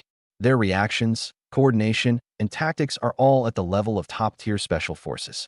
Fortunately, I didn't impulsively launch an attack. Otherwise, I'd already be a corpse. Finally, the team stopped in front of a virus research institute. So those people in white coats aren't doctors, they're virus researchers. No wonder they need heavy military escort. I scanned the research institute with X-ray vision. Corpses were strewn all over the ground, surrounded by mutated plants and animals. But what truly made my scalp tingle was, in a secret chamber deep underground in the research institute, there lay a giant mutated dog, 5 or 6 meters tall, completely green, with fur covered like leaves. From a distance, it looks as if draped in an entire forest. Its eyes are an eerie emerald green. Its size is absurdly large, and even its fur has mutated. This is no ordinary mutation. In the instant I stared at it, the giant hound suddenly opened its eyes. Its green pupils lit up abruptly, scanning the surroundings fiercely and letting out a low, menacing growl. My pupils contracted, and cold sweat broke out. Impossible. It can actually sense me watching it from kilometers away. This monster has already defied all logic. At this moment, the soldiers had already stormed into the research facility, shooting down mutated creatures along the way, heading straight for the elevator and racing underground. Their target was precisely that awakened greenhound. The entire city has lost power. But the Virus Research Institute has an independent power supply. The lights are still on, and the elevators are still running, like an isolated island trapped in the apocalypse. In the elevator, Lin Jiwei, who had been silent all along, suddenly spoke coldly. Put away all the guns. 7 fully armed soldiers frowned in unison. What? This place is full of mutant monsters, and they're supposed to go in unarmed? This is a death sentence. Captain Zhao immediately refused. Dr. Lin, my soldiers will never misfire, but the guns must stay in their hands. Lin Jiwei adjusted his glasses, his tone devoid of any fluctuation. I'm not afraid of you damaging the samples. I'm afraid you won't survive tonight. The soldiers almost burst into laughter. Worried about them? What a joke. Fully armed special forces needing a female doctor to worry about them? Ding. The elevator doors opened. Laughter instantly froze. Under the snow-white corridor lights, the walls were stained with large patches of dark red blood, and the floor bore long drag marks of blood. But there was no corpse, no monsters, only blood. The soldiers' pupils contracted sharply. This kind of scene signified the highest level of danger. Lin Jiwei, however, did not hesitate and walked straight toward the laboratory at the end of the corridor, as if everything was under control. She walked to the password door and turned back one last time. Put the guns away. Don't show hostility. Otherwise, I can't protect you. No one listened. 2 researchers in white lab coats became anxious. Captain Zhao, listen to Dr. Lin. That thing inside can't be harmed by ordinary weapons. It'll only enrage it. Dr. Lin doesn't talk much, but she's doing this for your own good. Captain Zhao remained silent for 2 seconds before giving a compromise order. Lower your muzzles, and don't open fire unless absolutely necessary. Lin Jiwei said no more, entered the password, scanned her face, and her iris. Click. The heavy iron door slowly opened, and a nauseating stench rushed out. Woof! A deep, deafening bark erupted from the darkness. The soldiers' muscles reacted instinctively, raising their guns in unison. But Lin Jiwei, her expression changed for the first time. Something's wrong. Why did it wake up? The door hasn't been opened at all. No one has come in. She suddenly slammed the door close button and turned back, shouting hoarsely. Go. Evacuate everyone. Now. This was the first time she lost her composure. Dr. Lin, what's wrong? The test subject is out of control. Only I can suppress it. Evacuate immediately. Captain Zhao, however, stood in front of her, raising his gun to protect the 3 researchers. Dr. Lin, retreat first. Everyone else, prepare for battle. Inside the laboratory, the heavy breathing grew closer and closer. The ground began to shake. Something is walking toward the door. Bang! A heavy blow, 30 centimeters thick alloy iron door, directly dented and deformed. All the soldiers' pupils dilated in shock. What kind of monstrous power is this? Bang! Bang! The iron door was repeatedly dented, emitting a groaning, twisting sound of metal. The soldiers' hands began to tremble. Not afraid of death. It's this sense of oppression that has already exceeded the limits of what they understand as biological. Bang! The iron door exploded, shards flying everywhere. A huge, wet, green monster slowly stepped out of the darkness. Open fire! Captain Zhao roared furiously and pulled the trigger. I opened my mouth behind them, wanting to shout stop, but it was too late. Countless bullets surged like a violent storm toward that green monster. And the next moment, they would understand why I told them to put away their guns. Bang! Bang! Bang! Bullets poured out like a torrential rain, fiercely piercing into the body of that giant green monster. Blood splattered. It bleeds. We can kill it. Hope instantly ignited in the soldier's eyes as a web of crossfire was woven, step by step forcing the monster to retreat. But in the next second, everyone froze. That monster charged forward through the hail of bullets. Bang! With a single swipe, the two soldiers in the front row were sent flying, their blood staining the entire wall red. Its eyes glowed with a blood-red, frenzied light. Bullets couldn't stop it. They only made it faster, wilder, and more bloodthirsty. Everyone retreat. Captain Zhao roared, his eyes wide with fury, as he yanked a grenade from his belt and pulled the pin. Boom! The entire building shook violently, dust filled the air, and the lights shattered. Outside the research institute, watching from afar, I gasped. This grenade's power. It's even more intense than in the movies. But the next second, my pupils contracted sharply. Within the dust, that pitch-black, intense killing intent was still there. You've got to be kidding me? A barrage of gunfire plus grenade explosions, and it's still alive. My scalp tingled. If such monsters are everywhere in the world, no wonder the country can't save people in a short time. On the ground floor, Captain Zhao's fists clenched so tightly they made a creaking sound. For brothers, gone. The surviving soldiers' eyes were filled with a mix of anger, grief, and a hint of reproach as they all turned to the woman who insisted on returning to the research institute. Lin Jiwei.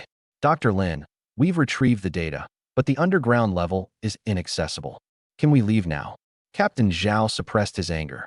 Lin Jiwei didn't even lift her head, her pen moving swiftly across the notebook. Go back. Captain Zhao almost exploded on the spot. What do you mean go back? 4 of our brothers died protecting you, and now you're telling me you're not leaving? Lin Jiwei finally raised her head, her gaze calm and devoid of any ripple. My research has made a major breakthrough. The husky has come back to life, and it retains immense vitality. This is proof of positive evolution. The husky. A nearby researcher was so excited they were almost trembling. Captain Zhao, the giant monster you just saw, it was a husky, Dr. Lin's pet dog. After the apocalypse, it mutated, and Dr. Lin injected it with a special gene extracted from sample 001. As a result, it underwent a second evolution, evolving into what you just saw. Captain Zhao's pupils contracted sharply. That monster is a dog, and it was created by this woman herself. The researcher's voice grew increasingly fervent. If Dr. Lin's research direction is correct, all of humanity will usher in an entirely new era. Captain Zhao's pupils suddenly contracted. All of humanity, a new era? But the next second, the researcher's expression suddenly changed. No, the sedative dosage is 5 times the usual amount. It shouldn't have woken up. Why did it wake up early? The laboratory door is locked. Who can get in? Unless someone has awakened it. Captain Zhao gritted his teeth sharply, glancing at the female doctor who was still focused on her notebook, devoid of any emotion, and then looked at the clock on the wall. The helicopter picking us up will arrive in no more than 5 hours. If you miss this one, you might never leave this mountain city in your lifetime. Lin Jiwei spoke coldly. Science is never smooth sailing. If my research holds enough value, all deaths are worth it. I won't leave. Don't waste your time trying to persuade me. Captain Zhao stared at her intently, and after a few seconds, gritted his teeth and gave the order. Everyone stays, set up the defense line. Even if we die in battle, protect to the end. But deep in his heart, a question he couldn't ignore grew louder and louder. What does a new era for all humanity really mean? I don't know the details. Only Professor Wang, Professor Zhou, and Dr. Lin know. The male researcher lowered his voice, but his eyes burned with intensity. But I can tell you one thing. Dr. Lin's research can rewrite human genes. Once successful, ordinary people will possess the strength, speed, and vitality of mutated creatures. The entire place fell silent. Captain Zhao's pupils contracted sharply, and the soldiers' breathing halted instantly. Transform humanity? Possess the terrifying power of mutant beasts? If this is true, humanity will enter a brand new era. Every soldier's gaze changed when they looked at the woman with glasses. Is this a doctor? This is someone who creates gods. Imagine this, having the speed of mutant beasts combined with modern weapons. Mutant creatures are nothing. If I could have the vitality of that underground monster again, bullets wouldn't be able to kill me. That would make me Superman. Bang! Without any warning, a deafening roar came from underground, enough to shake the foundation.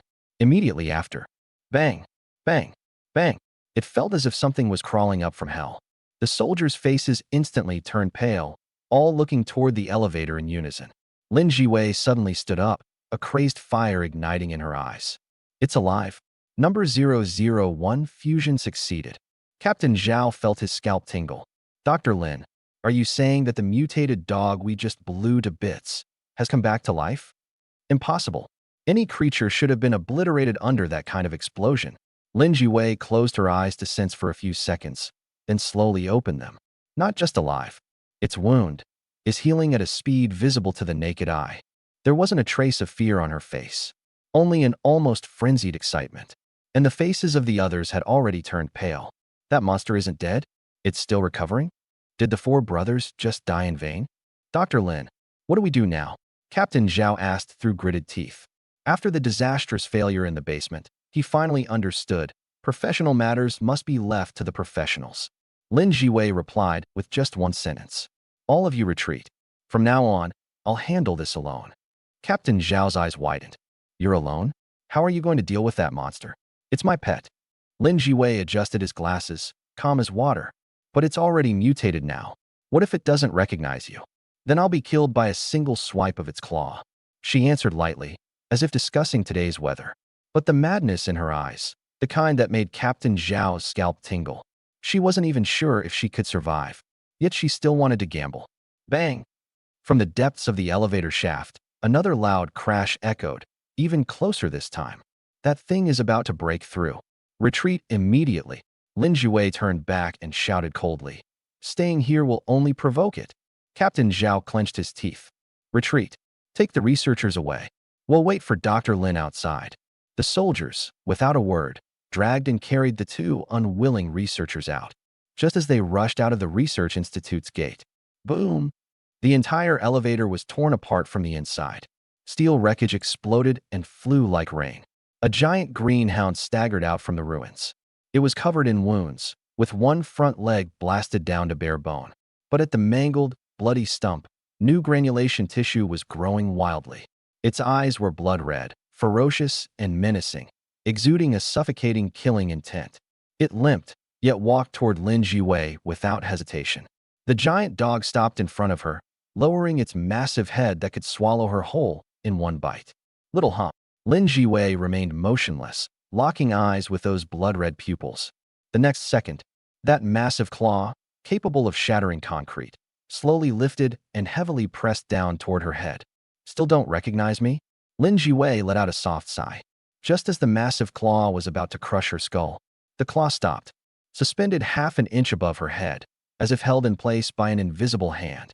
1,000 miles away, I saw this scene through telepathy, my pupils narrowing. Supernatural ability? This woman has quite a few secrets. But the next second, the mutated giant dog was completely enraged by this suppression, opening its bloodthirsty maw and biting directly toward Lin Jiwei's head. Lin Jiwei's face changed drastically. She finally understood. This husky had completely lost control. In a flash of lightning, countless thoughts exploded. Press the detonator, it can kill it. No way. It's the only successful test subject. It must not die. Her choice took only 0.1 seconds. She would rather die herself than lose the experimental results. Not for the country, not for humanity, and not for any grand cause. She simply couldn't bear to see her research destroyed. Genius and madness are separated by a fine line. At this moment, Lin Jiwei had completely lost her mind. She closed her eyes, quietly awaiting death. Even if given another chance, she would still make the same choice.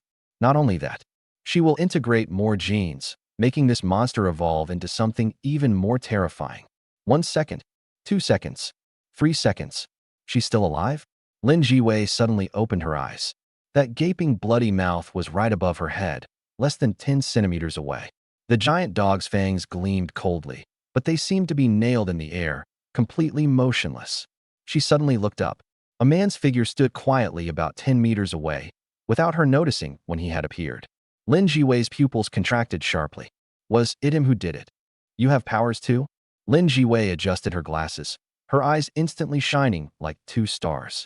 Nearly being bitten to death by a mutated giant dog, she was not afraid at all. Instead, she stared at me with excitement, as if looking at a rare treasure. I raised an eyebrow. This woman is no ordinary person. What is your ability? Can you immobilize mutated creatures? What about vehicles? Airplanes? Can you immobilize those too? She fired off a series of questions, stepping closer. I was taken aback. I really hadn't tried. But deep down, I knew. So long as there was a shadow, theoretically, I could pin even an airplane in the sky. Shadow binding is even more overpowered than I thought. But the next second, I snapped back to reality. I was here to save people, not to give a science lesson.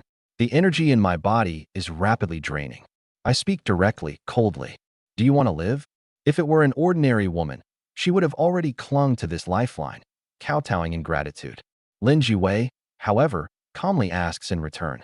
The price. Smart. I curled my lips. Your body. That's it. She frowned, as if the price was too low. And your loyalty. Betray me, die. Deal. Lin Jiwei almost didn't hesitate. But I have 2 conditions. I was stunned. This woman isn't normal. First, that kind of thing, once a month. I'm not interested, and I don't want to waste time. Agreed. I almost burst out laughing. I have plenty of women. I don't need this cold one. Second, I want to study your genes and continue my experiments. You cannot stop me, and if necessary, you must assist me.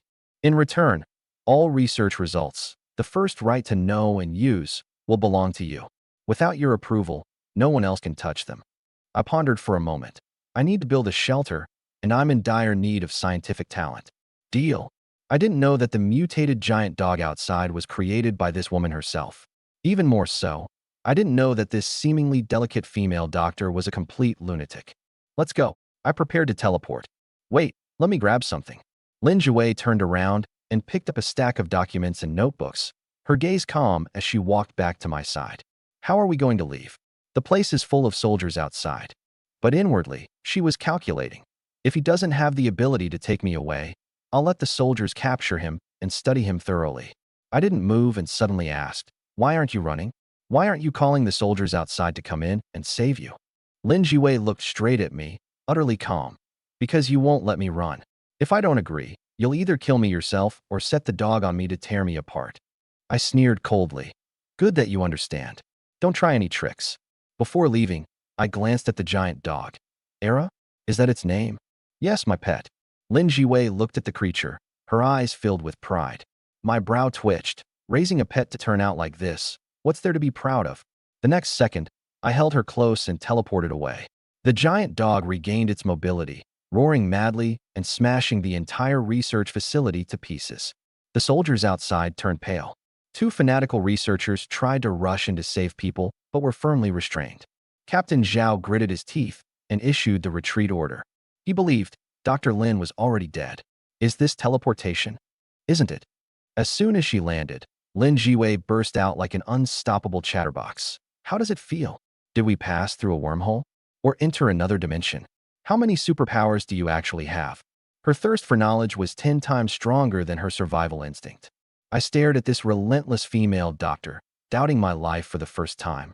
Should I not have saved her? I took a deep breath and said in a deep voice, before I answer you, let me ask you a question first. Go ahead. We can trade questions. Lin Jiwei's eyes lit up. Apocalypse truth revealed. Ordinary people can have at most 3 abilities, but he has 5. Why have all the animals mutated, but humans are fine? I stared at the female scientist, Lin Jiwei, and voiced the question that had been bottled up in my mind for months. After the apocalypse broke out, Black mist swept across the globe, causing animals and plants to mutate wildly. Yet humans only felt thirsty. What on earth is going on? Lin Jiwei responded almost without hesitation. The black mist was artificially engineered to target animal genes. Its impact on humans is minimal, and drinking more water can alleviate it. My pupils contracted modified? This means the apocalypse wasn't a natural disaster, but man-made. Then why do the mutated animals crazily attack humans? Even the most loyal pets would eat their owners. Because they're hungry. Hungry. I was stunned. The answer was too simple, so simple that I hadn't even considered it. After mutation, their body size increased dramatically, cells proliferated uncontrollably, and their energy consumption soared to dozens of times the normal level, Lin Jiwei said calmly. Meanwhile, all water sources and food have been contaminated. If they don't eat humans, they will starve to death. I was instantly enlightened. This meant that humanity's chance of survival lay in the simplest logic: endure. The mutated animals cannot cultivate crops, and once they consume everything edible, they will turn on each other, and eventually all starve to death. But I dared not rejoice too soon. What if these monsters undergo a second evolution and adapt to starvation? Then humanity would be truly doomed. Enough. Now it's your turn to answer me. Lin Jiwei suddenly leaned in, her eyes burning with the unique madness of a scientist. How many superpowers do you have? I replied calmly, 5. Bang. Lin Jiwei abruptly stepped back, her face pale. Impossible. Absolutely impossible. What do you mean? The genetic limit for ordinary people is 3. Eating the 4th fruit will cause the body to collapse on the spot. Lin Jiwei stared at me intently, her voice trembling. You are not normal. My heart shook violently. I had always thought that abilities could be stacked infinitely, at most just consuming more stamina. Turns out, every additional fruit is a gamble with life. Your genes must have been rewritten by the black mist. Lin Jiwei's gaze completely changed. It was the look one gives to a test subject, as if she couldn't wait to dissect me on the spot and make slides out of me. You promised to let me study you. Just your blood, hair, and a tiny bit of flesh. The corner of my mouth twitched, but I didn't refuse. Because I suddenly thought of a possibility. What allowed him to accommodate 5 abilities wasn't the black mist at all. It was that physical evolution fruit. This fruit altered his genetic level. This is the core superpower that humanity must seize in the apocalypse. If the speculation is correct, he will gain an advantage that leaves everyone else behind by an entire era. The corners of my mouth lifted slightly as I looked at the intellectual and alluring female doctor beside me, who was eyeing my body with predatory intent. The matter of snatching the soldier's weapons can wait. I still have a few supplies left to unlock. The first reward starts with this mad scientist. On the way home, Lin Jiwei was like a broken recorder, repeatedly asking me what the 5 abilities were. Annoying, isn't it? I'll tell you later. I finally snapped. I really want to slap this curious baby unconscious. Lin Jiwei finally shut up. I thought she was just feeling shy, but the next second, she coldly said, "Then can we get to bed faster?" Me. Back at the neighborhood, I directly dragged Lin Jiwei into Chu Xiaoxiao's house. Shun Yi, how did you get here so quickly? Chu Xiaoxiao was slumped on the sofa, fantasizing about tonight's steamy plot, when 2 people suddenly appeared out of nowhere in the room, startling her so much she almost jumped up. The kind of shameful feeling of being caught watching an adult movie exploded instantly. And when she saw the stunning beauty beside me, Chu Xiaoxiao swallowed hard. See, could it be the legendary 3P? No way. How can I be so wanton? Her face turned as red as a ripe cherry, yet she showed no sign of refusal. You keep lying down, don't mind us. I left a remark and pulled Lin Jiwei straight into Chu Xiaoxiao's bedroom, so familiar as if it were my own home. Chu Xiaoxiao was dumbfounded. Huh? What do you mean? Not taking me along to play? Her girlish fantasies instantly shattered. What kind of Prince Charming was this? He was just a scumbag cheating on her. And doing it right in her own home. Even if you're going to have an affair, at least put on a show. Can't you sneak around? Chu Xiaoxiao stomped her feet in anger. But hearing the faint sounds coming from the bedroom, her heart trembled again. She quietly took out her phone and opened her stockpile. Ding. Randomly unlocking supplies. Congratulations on unlocking Ability Fruit, Mental Connection. ×1, stored in system space. ×1, stored in system space. Damn. Another superpower fruit dropped. I sat up abruptly. The second fruit came so quickly. I grabbed one and stuffed it into my mouth. The fruit melted as soon as it entered my mouth. A burst of coolness rushing straight to my brain. Amazing. So damn awesome. Intracranial climax. That's exactly this feeling. Mental link. LV1 establish a mental link to transmit information and share vision. Maximum connection of 3 people, range of 50 meters. When connecting with similar ability users, the range doubles and the number of connections is unlimited. Transmit information, share vision. Doesn't this mean a private network that's free, doesn't charge for calls, and is immune to eavesdropping? I was overjoyed. In the post-apocalyptic world with no internet or electricity, every time I went out, I couldn't contact the women at home. If someone raided my base, I wouldn't even know. But now, it's as if everyone has their own spiritual phone. What's even more amazing is, if I let my women eat a spiritual connection fruit as well, the connection distance doubles instantly, creating an infinite chain. Perfectly matches the shelter I'm building. And these fruits give me a mental high when I eat them. I took out more than a dozen and popped them into my mouth one by one. I remembered the lesson from last time and didn't dare to eat too many at once, fearing it might fry my brain. You actually have so many ability fruits. Lin Jiwei, who had just recovered, was completely stunned. Their entire research institute had scoured 2 districts, mobilized tens of thousands of police officers, and only managed to find 5 supernatural fruits. Yet this man was treating them like candy. She instantly realized I had deceived her. I said I had only eaten 6 or 7. Now I can finish this many in one go. Then my abilities are definitely more than 5. Lin Jiwei's eyes burned with intensity, as if she wanted to dissect me to figure it out. Want to try one? I handed one to her. Although this woman is talkative and always wants to dissect me, her kindness level is quite high. Especially after I took her first time, just now, her favorability skyrocketed. Sure enough, even the smartest women have their weaknesses. I already have 3 abilities. Eating this will cause my body to reject it. Lin Jiwei verbally refused, but her hands honestly took the fruit and curiously examined it. You have 3 superpowers? I raised an eyebrow. An ordinary person without any cheats. 3 superpowers in just over 10 days? What am I supposed to do as someone with cheats? Our entire department searched almost 2 districts and only found 5 superpower fruits. Lin Jiwei stared at me, still munching on the fruits. And you? Your body actually shows no signs of rejection. How many superpowers do I actually have? I instantly understood. While others are like searching for a needle in a haystack among tens of thousands of people, I casually stroll around and find 5 superpowers. My luck is truly extraordinary. I suddenly looked at her, my gaze sharp. Tell me, what are your 3 superpowers? My pupils contracted. The entire research institute only found 5 superpower fruits, and Lin Jiwei alone consumed 3 of them. 3/5 of the top-tier resources, all invested in her. What does this mean? This woman's status in the research institute is absolutely not low. Did I strike gold? My heart trembled. Originally, I had no expectations of Lin Jiwei at all. I would have been grateful if she didn't drag me down. But now, this woman is incredibly useful. Just as I was pondering. Ding. Mental connection upgraded to LV3.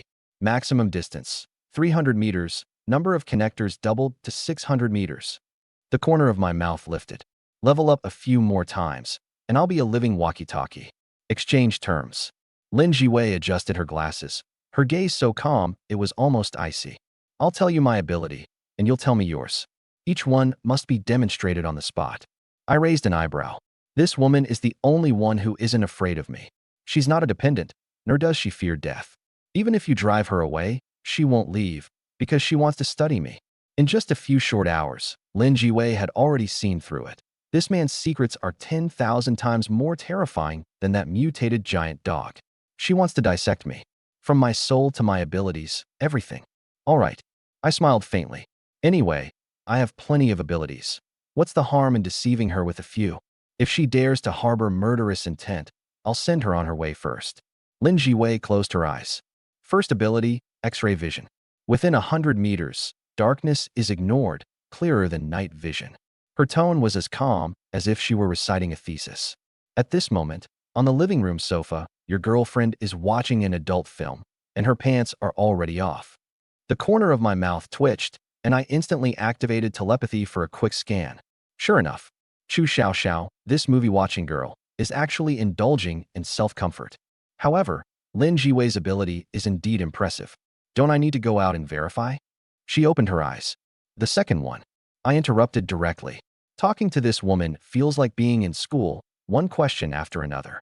Even a top student like me feels like an illiterate. Even among geniuses, there are chasms. Second ability, gravity manipulation. Lin Jiwei hooked her fingertip. The ability fruit in my hand suddenly flew up, floated through the air, and landed steadily in her palm. Wait, you stole my fruit. That's it. I glared. Not enough stamina. At my peak, I could make your whole body float like you're in outer space. Lin Jiwei calmly explained, showing no intention of returning the fruit. I was speechless. But this ability, terrifying. Its upper limit is simply immeasurable. As for a fruit, it grows back in a second, so it doesn't matter. Moreover, the results of her research ultimately benefit me. The third one, mental strength enhancement, along with insight and intelligence boosts. Lin Jiwei paused. I now have a photographic memory, remembering everything clearly, even events from when I was 1 year old. I can see through whether you want to kill me and discern anyone's emotions towards me. Disgust, affection, admiration, infatuation, all at a glance. My pupils contracted sharply. Is this an assist? This is a divine artifact from the heavens. Mental power, this is exactly what I need. The physical evolution leans towards the body, with the mental aspect only slightly stronger than that of ordinary people. If I encounter a strong psychic, I might not necessarily win. Lin Jiwei's 3 abilities are all trump cards. Especially the third one, paired with her research-oriented mind. It's practically tailor-made for her. Your turn. Lin Jiwei stared intently at my face, as if trying to see through every lie I told. Not so fast. I slowly reached out to her. Let's take care of business first. Lin Jiwei was momentarily stunned but obediently did not resist. She had thought it would be a waste of time, but after experiencing it, she realized. Occasionally relaxing, unexpectedly. It's quite comfortable. Dusk is approaching. When I pushed open the bedroom door and came out, Lin Jiwei was already sprawled on the bed, fast asleep and completely unaware.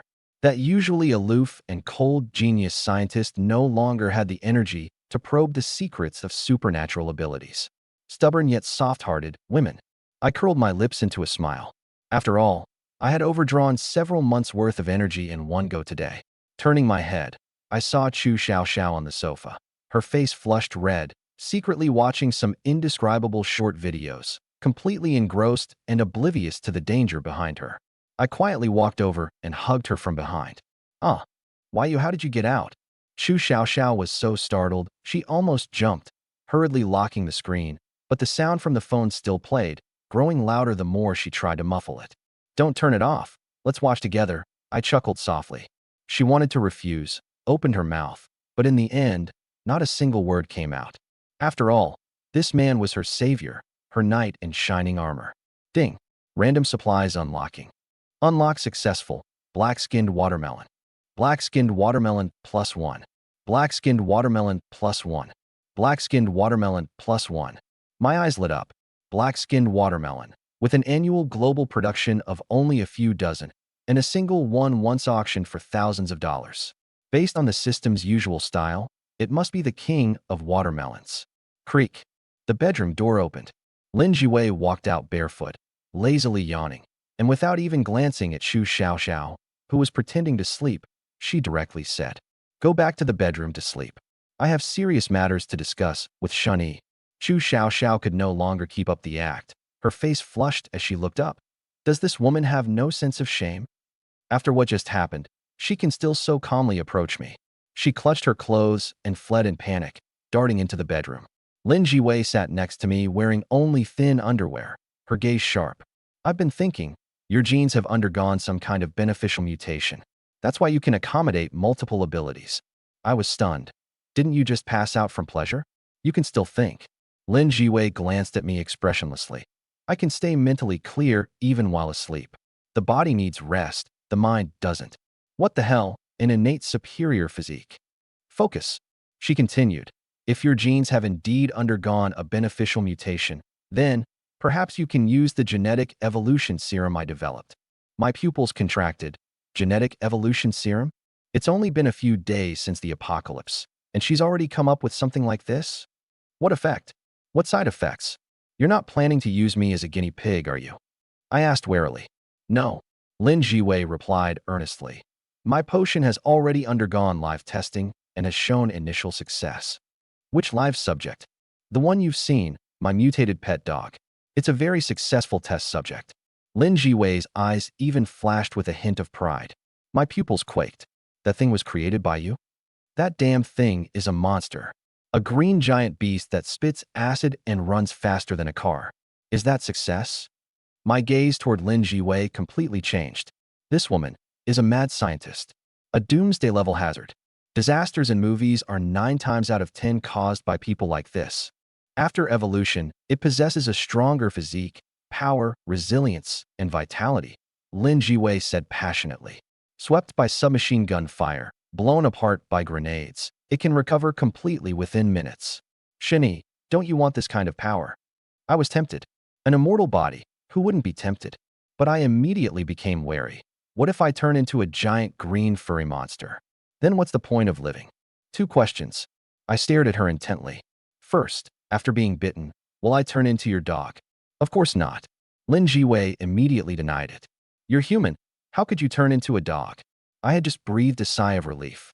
But your body might grow larger, sprout leaf-like green fur, and expand to a certain extent. You're so damn meticulous. I resisted the urge to punch her. Second, what's the success rate? At least 30%. No, based on the latest data, 45%. Lin Jiwei said confidently. Being able to achieve 45% at the very beginning of the apocalypse is already a miracle. But who am I? The king of survival. Cautious as if my life depends on it. Unless it's 100%, I will never gamble with my life. However, I've taken note of this gene evolution potion. I stared at Lin Jiwei, my mind in turmoil. The gene potion in this woman's hands is simply a miracle. 1 injection, overwhelming strength, abnormal vitality, recovery comparable to a monster. For ordinary people in the apocalypse, this is the ladder to ascend to heaven. But the price is, failure turns you into a monster. A dead end. I sneer. I don't gamble with my life. But this woman must be kept. Smart, ruthless, and incredibly capable. If nurtured well, she could be the nuclear weapon in my hands. But the moment I let my guard down, she could turn around and raise a nest of mutant monsters in my home. Love her genius, hate her madness. Even just now in the bedroom, with her clothes off, she actually pounced on me first to study my body. She studied it for half a day. I almost lost my temper on the spot. So, how about trying a shot? Lin Jiwei's eyes lit up, staring at me like I was a lab rat. I replied expressionlessly. Aren't you supposed to be able to read minds? See for yourself. Lin Jiwei glanced twice and quietly stepped back. You want to hit me? You're spot on. I twisted my wrist, forcibly holding back. If this woman hadn't known how to negotiate and had directly drugged me, I would have punched her long ago. The success rate is too low, I said coldly. I'll provide you with all the resources. Keep researching. Once the success rate exceeds 80%, I'll find someone to test the drug. Of course, not one of our own. I'll inject it when it's 100% safe. Perfect. Lin Jiwei sighed. What a pity. I think only your body can handle it. I changed the subject. Did you know that abilities can be upgraded? Lin Jiwei's eyes widened instantly. Upgraded? Like leveling up in games by defeating monsters? Pretty much. I popped a mental connection fruit into my mouth right in front of her. Eating fruits of the same type allows stacking. Lin Jiwei trembled all over. No wonder I've been snacking on fruit nonstop. This man's ability level is probably far beyond everyone else. The way she looked at me was so fiery, it was almost scorching. This man is practically a walking research treasure. I ignored her dangerous gaze, dropped the food and water, and turned to leave, not giving her any chance to ask questions. As the door closed, Lin Jiwei stood alone in place, staring at the steaming roasted chicken on the table, suddenly feeling a bit bored. In the past, she would do research when she was bored. But now, her mind is filled with thoughts of my body. It must be because he is my first man, an instinctive memory at the genetic level. Lin Jiwei seriously convinced herself with science. She absolutely has no feelings for me. It's just the genes at work. On the other side, I teleported back to Building 6. In the living room, Su Yun was teaching Su Wanting and Bai Sini how to use a gun. Zhang Nanyan was in the study with Zhou Wanner and Lu Yiya, writing and drawing. Honey, you're back. 3 women immediately surrounded me. I sat down on the sofa and casually took out 2 large black-skinned watermelons from the system space. Wanting, cut them. Before long, the bright red watermelon was served on the table. One bite, crisp, sweet, juicy. System produced, unbeatable. Honey, this watermelon is so sweet. Soo-yoon grabbed another piece after finishing one. Eat as much as you want. I waved my hand grandly. In the apocalypse, while everyone else was starving, my women could enjoy unlimited watermelon. This is what it means to be truly superior. Soo-yoon gave me a sweet kiss. At this moment, Jiang Nanyan walked out of the study and handed over a gray notebook. Honey, the shelter project plan is ready. I opened it and became more satisfied the more I read. The first batch will only accept 50 people, no elderly, weak, sick, or disabled, specifically selecting young people, especially young and beautiful women. This rule was tailored specifically to my preferences.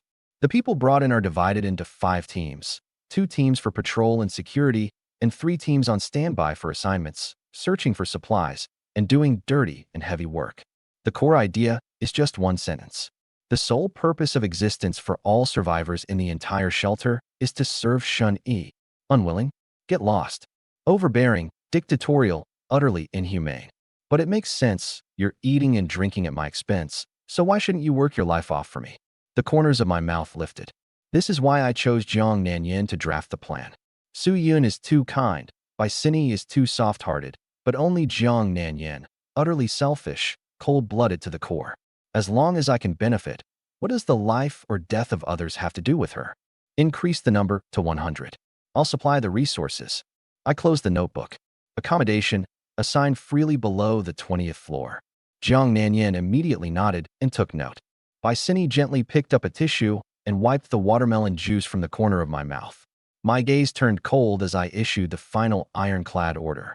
Remember, anyone in the shelter who dares to step onto the 20th floor, shoot them dead on the spot. Evict all the original residents above the 20th floor. Starting today, above the 20th floor is our paradise. Below the 20th floor is their hell. With one sentence, I set the rules. Above the 20th floor, only our own people live. Strangers or survivors. All of them are sent down to the lower levels. No one dares to oppose. In this home, I make the decisions. Even better, after hearing it, the women not only didn't resist, but even breathed a sigh of relief. In the apocalypse, human nature is scarier than zombies. Keeping outsiders on the lower level is equivalent to adding an extra wall of protection. Even former police officer Soo-yoon nodded. This is the safest way. These past 2 days, she has been personally teaching my women how to use guns. Not aiming for perfect accuracy, just to ensure a fatal shot at a critical moment. With a gun in hand and superpowers bestowed, any villain, kneel down. Honey, this is the compensation plan. Do you think it works? Jiang Nanyan handed over the notebook, her eyes sparkling.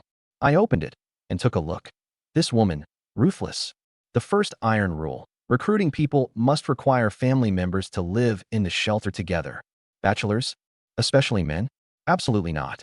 The reason is simple and straightforward. People without attachments can be loyal one moment and turn against you the next. Those with families will work desperately for their wife and children's food, even taking a knife for you. Team members killed or injured in action. Their families receive compensation supplies. This tactic essentially ties the fate of every survivor to the fate of the shelter. I looked up at her, the corner of my mouth twitching. Coming from a wealthy family really makes a difference. When it comes to exploitation methods, even I, as a man, feel ashamed in comparison. Approved. You handle the details. Clear rewards and punishments, ruling with iron discipline. For a shelter to achieve long-term stability, violence alone isn't enough. It requires a solid system. As for me, I am only responsible for one thing, absolute force. Anyone who dares to cause trouble, I will suppress them directly. As for the rest, just enjoy. The more people there are, the more women I can choose from. That is the ultimate goal. The next morning, I decided to reward Jiang Nanyan with 2 telepathy fruits. The other women were so envious their eyes seemed to bleed. Step 1. Take over this building, I ordered coldly. Those willing to join, contribute supplies. Those unwilling, no coercion. Paused for a moment, my gaze darkened. But if anyone dares to have crooked thoughts about the supplies, Soo-yoon, shoot directly, no mercy.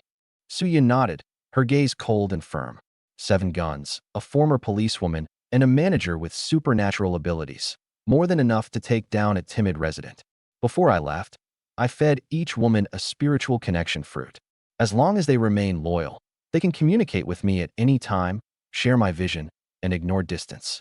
What's more ruthless? This connection can be forcibly implanted without the other party's consent, unless their spiritual power surpasses mine. Overbearing and unstoppable, I took Lin Jiwei out and headed to the Virus Research Institute. 2 objectives: retrieve the gene evolution serum and pick up the guns and bullets from the dead soldiers. After returning, slaughter that mutated black spider. The shelter plan is set to open and the spiders must die. Otherwise, everyone will be trapped in one building, which would be too foolish. My ambition is not limited to one building. First, I'll take over a neighborhood, then expand outward. The entire city will be my domain. After I left, Jiang Nanyan tightly gripped the supernatural fruit, her palms sweating. Excitement, exhilaration, nervousness, all surged up. She understood this was her husband's test. Mess it up, and she'd fall out of favor. Well done, status skyrocketed, rewards doubled. She could feel that her ability was just one step away from upgrading. Sister Suyun, it's all up to you next. Suyun nodded, her gaze sharp. She knew in her heart, my motive for building the shelter might not have been pure, but objectively, it did save lives. That was enough. As long as I didn't kill the innocent, she would stand behind me. This former righteous policewoman had been completely reshaped into my image. Nanyan, take me with you. I've learned how to shoot too. Su Wanning volunteered eagerly. Seeing Jiang Nanyan becoming more favored, who wouldn't be jealous? Jiang Nanyan smiled. No matter how much they fight and compete, they are still one family. Outsiders will always be outsiders. Gun loaded, powers in hand. The Apocalypse Queen squad, officially dispatched. This building is about to change. Shun Yi, bring that giant dog back too. On the way to the Virus Research Institute, Lin Jiwei suddenly spoke. It is the only successful test subject, crucial to my research. Impossible. I rejected instantly. That thing even wants to eat its owner. Keeping it is like a ticking time bomb. Unless you can make it absolutely obedient, can you? Lin Jiwei fell silent. Soon, we arrived at the Research Institute. I scanned the surroundings with my mental power. Yesterday's squad of soldiers was nowhere to be seen. Safe. But when I glanced inside the research facility, my pupils suddenly contracted. That mutated giant dog ate all 20 or 30 mutated creatures in the research facility. It was severely injured and needs to consume a large amount of energy to recover, Lin Jiwei explained. I stopped wasting time and teleported, taking Lin Jiwei directly to the underground laboratory. Several soldiers' corpses lay on the ground. Guns, ammunition, and even 2 grenades, all swept into the system space. Shun Yi, take the generator and experimental equipment as well. I'll need them for research later. Deal. I had long been prepared to strip this place bare. The system space is infinitely large, so I'll take everything I can. Sweeping through one laboratory after another, I finally got my hands on that bottle, the gene evolution potion. A pure green liquid, brimming with vitality, gently rippling in the test tube as if it were alive. The main ingredient is extracted from mutant number 001, Lin Jiwei said. What is number 001? A mutated giant tree that appeared in Mountain City before the apocalypse, with vitality so strong it's defying nature.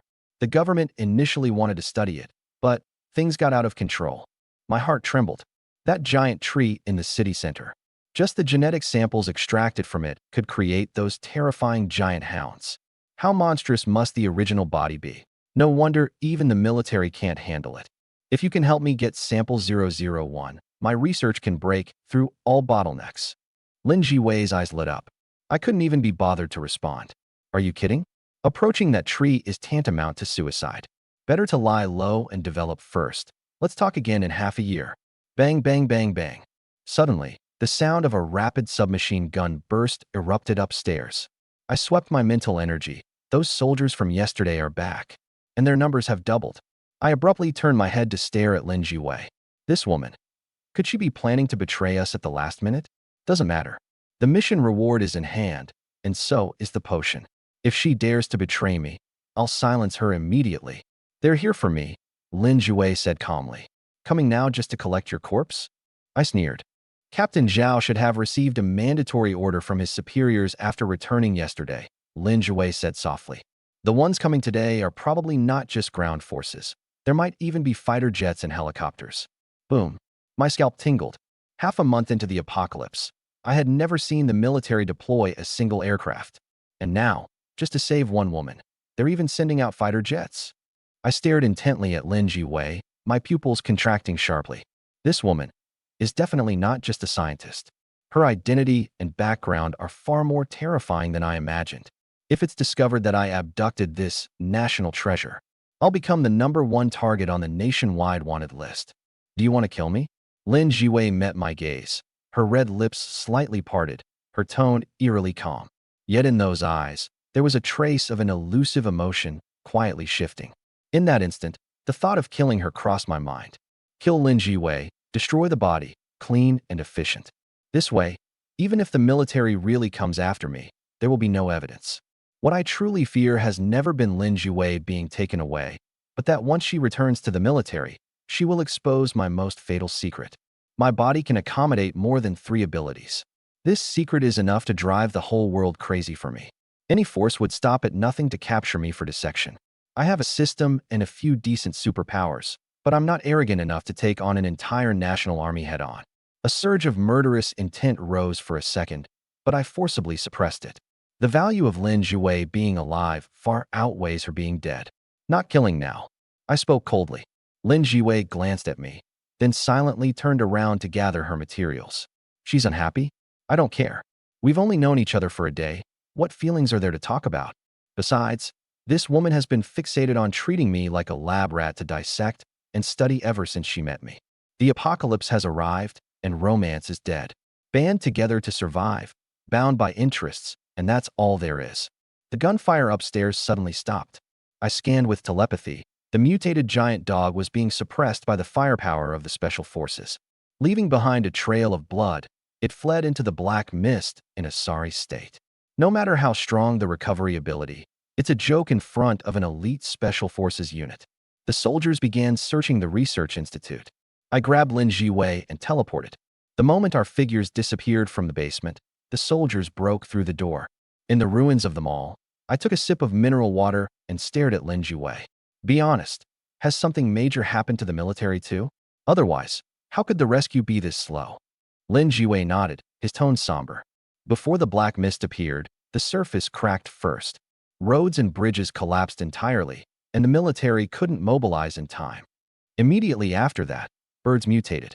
Those monstrous birds could easily tear apart fighter jets, and air superiority was lost instantly. The most fatal blow was during the military's mobilization. They encountered numerous attacks from extremely powerful mutated creatures. Weapons and soldiers suffered heavy losses. Their strength is no weaker than number 001. Some even caused entire small towns to fall, and the troops sent for rescue all went missing. My pupils contracted. Lin Jiwei took a deep breath. The existing military has been reduced by at least 2/3. The remaining forces are scattered across the country, making unified coordination impossible. Moreover, she paused, her gaze turning cold. The remaining troops are not of one mind. In the face of the apocalypse, people's hearts diverge. What's even more critical is that a portion of the military can't be mobilized at all. They're tasked with defending against other countries. I frowned. What do you mean? The United States, Lin Jiwei said, enunciating each word, announced to the world on the very first day of the disaster that if an irreversible catastrophe occurs on U.S. soil, they will launch nuclear strikes against all hostile nations. Because they suspect this global disaster was artificially created by a certain country. My face completely darkened. Nuclear strike. The apocalypse hadn't even lasted a week, and the hegemonic nations had already placed a nuclear button over all of humanity's heads. Crazy, I sneered. It's already the damn end of the world, and they're still fighting among themselves. But despite the sneer, my heart was in turmoil. Other cities also have monsters no less terrifying than the mutated giant tree. So where on earth am I supposed to escape to in 6 months? Choosing the wrong city leads to death faster than staying in the mountain city. I clenched my fists, my mind racing. The speed of unlocking supplies must be faster. The shelter must be set up immediately. As long as the shelter is built, I can unlock resources continuously like a production line. 30 types a month, as long as one of them is a supernatural fruit. My growth speed will surpass everyone in this world, because others can only accommodate up to 3 supernatural abilities. But I have no limit. Abilities can stack, and levels can stack. Teleportation combined with telepathy doubles the strength instantly. Add an offensive ability on top, and combat power skyrockets by several times. What I want is godlike power. My stamina has mostly recovered. I scanned the area with telepathy and found that the soldiers had withdrawn. Let's go. Wait a moment. Lin Jiwei suddenly stopped me, her eyes shining brightly, with utmost seriousness. Let me try one more time, to tame Little Ha. I have a feeling that now is the best opportunity. How confident are you? My gaze was icy as I stared directly at Lin Jiwei. Just a few minutes ago, that mutated giant dog had opened its bloodthirsty maw, ready to devour this woman in front of me. Its master, alive. Can taming it now ensure it won't go berserk again in the future? Lin Jiwei took a deep breath, her gaze as firm as steel. Xiaoha is seriously injured, the bloodlust has subsided, and its rationality has returned. I'm 80% confident, but I can't guarantee it will never go berserk again. She paused, speaking word by word. So I will live in the same building as it. If it loses control, I'll be the first to stand in front of you. I raised an eyebrow slightly. Lin Jiwei continued to play her trump card. I want to use its living genes to improve the evolution serum. Just nod your head. 10 days. Within 10 days, I'll give you an upgraded version of the genetic serum with no side effects and double the success rate. The air suddenly froze. I narrowed my eyes. Mutant giant dog, I'm not afraid. If I can't beat it, I can outrun it. What I truly care about is the safety of the women around me. But what if this monster could actually be tamed? Research progress skyrockets. An extra invincible bodyguard. In the future, when encountering ordinary mutant beasts, I won't even need to lift a finger myself. I suddenly spoke, lowering my voice. If I order it to kill someone, will it do it? It will. Lin Jiwei answered without hesitation. After evolving, Little Ha's intelligence is off the charts and it can understand most commands. And, if you feed it by hand, it will most likely recognize you as its master. The corners of my mouth lifted slightly. Deal. I just happen to have a problem to solve. A mutated black spider. If this dog really listens, then let it be cannon fodder. If obedient, keep it. If useless, throw it away. The risk is manageable. I'll take the gamble. I closed my eyes, and my telepathic senses instantly scanned a 3-kilometer radius. Found it. The mutated giant dog, covered in blood, was cowering at the end of the dark alley, licking its wounds all alone, as pitiful as a stray. Found it. Lin Jiwei asked nervously. Found it. But no rush.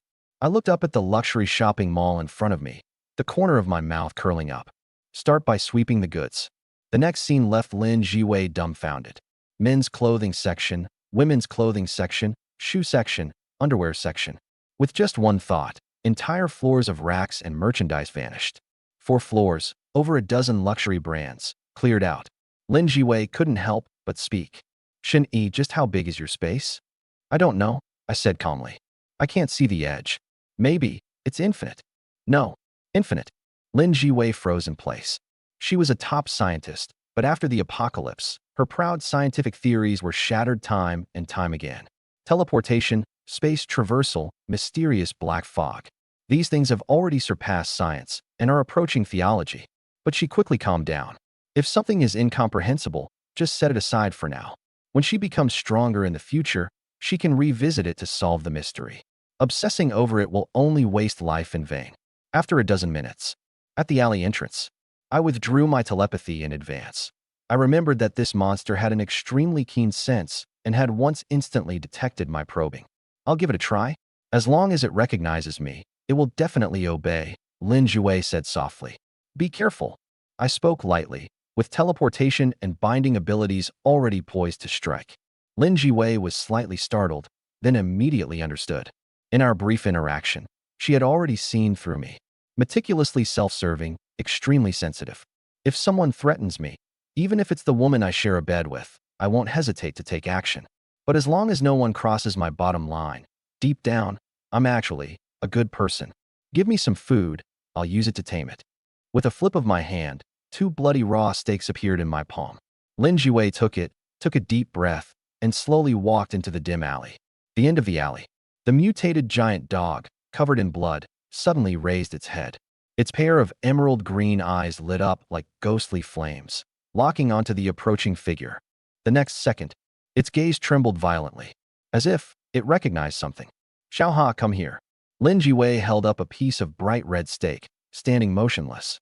In front of her was a mutated giant dog, its body covered in blood, riddled with bullet holes, and with ghastly white bones exposed. Injuries that no ordinary creature could survive, yet it was still standing. I hid in the shadows, frowning, ready to teleport at any moment. This woman is crazy. For the sake of research, she doesn't even care about her life. But she isn't scheming against anyone. She's simply obsessed with her studies. So much so that she even wants to pin me down on the dissection table for a thorough examination.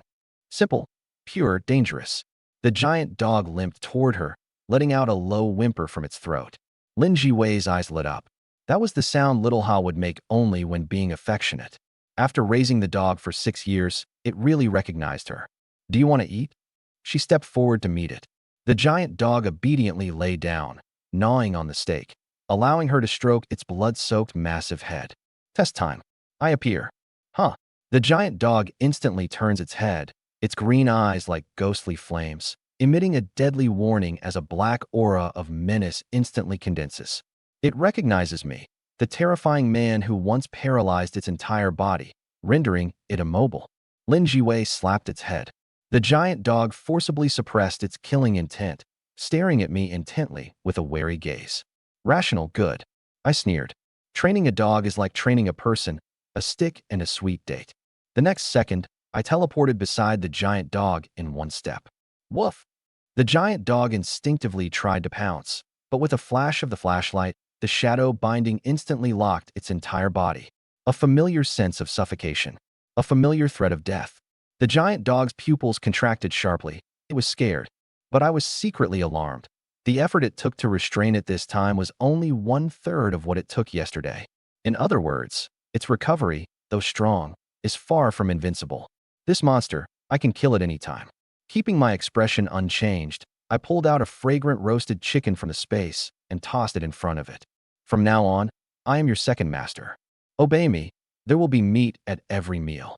The giant dog's nose twitched wildly, its ferocious aura instantly dissipating, turning to a neutral gray, then tinged with a hint of benevolent white. I released the restraints. The giant dog swallowed the roasted chicken in one gulp, then looked up at me longingly, its eyes full of expectation. It limped over, lowered its massive head capable of crushing steel plates, and voluntarily lay down under my hand, begging to be petted. I threw out a dozen roasted chickens and 20 or 30 steaks, feeding them one by one, not giving them all at once. This is the rule. You can only eat what I give you. If I don't give it, even a touch from you means dog meat soup. The big dog's eyes were anxious, saliva drooling, yet it never dared to snatch the food, obediently waiting. It was completely tamed. Lin Jiwei let out a long breath and, rarely, showed a smile. Didn't expect you actually know how to train dogs. I stroked the giant dog's head, a smile tugging at the corner of my mouth. I don't know much about training dogs, but training people, I'm very experienced. Training people? Lin Jiwei's eyelid twitched sharply. This man, is he insinuating something about me? But she immediately suppressed this thought. Never dwell on things that are disadvantageous to yourself. Otherwise, how can you perform in the future? Let's go home. I patted the mutated giant dog beside me. In less than half an hour, most of its injuries had already healed. As long as there's enough food, its recovery speed is downright freakish. My eyes were practically red with envy. If I had this ability, invincible. After all, in the whole world, the one thing I never lack is food. Getting injured and recovering with just one bite. It's absolutely amazing. If I weren't afraid of turning into a monster, I'd really want to inject myself with a dose of genetic evolution serum. By the way, on the way back, I took a sip of mineral water and looked at the mutated giant dog. Mutated animals don't seem to go crazy with thirst after a few hours in the black mist like we humans do. Yes. Lin Jiwei nodded, her professional instincts kicking in as she immediately began explaining. I've studied this. Mutated animals don't stay constantly thirsty in the black mist, but their water needs increase significantly after mutation. The way they hydrate, it's by drinking the blood of their prey. My pupils contracted.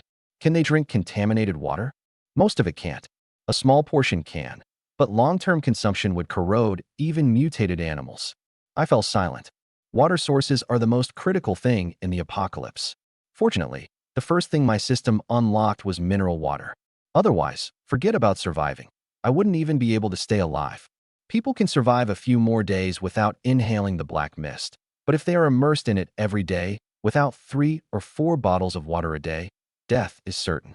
By this calculation, a large number of people are likely to die next. Mountain cities, with their high terrain and many buildings, can still provide some refuge. But those in plain cities, without national rescue, at least 80% of the people won't survive this month. My heart sank slightly. Humankind is wiped out, and it doesn't benefit me in the slightest. With the population base gone, it'll be hard for me to find a woman who meets the system's standards in the future. Is it raining? Just as I reached the entrance of the residential area, fine raindrops suddenly began to fall from the sky. This is the first rain in the mountain city since the black mist descended half a month ago. Even more astonishing, the rainwater hasn't been immediately contaminated. It's drinkable. I squinted my eyes. If the rainwater is temporarily clean, could the rescue methods in other cities be artificial rainfall? Even this sudden rain in the mountain city might be man-made. But now is not the time to think about this. Woof woo. Walking to the entrance of Building 6, the mutated giant dog suddenly stopped in its tracks, its glowing green eyes fixed intently on the upper floors, letting out a low growl from its throat. The silly husky sensed danger. There are mutated animals upstairs. Lin Jiwei immediately activated her X-ray vision. The next second, she gasped sharply. A massive spider web hangs in the middle of the floor, with an absurdly large black spider crouching at its center. How could an ordinary spider mutate like this? Her voice was trembling. Could it be, like Little Ha, a second mutation? The research fanatic's eyes lit up instantly. A second mutation specimen. Invaluable. Xiaoha, find a way to capture it alive. Lin Jiwei instructed seriously. Erha tilted its head, looking utterly confused. Intelligent, but not much. I'll lure it down, and you command Xiaoha to ambush. I drew the Type 54 pistol from the system space. Okay. The next second, I teleported to the unit door, using telepathy to lock onto the black spider upstairs. Bang, bang, bang, bang, bang. Most of the bullets were deflected by the hard shell, but one precisely pierced through the black spider's eye. Viscous liquid sprayed out. Hiss! The black spider let out a piercing screech, its 8 legs writhing frantically as it charged down the wall. I remained calm, waiting for it to lock onto me before teleporting backward, drawing all its aggression onto myself. The black spider didn't notice the husky in the black mist at all. With red eyes, it chased after me as if it wanted to tear me to pieces. Xiaoha, attack! Lin Jiwei gave the command. The mutated giant dog, which had been ready to strike, suddenly leaped out and pinned the black spider to the ground with one paw. No matter how it struggled, it couldn't even pull out a single leg. The strength of the husky was a dimensional blow to it. If it weren't for the hard shell of the black spider, this paw strike would have turned it into a meat patty. Lin Jiwei's eyes lit up, and she immediately rushed forward to observe up close. Secondary mutation sample. She finally caught a live one. But just at that moment, the pinned-down black spider suddenly opened its mouth wide and spat out a white web with a whoosh, shooting out like an arrow. Target, the completely unguarded Lin Jiwei. Shoo! White spider silk frantically shot out from the fangs of the mutated black spider. Lin Jiwei's pupils contracted sharply. Impossible. A spider's silk glands are clearly in its abdomen. This creature completely defies biological common sense. That white thread was as swift as an arrow, and once it hit, it would undoubtedly pierce straight through the chest. No time to dodge. Whoosh! I teleported instantly, pulling Lin Jiwei into my arms. Screech! White silk brushed past her arm, blood splattered, flesh corroded with a sizzle, emitting wisps of white smoke. Woof! The husky let out a furious roar, its massive claw crashing down with a thunderous impact. Crack! The head of the mutated black spider burst on the spot, green pus splattering everywhere. The monster's corpse twitched twice before completely dying. I lowered my head, frowning as I looked at the blood-soaked woman in my arms, my voice icy. Where's your brain? Even the weakest mutant creature can take your life. You're a researcher. You should understand this better than anyone. I understand. Lin Jiwei covered her mangled arm, yet didn't utter a single sound. not afraid of me. But a certain string in the heart was quietly plucked. Could it be? This is the feeling of falling in love. The woman who had just crawled back from the brink of death didn't think of fear, but rather this sentence. She raised her eyes and looked at this domineering yet composed man, a rare ripple appearing in her gaze. The domineering husband's bandaging scene. I brought her into the building. The first floor had already been cleaned. No trace of blood on the walls or corpses on the ground remained. Jiang Ninyan works really efficiently. I helped Lin Jiwei to the sofa, cut open her sleeve, and disinfected her wound bit by bit with iodine. The corrosive spider silk had burned her arm so badly it was shocking. If we hadn't scavenged a bunch of medical supplies from the hospital earlier, this arm would have been useless. Be more careful next time, I said impatiently. It was already crushed to death by the husky, so why were you in such a rush? As long as you're alive, what research can't be done? My life's creed is only one. Hold on. Strike with thunder. Never take risks. Lin Jiwei quietly watched my profile as I lowered my head to bandage her wound. Her eyes, calm as ice, unexpectedly rippled with a trace of emotion never seen before. All right, be careful not to get infected. I finished bandaging and looked up. This woman didn't make a sound the whole time and was still in a daze. TCH, a research fanatic, the kind that doesn't even care about their own life. 3 women return. Survivors shatter worldviews. Honey, a charming voice sounded behind me. Jiang Nanyan, Su Yun, and Su Wanting entered with 8 or 9 survivors. Honey, all the residents of this building have been registered. 12 people are willing to join the shelter. Jiang Nanyan reported, her gaze sweeping over the stunningly beautiful, injured woman on the sofa. Another new woman of mine? Her heart inexplicably tightened, feeling particularly uncomfortable. Looking into this woman's eyes felt as if all one's thoughts were instantly seen through, leaving the entire body exposed under the sunlight. Meanwhile, the survivors behind were completely dumbfounded. What? That cold-blooded female demon who had killed with a gun actually called this pale-faced kid husband, and with a respectful attitude. Immediately after, the second beauty, husband. The third beauty, husband. The survivors were collectively petrified. 3 stunningly beautiful, gun-toting fierce women are all my women? What kind of godlike plot twist is this? This is against the law. This is absolutely against the law. I spoke calmly. Continue the registration. This neighborhood will be our base from now on. Those unwilling to join, kick them out. Anyone who dares to cause trouble, just shoot them dead. I'll make sure there's enough bullets. The survivors turned pale. Overbearing. Too overbearing. But this is a house they bought with their own money. But at the same time, they secretly felt relieved. Luckily, I was smart enough to join. Otherwise, the next second, I would be the one kicked out. Sure enough, a man who can make 3 cold-blooded queens bow to his command will only be harsher than them. My gaze swept over, and the survivors all lowered their heads in unison, even softening their breaths. Fear. This is exactly the first step I want. But fear alone cannot rule people. I raised my hand and waved. Snap. Dozens of bottles of mineral water and instant noodles appeared out of thin air and crashed to the ground. Holy crap. Su's superpowers. He really has superpowers. The survivors' pupils quaked, collectively freezing in shock. The corners of my mouth slightly lifted, but my tone was as cold as a blade. This is the reward. You are the first group to join the shelter. Remember, bring someone in, and you'll get a share of food and water. The crowd erupted instantly. In the apocalypse, water and food mean life. And now, no need to fight, no need to take risks. Just bring someone in and you can trade for life. A man was the first to react, trembling as he took the water. Thank you, boss. I lifted my eyelids and tossed him another bottle. The others were instantly envious. Why didn't I think of saying thank you? Damn it, not licking fast enough. A group of people instantly switched from fear to flattery mode. I sneered inwardly.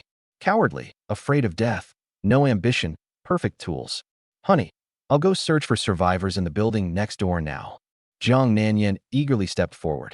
The thrill of being second to none but above all others had become somewhat addictive for her. Come with me. I pushed open the unit door. A mutated giant dog, 5 or 6 meters tall, suddenly leaned over, wagging its tail wildly. Ah, monster. The female survivor screamed and fell to the ground, while the men turned pale and tried to run away. But I stepped forward, raised my hand. Snap!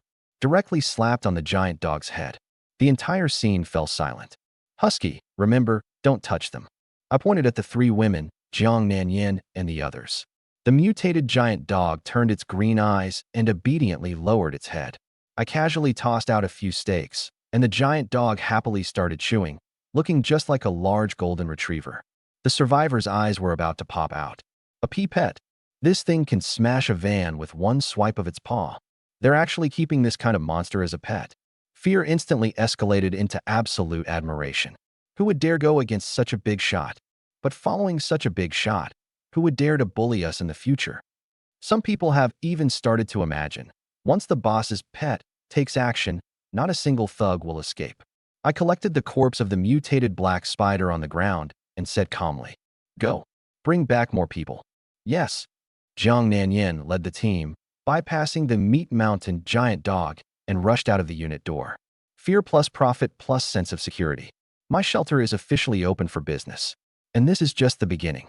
If the wound doesn't get infected, I'll install the experimental equipment for you tomorrow.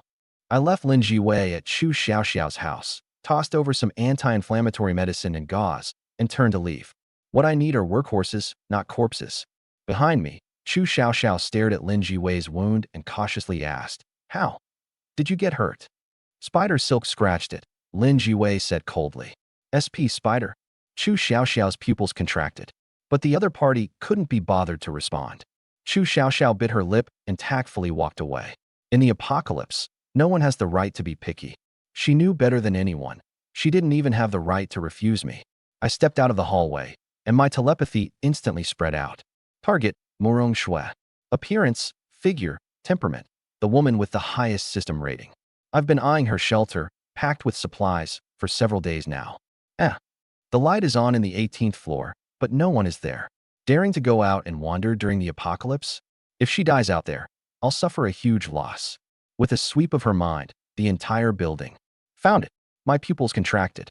Murong Shui was actually at my sister Shinsu's house. The two of them were chatting and laughing, as close as if they had been sisters for years. I was only gone for a day, and this happens? A woman who fills her house with traps. Would she approach a little girl for no reason? Absolutely something's wrong. I teleported to the door and knocked. "Big bro, you're finally back." Shinsu pounced on me, hugging my arm. "Come on, let me introduce you. Sister Murong saved us." "Hello, Mr. Shun." Murong Shui stood up and gave a gentle smile. But her heart almost stopped beating. Is this the spatial ability user? Shinsu's brother? Murong Shui's mind exploded. She is a reborn individual.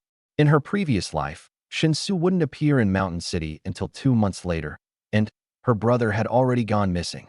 The reason Shinsu came to Mountain City University was to look for her brother. But in this life, Shinsu appeared early, her brother was still alive, and even lived right next door to her. The butterfly effect? It couldn't be this exaggerated. Just as her mind was racing. "Big brother," Shinsu held my hand. "That bad guy next door kept banging on the door, but I didn't open it." Later, Sister Murong drove him away. I smiled, but my telepathy instantly swept across to the next door. The neighbor is dead. A crossbow bolt is stuck in their head. Exactly the same as the crossbow bolts from Murong Shui's house. I remained calm. "Thank you." A mere trifle. Murong Shui smiled gently. But the next second, she felt a chill all over. He just used perception ability again. This man has 2 abilities. The 3rd day of the apocalypse, 2 superpowers. What kind of heaven-defying luck is this? Why hadn't she heard of this man in her previous life? How did he disappear exactly? It doesn't make sense. None of it makes sense. I also sneered inwardly. A woman who stockpiles supplies, sets traps, and even dares to kill to silence others. Not simple. This script is too much like a reborn character. The two harbored their own schemes, smiling with extreme friendliness. After exchanging a few words, Murong Shui excused herself and left. As soon as Murong Shui left, I took out a handful of fruits from the system space and handed them to my sister. "Susu, eat all these ability fruits." "Wow, big bro, where did you get so many?" Shinsu's eyes lit up instantly. "Telepathy. Eat it, and you'll be able to sense your surroundings. Eating more can even upgrade it." After carefully giving instructions, I left the food and water behind and turned to leave. Stepping out of the room, I didn't go home. Instead, he went straight to the 18th floor. Murong Shui's home. I narrowed my eyes, a flash of killing intent passing through. This woman named Morong Shui is definitely scheming against my sister. The purpose is unclear, but it must be resolved. Either take her down or win her over. At this moment, I directly locked onto Morong Shui's perspective through telepathy. I saw this woman rush home, grab a crossbow, and click, activate the traps all over the house. A white fox lay on the sofa, highly alert. Damn, she actually predicted I would come. My pupils contracted. No nonsense. Teleportation. I appeared directly in Morong Shui's bedroom. In the living room, Morong Shui exuded a chilling aura, holding a crossbow in her hand, her gaze sharp as a blade, completely different from the gentle demeanor she had when coaxing Shinsu earlier. Come out. Whatever you want, let's talk. She shouted coldly. My heart trembled. This woman has a special ability. She can sense me. Even more terrifying, she was sitting in the living room with the widest view, clearly guarding against my teleportation sneak attack. No matter which angle I attacked from, she could counter immediately. This combat awareness. Who on earth is she? I remained calm and spoke through the door.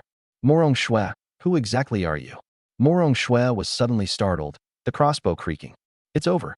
This spatial ability user actually has sensory abilities too. All the traps and mechanisms are useless.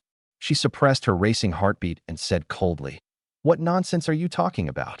She didn't want to fight this overpowered freak, especially since the other party was Shinsu's brother. I went straight for the kill. Then let me ask directly, why did you remodel this house into a doomsday shelter months in advance? Who told you to do it? Morong Shui's heart sank, but her expression remained unchanged. I'm just an apocalypse enthusiast, rich and messing around for fun. It's just a coincidence. Is that so? I smirked. Let me guess. Could it be that you were reborn from the apocalypse? Morong Shui's pupils contracted sharply. Although she tried her best to suppress it, that fleeting micro-expression was completely captured by me. Damn, she really is a reincarnator. Amidst my shock, what I felt even more was ecstasy. Information about a reincarnator is an invaluable gold mine. But I dare not be careless. Who knows how many trump cards a reborn possesses? The next second, I decisively activated mental connection to lock onto Morong Shui and teleported away from the 18th floor. Remote communication, the safest. Mental type ability. Morong Shui's mind was suddenly invaded by an unfamiliar psychic force. Her expression changed drastically, and she instantly gathered her own psychic power to forcibly erase it. He actually has 3 abilities. How is this possible? As a reborn individual, she had only awakened her second ability so far. Her gaze turned grim as it fell on the white fox. Xiao Bai, it seems I have to rely on you now. On the other side, I noticed the mental connection was instantly severed, raising an eyebrow. Such strong mental power? Is her ability in the mental enhancement category? I initiated mental connection, again, adding a sentence. Don't worry, I just want to talk. Morong Shui hesitated for a moment and did not sever it. This mental force was weak and harmless, capable only of communication, not aggression. Support type, not a high level. She felt slightly relieved. Otherwise, she would undoubtedly die today.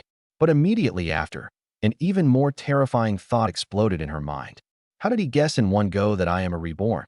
Unless he himself is also a reborn. Morong Shui felt a chill down her spine and tremblingly asked through the mental connection. Shun Yi, are you also a reborn?